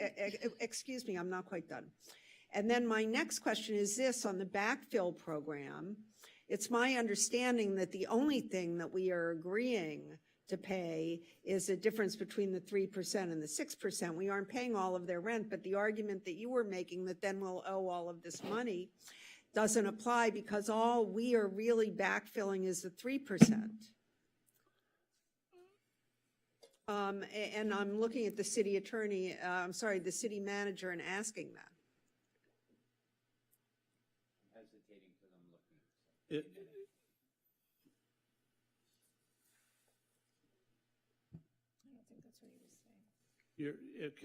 Can I try and answer that in the meantime? And I have two questions while the city manager looks that up. Sure. Okay, one, in response, the assistant city attorney said originally when I asked this question, if someone couldn't pay the increase, they could choose to defer their entire rent for September, October, November, December, January, and then repay it by the following September or start repayment in September. That's correct to what you said? You would have to pay the entirety of the amount that you didn't pay prior to September 1st, 2023. But the first part of what I said then was true, which you said that people could defer their entire rent for those 5 months because they couldn't theoretically pay the 3% increase. And that's why I proposed that we use this alternative. I have a question. You mentioned that some people could pay, if there was a good landlord, the good landlord could just charge them 3% starting in September. And I think Mayor Himmelrich backed that up a minute ago. My question, though, is do they still have to decrease their rent increase to 0.08% in March, or can they just maintain it at 3% for the year? Does my question make sense? Yes, it does. I believe we handled that in the charter amendment. We did. Yeah, No, They'd have to reduce it. If it was the whole So- thing that if they charge 3%, They could they just stay charge at 3%. through the whole year. Okay, that makes sense. I'm fine with that part. So we don't have to worry about that in this because that's in the charter amendment that would go to voters. So if a landlord wanted more stability, rather than try and take that quick fix of extra money now, they could just go 3%, not have to do separate forms, not have to go back and forth. And Mayor, you were saying then that negates Well, because this ordinance only applies in excess of 3.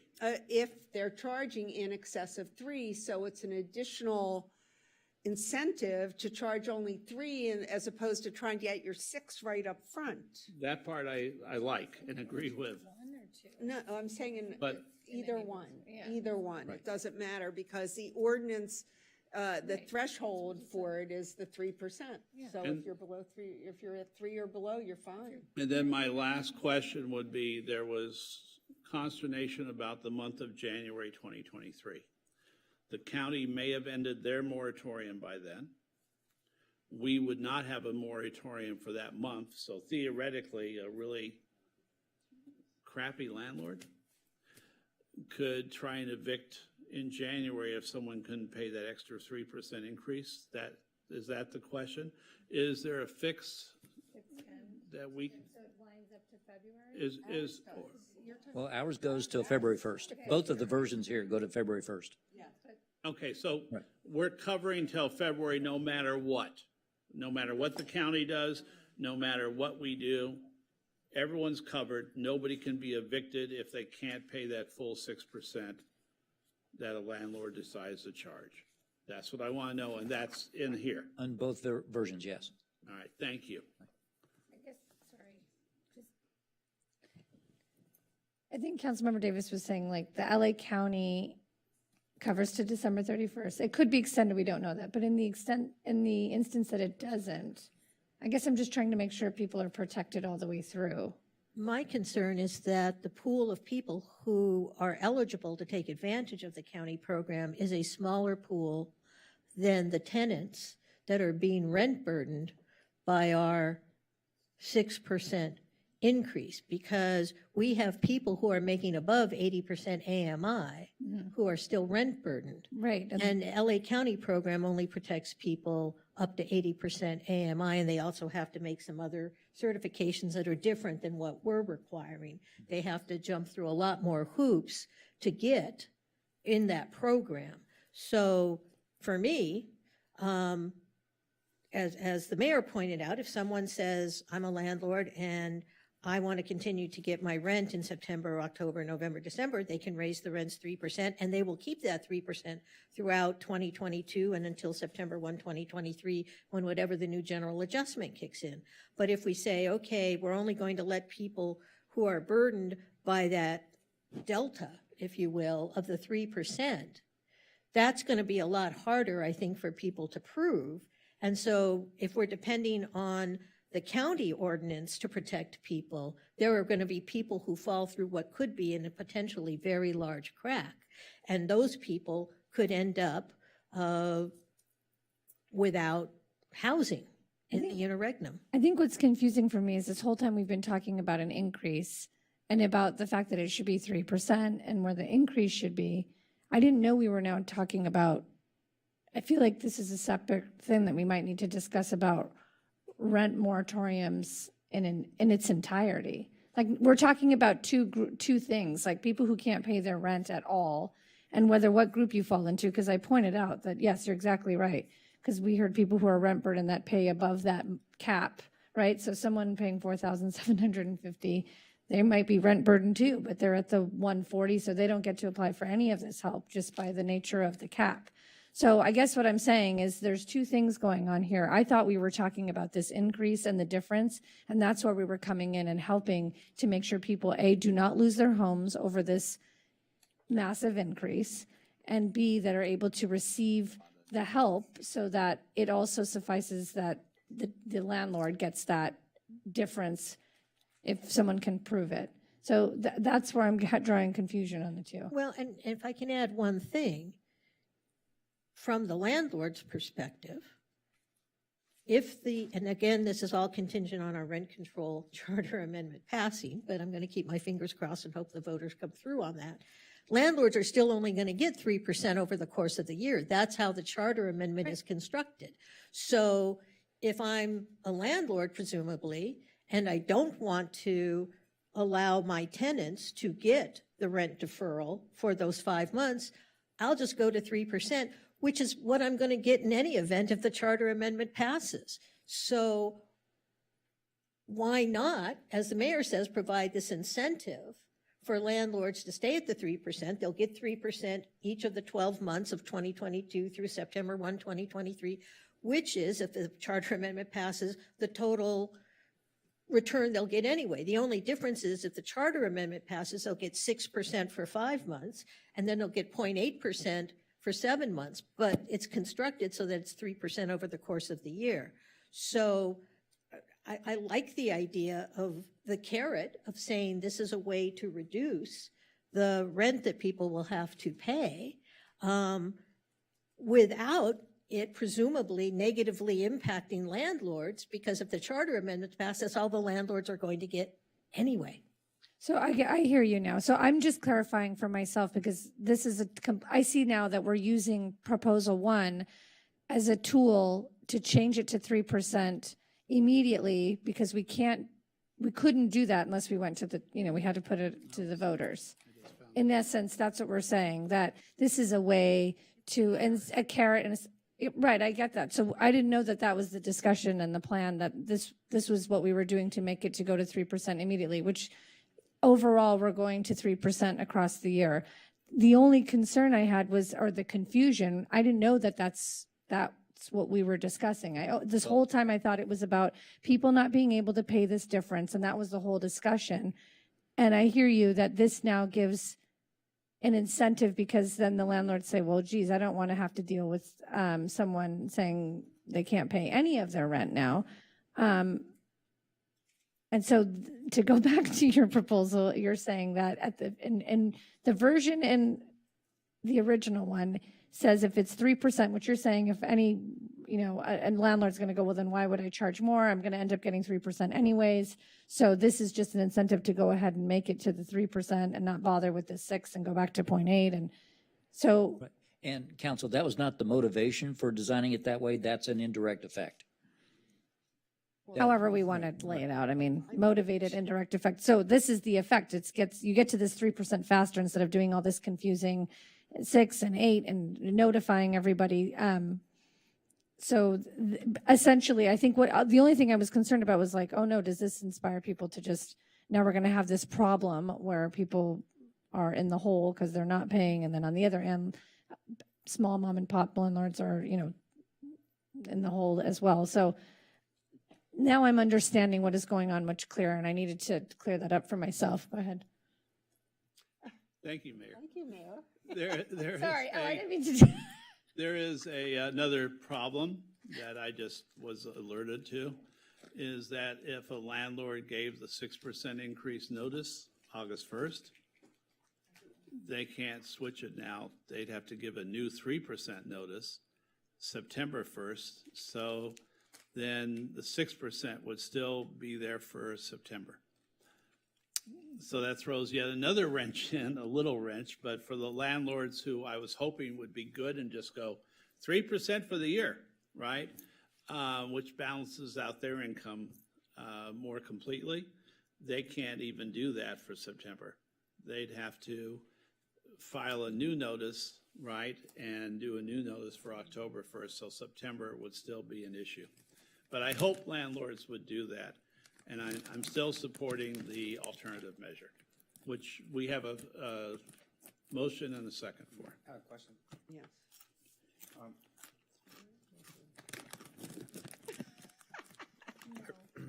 I just wanted to know in terms of the legality about self-certification. I read that there's a U.S. Supreme Court decision. There's a case, I can get you the case. Anyway, y'all probably know about this case that found that self-certification to be improper and unconstitutional. And I just wanted to get clarity from legal counsel. The difference here is that this is an affirmative defense, so due process would be provided in the eviction process. The only thing I would add is that that's something that we've done. That's something that self-certification, the County of Los Angeles moratorium uses, and as well as the state eviction moratorium. The tenant still has to ultimately prove it. Yeah. But it sounds, I mean, from the ordinances, it would be, they would just have to say, I can't afford to pay the rent. That's what they do Right. now. The increase. If the landlord did not believe the tenant, the landlord could proceed with the eviction and the tenant would have to prove it. Okay. But again, for my part at least, I don't want to see evictions. I want to not see landlords go, oh, I can go to court and try and get rid of someone, because I don't want that in the city. And I don't want us, it felt when I read the first version, that it felt like we were providing an incentive to say, hey, let's launch lawsuits, and I don't want to see that. Yeah, go ahead. Okay, I'm speaking to Oscar because I made the motion on the second, but after all of that discussion, I'm now feeling like we're voting on the first and not this because this incentive, it feels like, We're voting on the second. We're voting on the second. well, I'm just pointing out that You can change in your this vote. discussion, So do you want to pull your second? well, that's what I was saying, if I'm pulling my second, because Your first. my first, I made the motion, so So you're withdrawing your I'm motion? withdrawing my motion after that conversation. I will move that we vote on the alternative. Because the first one still says that people can abate their rent temporarily for up to 5 months. Their full rent, not just the increase. Right, but so what I'm saying is we just had this whole discussion about the incentive, and it sounds like it only lies if it's within the first motion, in the first version. Then we can always amend version 2. The problem with Well, the then first amend it. one is that people don't have to Right. pay their rent for up to 5 months, period. Now, If look, their rent I don't is- think it's smart to do that. Only if the because increase is you're putting above yourself 3. in a hole. But Or they we can can make a decide to do that. substitute motion. to go with the original proposal, and that's what I'm going to do. I move that we go with the original proposal to abate all of the rent. As, again, because this is a carrot and stick. Really what it is it means you can't be evicted, and it doesn't mean you can't pay your rent. It just means you can't be evicted, and eviction has become a major problem here. I think that eviction is the problem.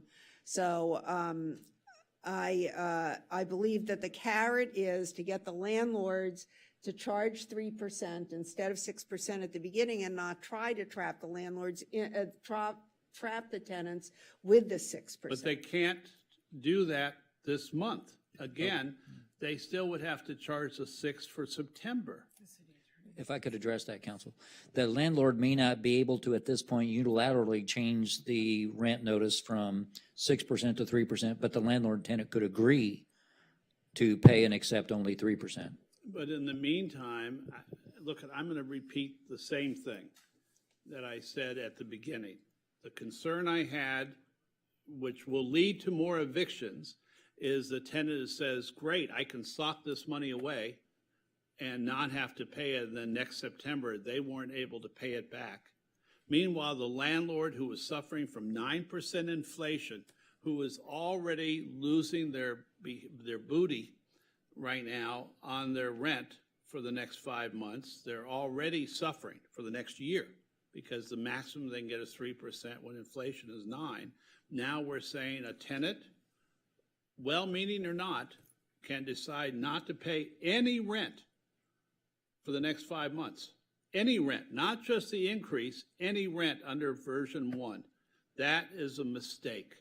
If that happens, and I don't know how, but if that happens, what we will be incentivizing is for small housing providers to go out of business. You know, most of the evictions that we've seen, or at least a huge amount of evictions that we've seen, is because of the use of the Ellis Act, and you know, housing providers getting out of the business. And so I think that we need to find a way to support those small mom and pop operators in the city. They're good landlords. You know, there's organizations even called Progressive Landlords of Santa Monica. These are, I know these people. They want to stay in business, and they have a relationship with their tenants. We want to keep them in business. If we lose them to Ellis Act, you know, transitions, we're going to end up losing affordable housing in the city of Santa Monica. Corporations are the ones. Excuse me, I didn't call on you, Councilmember Davis, and then Councilmember Negretti. Thank you. So I just want to make a couple of points. And I'm not sure I'm going to characterize this right.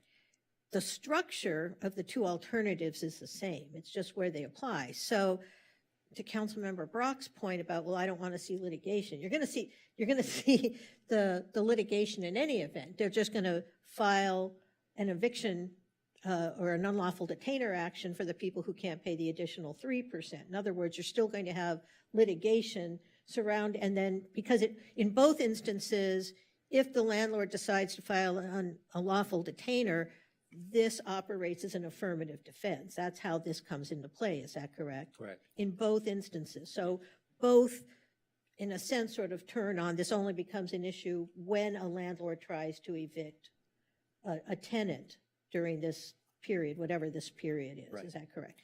And then the second thing I want to address is Councilmember De La Torre's statement, which is, certainly I think we're all sympathetic to the idea that we want landlords to stay in business. Assuming, and again, this is an assumption, and we all know what they say about assume, but assuming the charter amendment passes, mom and pop landlords are still only going to see a 3% rent increase over the course of the upcoming 12 months. Now, if it may be that they get the 6% up front and then they get the 0.8%, or they make a decision, and I think the city attorney is absolutely right, even if they've already given notice on the 6%, they can voluntarily go to their tenant and say, I am not going to evict you if you only pay me 3%, and oh, by the way, here's a revised rental notice increase that going forward, I'm only going to pay you 3%. So either way, the mom and pop landlords get the same rate of return because, again, yes, and I can see you making a face, Councilmember Brock, in theory, if the landlord says, no, I want my 6% and I want my 6% now, then yeah, they may be in a position where they don't get paid that for a few months. But again, this is not rent forgiveness, this is rent deferral. Ultimately, they will recover that money. But if it truly is for mom and pop landlords or anyone else a concern about having a steady rate of not losing rent for those 5 months, then it behooves them to say, okay, tenant, I'm going to take 3% in the month of September. I'm not going to file an unlawful detainer action against you, and here's a revised notice of rental increase going forward until September 21, 2023, that your rent increase is only going to be 3%, and then the tenant has to pay. So it's not as if we're somehow taking that flexibility away from the landlords, and in fact, we're giving them the flexibility to say, I'm going to get a 3% rate of return, again, assuming the charter amendment passes, or a 3% rent increase, and I'm either going to get it 6% for 5 months, 0.8% for 7 months, or I'm going to get it, 3% steadily over the year. So nobody's taking money out of landlords' pockets, and it's really up to the landlords. If they want to run the risk that their tenants are going to avail themselves of this opportunity, then sure, they can go ahead and charge more than 3%. But if they don't want their tenants to avail themselves of this opportunity, then they can charge 3%, and either way, they get the same amount of money. So we're just giving the landlords, whether they're mom and pop or institutional, the opportunity to decide how they want to get their 3% over the course of the year. That's all that's happening. One does not give them more rent increase than the other, again, assuming the charter amendment passes.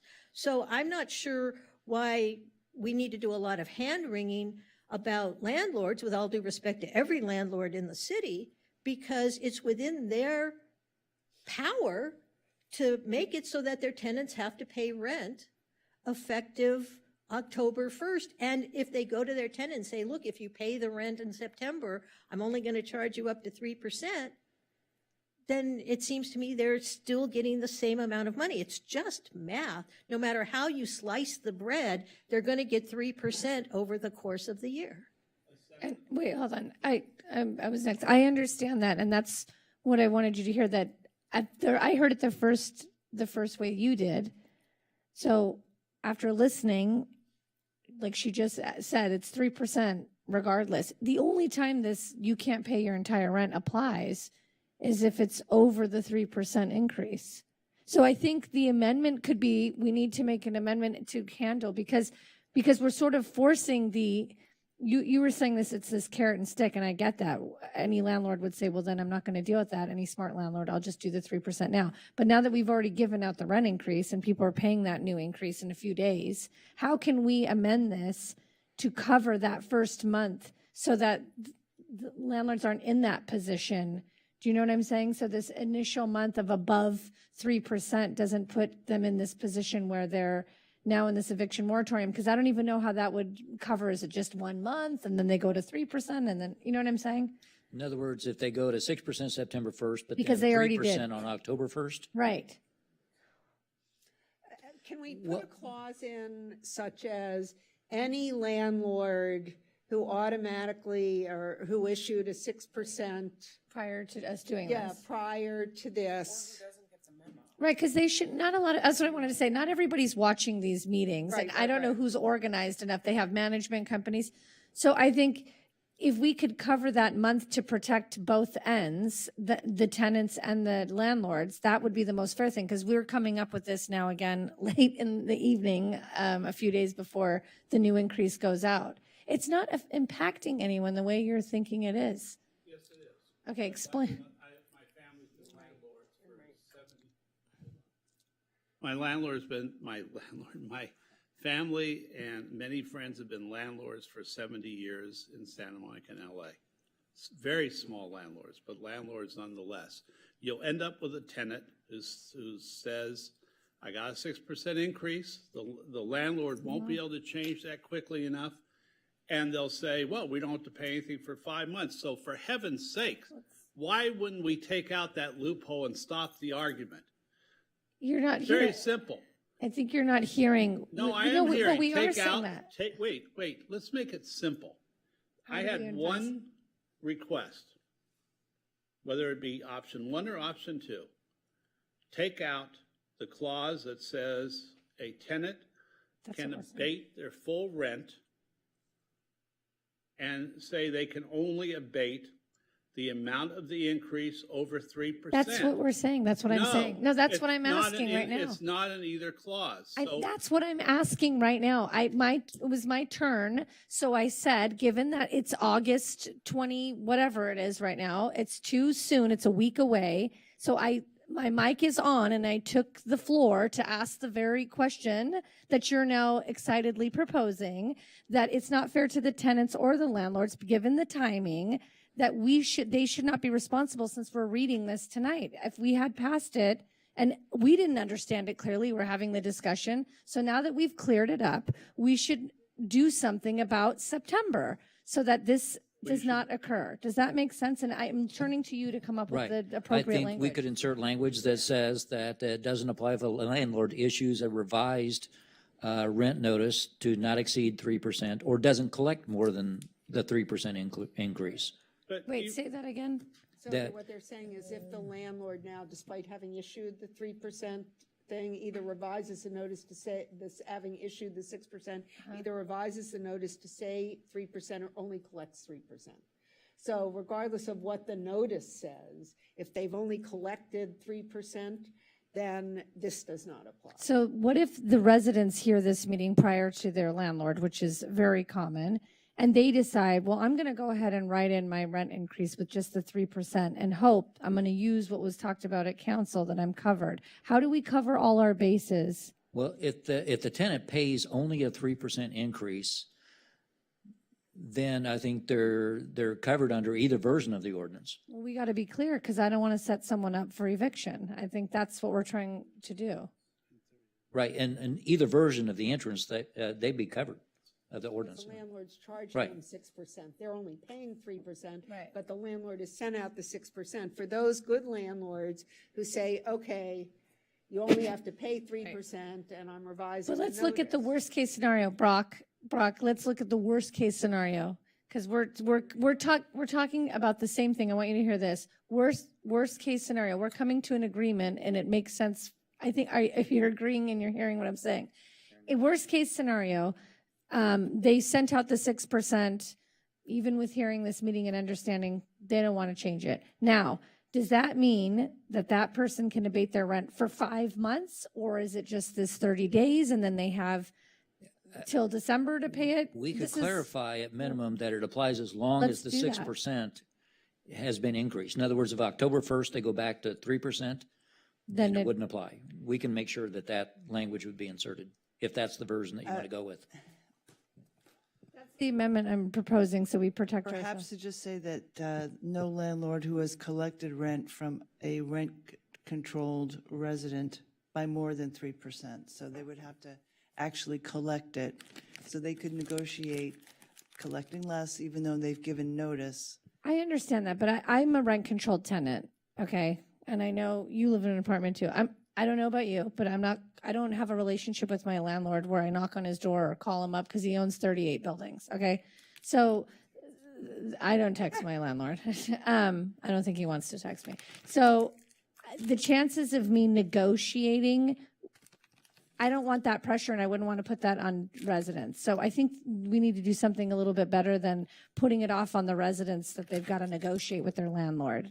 Most people don't want to engage with their landlord about rent decrease, increase. So if we could just make it really clear, we're presenting this as the city, we should take the onus of what's happening. And maybe it means we have to cover We should that pay for rent. it. We I should think pay for it. Like we- if people can't pay that month, we the use the city government- $750,000 we have to assist people for this month that they can't pay their rent, since we're doing it so late in the evening on before rent's due on the 1st, right? So if rent is due on the 1st and people are unable to pay, I mean, we've got to figure something out where it's not on the residents to have to call up their landlord and negotiate this. So let me just chime in, and City Attorney Sloan, just You want to listen to let me keep me on track with this comment.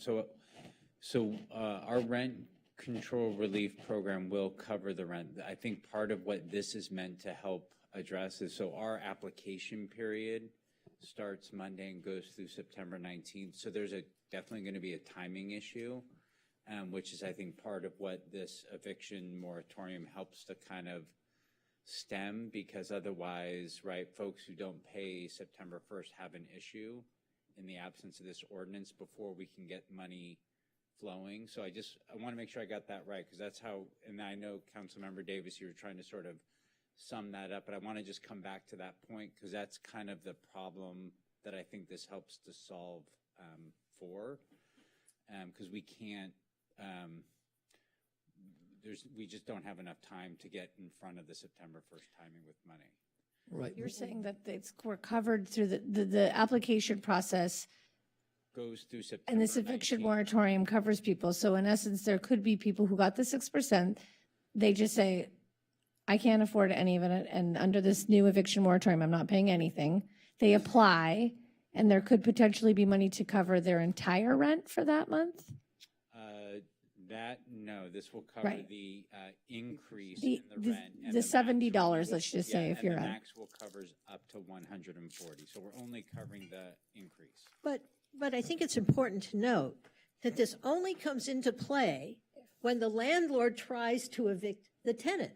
So if the landlord knows that there is relief coming down the pike that's going to help the tenant, if the landlord is willing, in my mind, to be reasonable and say, I'm only going to take 3%, nobody has to lose their housing during September. And in terms of notifying people, I mean, the one thing we do know is who all our rent control landlords are. I mean, they have a lot of documentation they have to file. And so it seems to me we can notify them as soon as we get out of this meeting, you know, hey, this is what we're doing. But again, I think it's important to note, you know, with all due respect again to our landlords, is one, if they're willing to be patient and let our rent relief program come into effect to help people, they just don't have to file an unlawful detainer action to evict anyone in September, in which case, and they can go to the tenant and say, if you pay me the 3% increase, I'm not going to move to evict you out. You get to stay in. We don't have a problem. I'm going to send you a new formal notice that effective October 1st, your rent officially will only go up 3%. In the meantime, the tenants who are really stressed even by whatever it is have the right to apply within the parameters the city manager described earlier this evening for rent relief. So the idea that somehow on September 1st, people are going to stop paying rent and landlords are going to go bankrupt, I think is a little apocalyptic and a little hyperbole at this point in time, because it is within the landlord's control about how they want to react to this. And even if they want the 6%, but they think, gee, maybe I want to wait for this rent relief program to come in, they just don't have to file an unlawful detainer action against the tenant for not paying rent on September 2nd. And I know actually we do have some landlords who have worked with tenants who've had problems and said, I understand you're getting, you know, paid on the 15th, I'll take the rent on the 15th or whatever. So it's not as if sort of this is out of the landlord's control and they're immediately going to get screwed by this system. The only time this comes into effect is when they try to evict the tenant. If they don't try and evict the tenant for non-payment of rent and let the program for rent relief come into effect and are willing to accept 3%, then nobody's ox gets gored. Well, there's also, hold on. just one other nuance I Excuse just me. want to make sure, I think it's important to this conversation that I think Assistant City Attorney Cola mentioned, is that the one provision I believe I heard you say you want to add into this is that it has to be attributable to COVID-19. So that Right. really limits the applicability that this ordinance will actually impact people. So I just want to make sure we're not really talking about the universe of rent control tenants. We're talking about those folks who will have a COVID-19 justification. So it's a smaller population. That's what I heard. And I just want to make sure that's clear. Oh, okay. I just wanted to point out that I'm just feeling a tone of frustration, like, you know, if we get out of here, like as if we're belaboring this. I think it's important to be clear. After what happened the last time, when there's no clarity and no ability to have a discussion, then we move forward making a lot of assumptions, and a lot of assumptions were made off of the last conversation we had up here about what council members were proposing and talking about. So I just want to be mindful that while we're sort of scoffing and laughing at, and there's like, maybe we all know all the landlords off the top of our head, I don't think that that's always true. I talk to tenants every day because I live and breathe it, and people come and ask me all the time these questions. They don't know and they don't watch, including landlords. So I just want to be clear that I feel like while we're sort of going, oh, if we can do this now, we're doing it at this late time before September 1st. Like, had this discussion been brought forward earlier, maybe that message would have reached the tenants, the landlords, and we would have all seen a 3%. But I got my full max plus pass-throughs. And so I'm just pointing out that it's important. I made the mistake, the grandiose mistake of having a conversation and bringing up something in the wee hours of the morning. And so now we're having this discussion, and I just want to have a lot of clarification for people who are watching or listening or watching it tomorrow and following up so that they're clear on their options and what this is intended to do. So I just want to respect that process. And while some of us may not clip on to all the legal information as quickly, because clearly we're all having a discussion up here as to what it really means and the carrot and the stick, and going back to making sure we're addressing the entire community, and in particular that residents aren't put in a position where they're surprised or they're evicted, or this is used as a tool for eviction. So I think we're covering all our bases, and I think we're all doing a pretty good job of doing that. We're having a robust discussion over it, and I just want to be able to do that and move on. So you made the motion. I made the motion. Did I hear a second? But did we put any additional language in there? Was there a substitute motion? Clarification, this is back to the original motion. The original motion, and there was some clarifying language. We added the language about COVID, and then we need the language about September. Can we just be clear on what that language is? Either version. Well, in the Right. in the original So the version. original motion was option 2. The substitute motion was option 1. Correct. But then I withdrew, so we went back to. Okay. But then Councilmember Brock made the original, Regretting.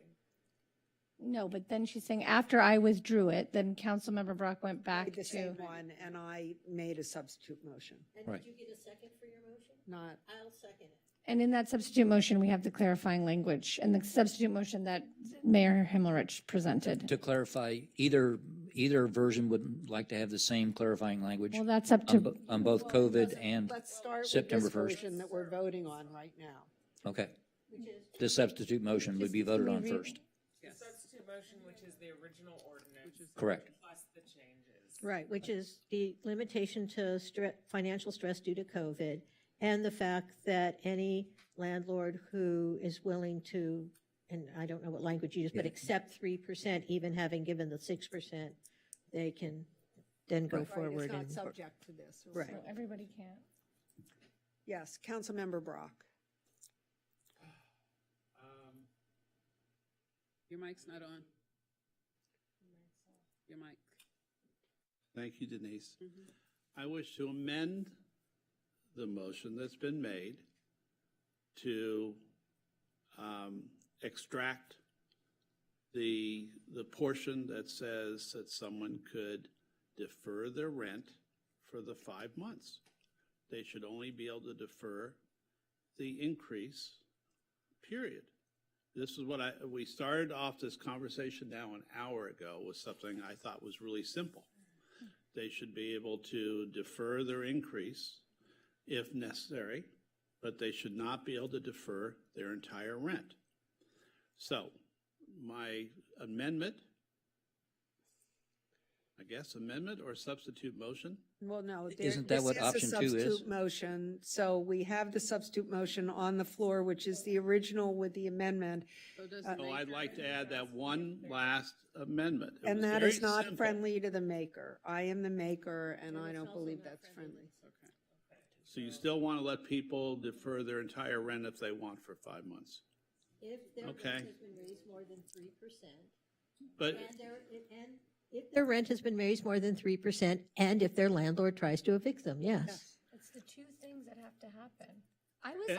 And how was it it was so simple just to eliminate that portion that said they could defer their rent for 5 months? But this was my point. How was this conversation We had to have this conversation to clarify it. He came up and You laid did? it out, but we did. Okay. Okay, let's have a vote. All right.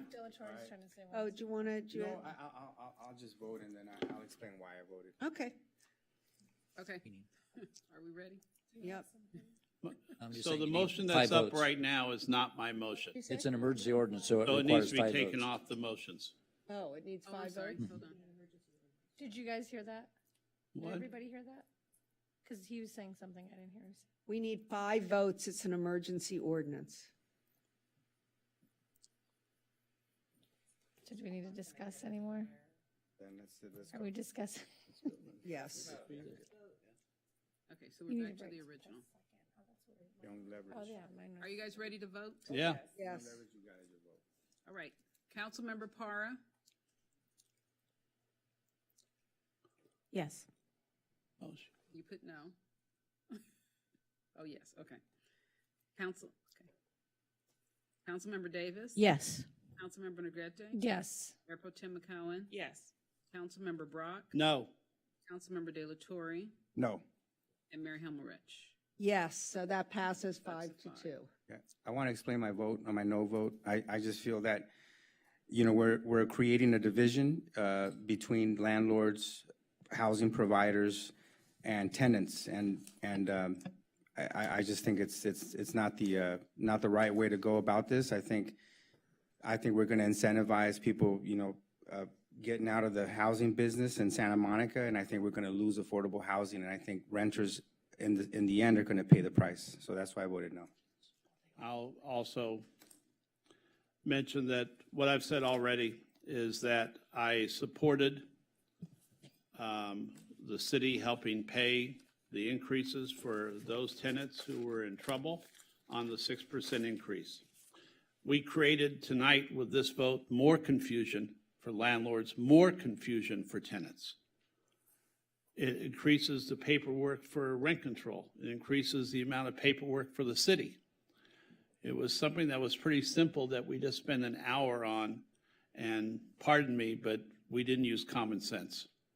So I voted no, not against renters, but to keep the process simple and clean for all renters and all landlords in the city. And I'm disappointed that we just spent this hour of our lives discussing something that should have been taken care of in 5 minutes. Thank you. I think that all the time. Thank you. Let's move on to the next item, Okay, please. so the next one is introduction and first reading of an ordinance amending the city's tenant protection laws.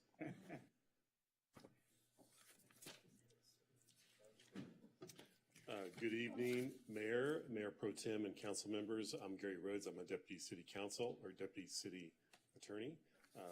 And we owe you congratulations, I think, on your latest injunction, right? Your Section 8, is that? Yes, yes. Yeah. Congratulations on that great All of victory. us, yes, thanks. I have this set of amendments has 5 proposed changes to our tenant protection ordinances. The first proposed amendment is to our Fair Housing Ordinance, also known as the Anti-Housing Discrimination Ordinance. Our Fair Housing Ordinance, like the city, like the state and federal fair housing ordinances, prohibits housing discrimination by landlords based on protected classes. And in 2015, this city council added source of income to that list of protected classes. And in a pioneering move, they added to the definition of source of income, Section 8 voucher holders or anyone else receiving rental assistance. And that definition has resulted in, you know, many applicants and tenants in Santa Monica being able to turn no's by landlords into yeses. And that's been due to the help of the Housing Authority, the Legal Aid Foundation of Los Angeles, and our own office's enforcement program. So it's been a very successful program. Other cities and even the state have consulted with us on how to make that happen for them. Tonight's amendment clarifies what exactly, what are some of those protections. And the 2 main things it does is it clarifies that both existing tenants and prospective tenants are protected under the new, under this relatively new protected class.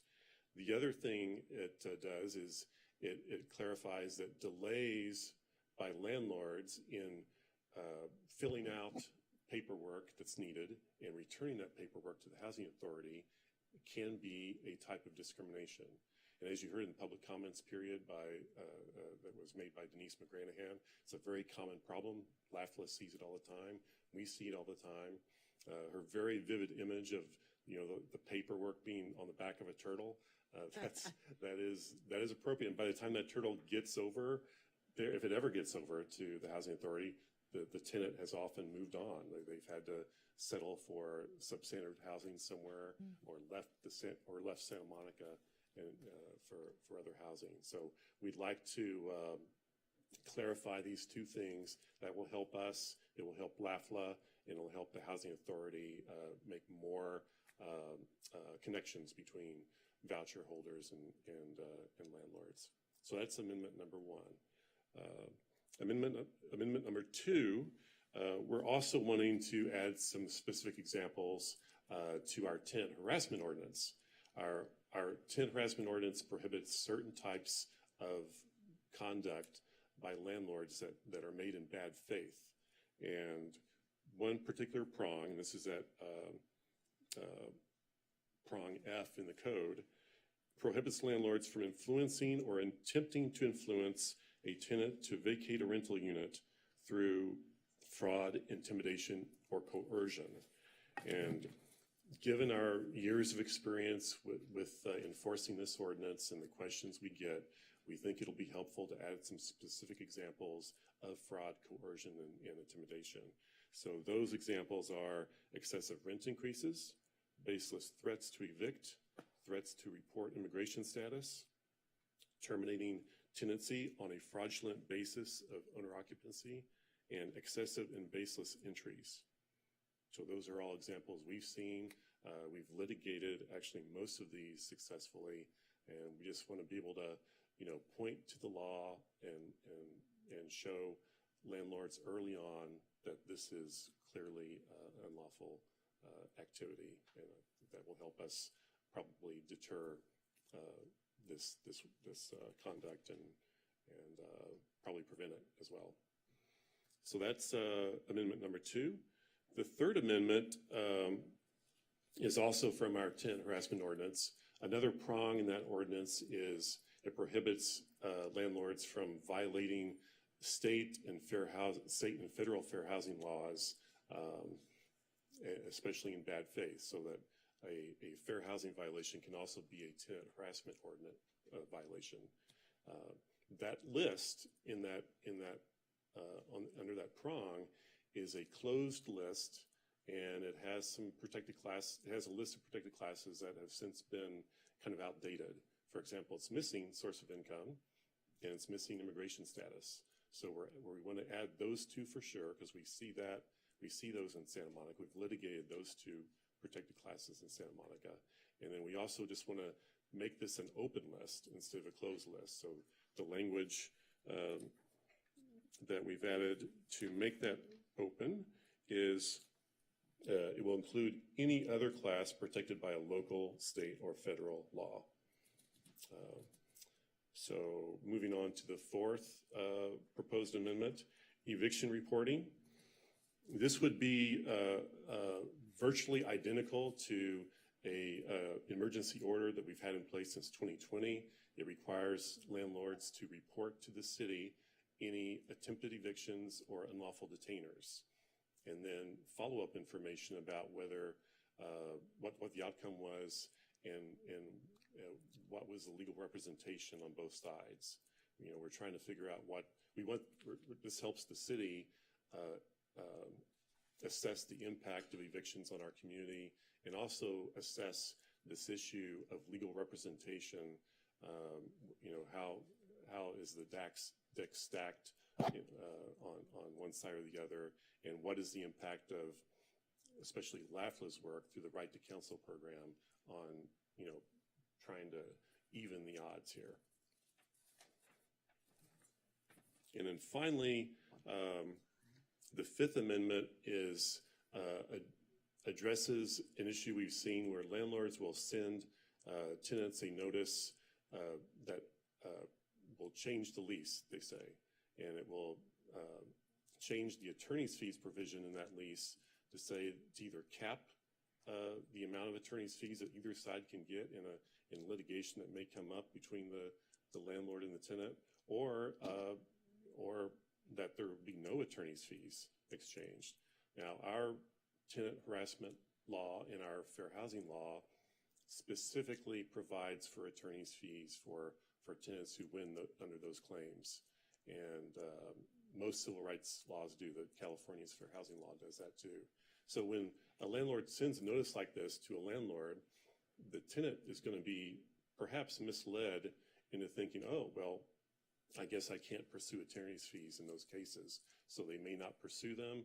I would guess that even, some attorneys may not realize that. They may see that letter when the tenant brings it to them and say, well, it's going to be hard for me to be able to afford to take this case because there's not attorney's fees at the end of it. So we propose that when a landlord proposes to change the attorney's fees provision, that they provide a notice, and we've provided the language for that notice that would clarify that for some laws, such as our tenant harassment ordinance and our fair housing ordinance, that those fees can't be waived or shifted back. So those are our 5 proposals in a nutshell. I'll take questions on any of them now. Any questions? Yes, Councilmember Davis. So my first question was, Ms. McGranahan wanted us to insert including but not limited to, but I'm not sure where that was supposed to go. Do we know where that was supposed to go? And I'm assuming there's no objection to that? I thought you said subsection I, but when I looked at that section, it already had that language. Yeah, that's why I was So maybe a little somebody confused. caught it already. Right, Yeah, maybe. I agree. And then the other question I had was the subsection H, violate any law which prohibits discrimination. And you talked about that being a closed list, and so we extended it to any other class expressly protected by a local, state, or federal law. So I have maybe it's a very specific question. So on that list already is sexual preference and sexual orientation. But I've been hearing an increasing number of folks who are in what I'll call the transgender or the sexually fluid or sexual identification group who are having some difficulties with their landlords. And I don't know, because I haven't done civil rights law in a little bit, about the extent of those folks being protected classes at state or federal law. But if they aren't, is there a way to make them a protected class under local law? Because this does give us the option. It says if they're protected under local law. The state law does include those folks. So okay, so I just wanted to make sure about that because. But should we add it to our law?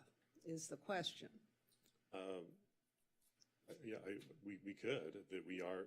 I mean, I would love to specifically add transgender or sexual identity, or because I do think, at least I have been hearing from people in that community that they've been suffering some discrimination in the housing market, even to the effect of landlords going into their units if they may sexually present as men at some times and going in and finding dresses and that sort of thing and assuming that they're transgender or something like that, or attempting to be transgender. Yeah, I would just caution us in protected classes. There's a long history of how we got in this country to identifying protected classes, and I don't think you can equate sort of a person's physical sort of skin color, let's say, like someone who's black can't hide that they're black. Someone who's gay, a male, for example, who's gay, it's not as evident, and that's why protected classes has been historically, they're looking at issues of historic discrimination, by these groups, and I'm trying to understand sort of how a landlord can even go into an apartment and see a dress, and then all of a sudden discriminate against that person. An African American, let's say, or a Latino, or someone of the traditional protected classes that we are accustomed to hearing about, they're you know, that's something on the front end of the relationship of a tenant and a landlord, where you get discriminated against, you don't even get the apartment. The fact that in the example that you're given, this person is already housed, already received the apartment, and somehow a landlord, I don't even know how a landlord gets access to go look in a person's closet like that. Wait, that's just her example. I mean, mean, what she's saying, yeah, I mean, I think, is that the same sort of discrimination that Black and brown people, people of color have had, it also extends to gay people, right? I mean, to other protected classes, including Section 8 tenants, who certainly don't look any different than anyone else, right? So this is not something that's defined. Section 8, I understand. I'm just trying to understand the reasoning of Councilwoman Davis and comparing sort of sexual orientation and race, for example, and making a comparison. I don't think she did that. You did that. Well, I'm saying, Sexual orientation and sexual preference are already in the statute. All I'm trying to do is, those are now, you know, maybe when this ordinance was originally written, those were sort of what people were focused on. They were focused on the gay or the LGBT. But now we know that that community is larger. For example, I have heard of people who have had conflicts with their landlords regarding their transgender status. And that would be covered, though, under LGBTQ. Well, right, that's what I was asking. He says that it's already covered by state law, but I'm just wondering, is there any harm if it's already covered by state law of inserting it into our local ordinance as well? There's no reason you can't also repeat it in the local ordinance. Right, so it seems to me for that community, and by the way, I did hear of someone who had a problem in their apartment. It was someone who most of the time physically presented as a male, but who was considering, thought of themselves as transgender, and the landlord commented on the dresses in their apartment, and these dresses look like they can fit you, and, you know, those shoes were, you know, that sort of thing. And when you hear that, whether those comments are made in good faith or bad, it suggests that the landlord has an issue with someone who might consider themselves transgender or a transvestite. I mean, they don't necessarily have to be transgender. They could consider themselves a transvestite. My favorite comedian in the world is Eddie Izzard.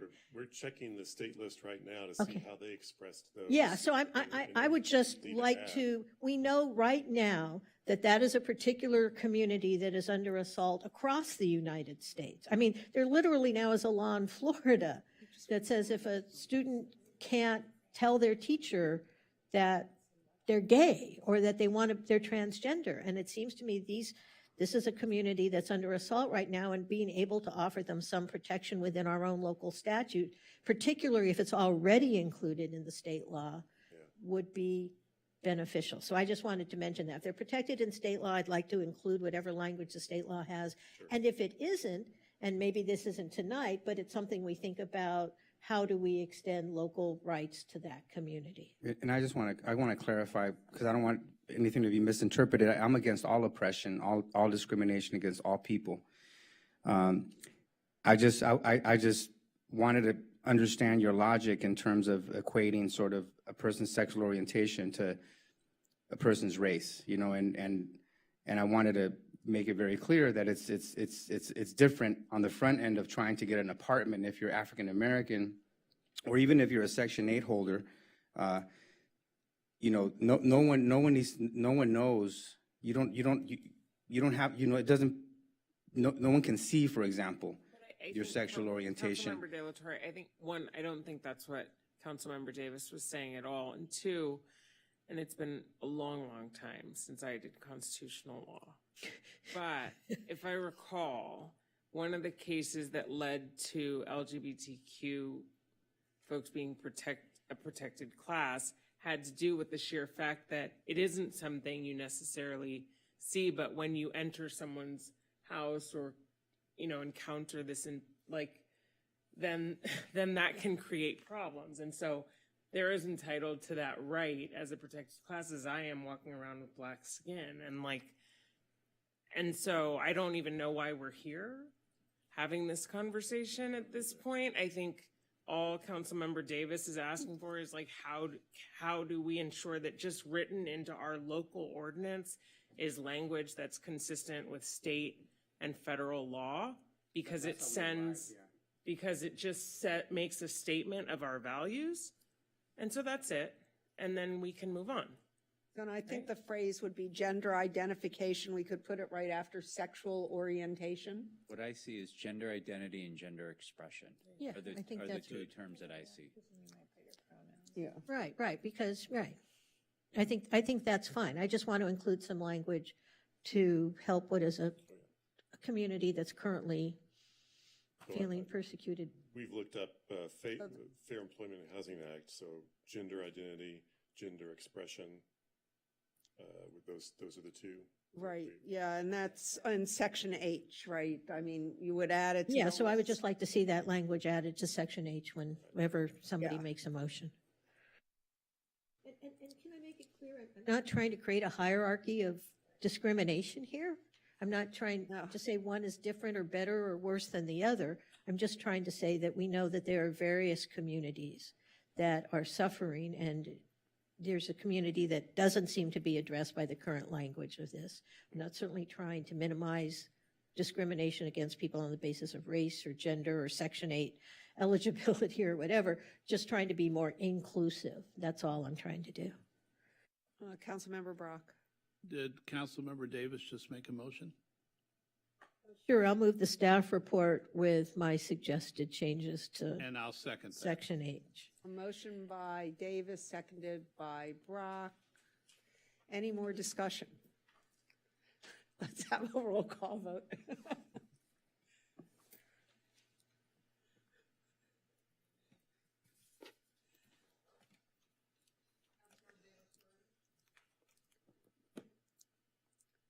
Yes. Councilmember Brock? Yes. Mayor Pro Tem McCowen? Yes. Councilmember Negrete? Yes. Councilmember Davis? Yes. Councilmember Parr? Yes. And Mayor Himmerich? Yes, and that passes unanimously. Thank you very much. Great report and great results lately. Thank you very much. Okay. So next we have request of Councilmember De La Torre that the city council allocate $5,000 of council discretionary funds to the. What about 16A? Yeah. Did I miss one? Who? Oh, gosh. Okay. Oh, yeah, okay, so, That's what it was. so yes, we're past 11, long past 11, but may I hear a motion to go past? Seconded, yeah, moved by Davis, seconded by De La Torre. Can we do this by acclamation? There's no money in it. Amen. By acclamation, yes. Okay. Yes. Everybody says yes. Oh, goodness, it does say 16A. Okay. All right, now 16A. Okay, so request of Councilmember Davis that the council allocate $10,000 of council discretionary fund to the Main Street Business Improvement Association to partially offset the cost of a community open street event on Main Street in October. This event is replacing the summer solstice, which council has financially supported in the past and will continue to showcase the local businesses, artists, and musicians, as well as a Halloween pet costume contest, which had over 100 participants last year. The funds will be used to pay permitting fees and other city-imposed costs of staging the event. Yeah, and just very briefly, because the city is undergoing a reevaluation of its event permitting process, the city can't co-sponsor this current event, and so Main Street Merchants has to pay the permitting fees to do the event. We typically have financially supported summer solstice. Main Street did not do summer solstice this year, so this is just $10,000 to offset the permitting fees that they have to pay to do a closed street event, because the city can't co-sponsor, which could lead to a waiver of the fees, but in any event, and you should all come out for the pet contest, because it's a hoot. The pet costume contest was a hoot. Councilmember Brock, I think, has a question. So I just want to clarify, I talked to someone in marketing on Main Street, and this event will be longer in terms of the street width. the length of the event will go from approximately Earth Cafe down to the South City border. So this will be a major event closer to Coast or Summer Solstice in the past. Not just a 1 block or 2 block closure, but it should be a really fun, really extraordinary event down on Main Street for that day. That is the plan, as I understand it. Thank you. I was just clarifying for you. And everyone listening, the 3 people. I'd like to make a motion to move. Moved by Negretti. Do I hear a second? Second. Seconded by, Davis. seconded by Davis. Let's have a roll call. Councilmember Parra? Yes. Councilmember Davis? Yes. Councilmember Negrete? Yes. Mayor Pro Tem McCowen? Yes. Councilmember Brock? Yes. Councilmember De La Torre? Yes. And Mayor Himmelrich? Yes, so that passes 7-0. Councilmember De La Torre. Oh, sorry, Denise. Oh, no. Denise, and then you. We'd already know. Okay, request of Councilmember De La Torre that the City Council allocate $5,000 of the council discretionary fund to the Santa Monica Pier Corporation to fund entertainment for the second annual day of the Dead celebration on the Santa Monica Pier. The celebration will be hosted inside the historic Loop Hippodrome Carousel and will be open and free to the public. Councilmember De La Torre? Yes, I just want to clarify that the Santa Monica Pier Corporation did not request me to make this item and bring this item before you all. But the artists that were hired to put the event on, I said, hey, we, as council, we would like to support what you all are doing because they have a great plan to just convert the carousel, the whole area. They're going to take up the whole carousel and make this amazing event happen. And they said they didn't have anything in the budget for entertainment. And so by us supporting this, we'll be supporting the entertainment portion of the event. And we're hoping to grow the event to make it a sort of a really nice event that happens annually on the Santa Monica Pier. I'd like to make a motion to move this item. I'll second. Mayor, can you press your button? I just seconded it. Oh, and I'll press my button. Second. I haven't done that yet tonight. Hold on. Okay. Councilmember De La Torre? Yes. Councilmember Brock? Yes. Mayor Pro Tem McCowen? Yes. Councilmember Negrete? Yes. Councilmember Davis? Yes. Councilmember Parra? Yes. And Mayor Himmelrich? Yes, so that passes 7-0. I will even push my button and make that so. Next item. Request of Councilmember Davis that the city waive rental fees associated with the partial use of the parking lot on the Santa Monica Pier to support the city's annual commemoration of Veterans Day, honoring and celebrating all those who have served our country in the armed forces, being planned in coordination with the U.S. Army. Councilmember Davis? Yeah, so briefly, one of our local Boy Scout troops back in 2018 noticed that we did not have an annual Veterans Day celebration, and at the time, Mayor Winterer instituted one, and every year it's gotten bigger, and even during COVID, we were able to celebrate those who've served our country. This year, in conjunction with the U.S. Army, there's a much larger celebration being anticipated, which may even include a jet flyover and participation of the Army Golden Knights parachute team. So we need a little bit larger space than doing it just in Palisades Park where the Veterans Memorial is. And the idea is that this would be open to the public, again, a free event, and we would invite veterans from throughout the region to come celebrate Veterans Day with us. So we just need to be able to waive the parking lot fees in order to allow this to go forward. And we did this together when? We did this? Last year, we did it down in the parking lot. In the parking lot? Yeah, right? because of COVID, we wanted to be able to spread out. One of the issues in Palisades Park is it is a little narrow, and with COVID, but we're hopeful this year to actually have, we're coordinating with the Army to do a much bigger celebration. We're hoping it all works out, but having access to the pier deck is key to getting the other participants to agree. And last year, it was really an inspiring event. And it is. They always swear in some new recruits, which touches my heart, being the mom of an Army officer. And it's great to see their parents beam with pride. So it's always a very touching event, and of course, very important to honor those who've served our country. Marine band comes. So I make a motion to. Moved it, right? Yeah. Moved by Negretti, seconded by De La Torre. Roll call. unless somebody wants to say You something. have to press second. Go ahead. There you go. Okay. All right. Councilmember Para. I just wanted to say, I didn't get to say anything. Thank you for bringing this forward. And I'll be attending with my dad, who's a Vietnam vet. Excellent. Glad to hear it. Thank you. Yes.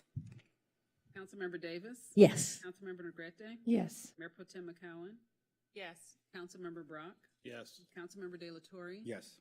And Mayor Himmelrich. Yes, so that passes 7-0. So we're moving on. Next, we have request of Mayor Pro Tem McCowen and Council Members Brock and Negrete that the City Council allocate up to $15,000 of the discretionary fund to the Public Policy Institute at Santa Monica College to support the 2023 Public Policy Symposium, an event jointly sponsored by Santa Monica College and Santa Monica Malibu Unified School District. So I saw that there were 2 emails, and to one, I would say this is the point of a discretionary account, and to the other, I would basically say the same thing. But I think it's important that we support these opportunities to sort of, and this is a DEI-focused event to benefit students, the community, and people at SMC, faculty and others at SMC. We're hopefully going to start doing more partnerships like this, and I think it is important that we show that we are willing to support our other, partners and collaborators. And so I also wanted to give the city manager an opportunity to share, if he wants, some updates on conversations he's been having with SMC on this topic. Thank you both. Just the other day, both our assistant city manager and myself met with the community college, the Public Policy Institute, and the school district to talk about the event. And we're really excited that this item has come forward, obviously for a very formal partnership, but we're really excited about talking about ways that we can integrate some of our work, particularly focused around DEI going forward with this initiative. So, for example, we understand both the school district and the community college have led discussion groups with their leadership teams focused on this specific author in the book. We're talking about doing something very similar ourselves in the organization. Good news is this isn't until May of 2023, and for a slow reader like myself, Mayor, that gives plenty of time to digest the book and also for us to facilitate conversations. We're also going to be talking with our library about how they can be supportive and facilitate, and then we've talked very specifically about how we can support from a communications perspective, and we anticipate leading up to the event as planning gets underway that we'll be able to work with the school district and the college and the Public Policy Institute to support. So we're excited to work under your leadership and your direction supporting this tonight to align our work and our efforts going forward. Well, you're welcome, but I won't be here, so it will be somebody else's leadership. Well, you'll be here but you'll be a part of the city. Yeah, I'll still be here in the city. Yes, Councilmember Davis. I just want to emphasize, because I think the implication of some of the emails we got is somehow that we were funding this. The college is funding this. Yes. This is a much larger program, and we're simply just sort of the cherry on top of the sundae. But what this does is allow us to be a co-sponsor of the event, so it really becomes a truly community event. And the council is absorbing the college is absorbing most of the cost. So it's not as if this is somehow some magnanimous gift that's underwriting the whole thing. This really is us just sort of putting our money where our heart is to support education and support what I think is going to be a really fantastic program. Yeah. Councilmember De La Torre. Maybe I missed it, but is there a topic selected yet for this panel discussion symposium? Isn't this, Yes, city manager? they're having Heather McGee come and speak, and it'll be centered on her book, The Sum of Us, and she'll be speaking, doing a keynote event, and then with stakeholders and partners, we'll be doing intimate discussions. And The Sum of Us is really quite a remarkable book. She was the head of Demos, right? The think tank, right? But a real, and this book, The Sum of Us, and I have it if you want it. I think I have it in hardcover, but it's an amazing book. She's a phenomenal researcher, very deep dive into all of these matters of equity and justice that we talk about all the time. And so one of the hopes too is with the Public Policy Institute and our sort of staff and stuff can really start to collaborate on larger public policy issues around diversity, equity, and inclusion. Oh, that's great. I mean, because we had a bad experience on one issue around gentrification, and the Public Policy Institute was, basically did not include the Pico neighborhood, leadership. We have an elected body, and I hope that doesn't happen again. I hope it's truly more inclusive this time around to really engage people, and it's not political, but it's more like, hey, they take a deep dive, on an intellectual level to really find solutions to the problems that we face. I just wanted to point out that it's also including the high school. So I think it's really great because the kids that are in government, and to Mayor, it's such a long title, Mayor Pro Tem Kristen's point, is that it's actually extended to the entire student body. And I even know that it's possibly reached the younger kids too, because I know the book itself at least. So I think it's really cool that we are completely connected as the city and the school body. And it's about diversity, equity, inclusion, and it truly is bringing in all the stakeholders, all the residents, the young people, which is honestly for me, the fact that the high school is so involved is a big deal for me. I think that was the best part of it. Councilmember Brock. So I just want to, yes, I got some of those same emails and Facebook messages, et cetera, from residents saying if the Public Policy Institute at the college, I think their budget was 67 million or something, or 6.7 million, that why did they need the 15,000 from us?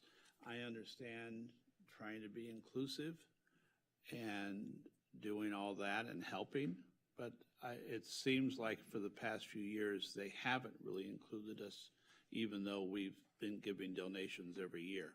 So City Manager White, if indeed, as he drinks his tea or water, indeed, if you've really got a cooperative base where we're going to start working together with the Institute, then I'm all for it. But in the past, it seemed like it was the college doing it, and we were just handing them some money. And some of the responses I got on written emails and Facebook messages were sort of like, wait, when they do their deals, they negotiate them better. I don't think this should be a deal. Yeah, and I think this should be a city project, and the school district, college, and the city should be cooperating more and doing much more together. So if this is a positive step toward that, I'm all for it. Well, I think part of too, it's important to be thoughtful, about what we put on here, right? And I think part of this coming on the agenda when it did was because I, also wanted to make sure that the city manager had an opportunity and to sort of talk through what this could look like, as a longer term relationship. And so he's had the opportunity to, and I think Susan, you were there too, right? To meet with the school and so many of these, relationships are new, and because we have so much new leadership. And I think Public Policy Institute at the college is there's a lot of opportunity to do more there, and it just seems like it makes sense for them to work with council on things because we are a policy-making body. So move. I'll second. You move it, or I'll move it. Okay, moved. I'll second. Seconded. Second and thirded. Yeah, moved by McCowan, seconded by Negretti. Let's take a roll call. Councilmember De La Torre, Yes. Councilmember Brock, Yes. Mayor Pro Tem McCowan. Yes. Councilmember Negrete, Yes. Councilmember Davis. Yes. Councilmember Para, Yes. and Mayor Himmelrich. Yes, so that passes unanimously. I'm pushing my button now, Denise. There we go. Next item.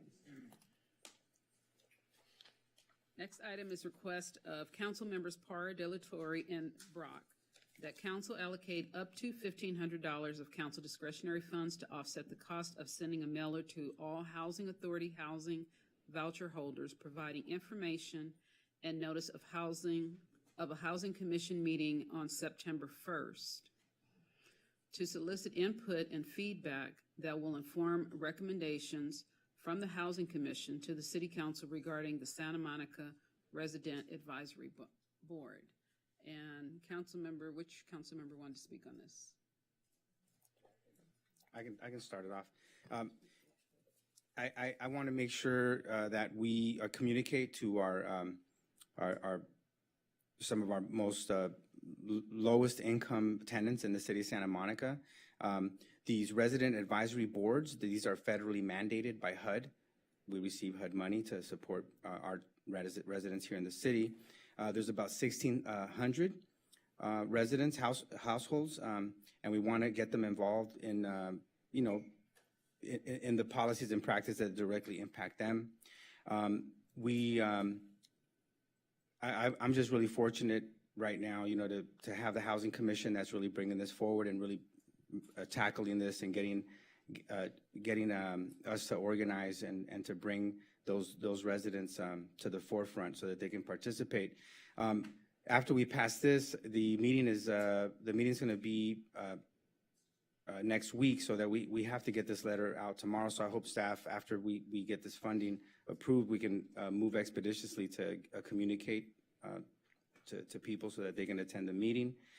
And that's it. I don't know if you want to add anything. One thing I want. I just did this by accident. Yeah, sorry. I also, if we can communicate with a press release after we pass this today, so that we can get the Santa Monica Daily Press to also write a quick little story. The more outreach, the better. While I support this wholeheartedly and support our housing commissioners wholeheartedly, I'm sort of dismayed that we had to bring a $1,500 allocation to the city council, that the housing department somewhere in the city couldn't find $1,500 out of our city's budget to take care of this without this having to come out of our discretionary budget. So I hope that once we pass this tonight, that city administration will find that $1,500 and redeposit it into our accounts. And I'll make the motion. I think I accidentally made the motion to pass this. And I second. Yeah. Okay. Let's have a roll call vote. Councilmember Para, Yes. Councilmember Davis. Yes. Councilmember Negrete. Yes. Mayor Pro Tem McCowen. Yes. Councilmember Brock. Yes. Councilmember Delatorre. Yes. And Mayor Himmelrich. Yes, so that passes 7-0. Okay. And our last item is recommendation to accept Carolyn Charles's resignation from the Disabilities Commission and authorize the city clerk to publish the vacancy. Move to accept with regrets. Second. We can do this by acclamation. Who did the second? I'm sorry. I did. Negrete. Okay. And we can do this with a voice vote. All in favor? Aye. Aye. We have 2 adjournments tonight. And the first one is somebody who actually is, yes,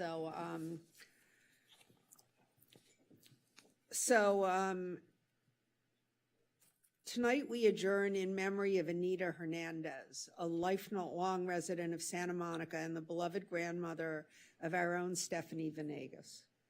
Anita grew up on 19th Street at Michigan and raised her 4 children at 16th in Colorado. She graduated from SMC and is held tightly in the hearts of her children, her 9 grandchildren, and 6 great-grandchildren, including Stephanie's son, Cruz. The council joins me in sending our deepest condolences to Stephanie, who works with us and her entire family. And Al Venegas, Stephanie's father, was a captain in our police department for many years. And now I'd like to adjourn also in memory of Marissa Rubin. It is with great sadness that we adjourn this council meeting in memory of longtime resident and activist Marissa Rubin. Marissa was born Maxine Goldgraben in 1939 in the Bronx, New York. She attended the High School of Music and Art in New York City before moving to Los Angeles with her family. She later attended UCLA, changed her name to Marissa, and received her master's degree in art. She went on to become an art therapist and worked at the UCLA Neuropsychiatric Institute for 25 years. Marissa was an avid tree lover and helped found Tree Hugging Friends. She also helped found Activist Support Circle, the first emotional support group for progressive activists aimed at preventing burnout. Along with her soon-to-be husband, Jerry Rubin, Marissa planted the Children's Tree of Life in Palisades Park on Earth Day in 1983. They were married there just a few months later. Marissa is survived by her loving husband, Jerry, 2 daughters, Pamela and Michelle, from her first marriage to Norman Rothberg, and 1 granddaughter, Amelia. On behalf of the entire community, we convey to Marissa's family and friends our deepest condolences. And our meeting is now adjourned. I will see you here tomorrow night at 6 p.m. Tonight, sorry, whatever. The date will be August 24th, or is August 24th.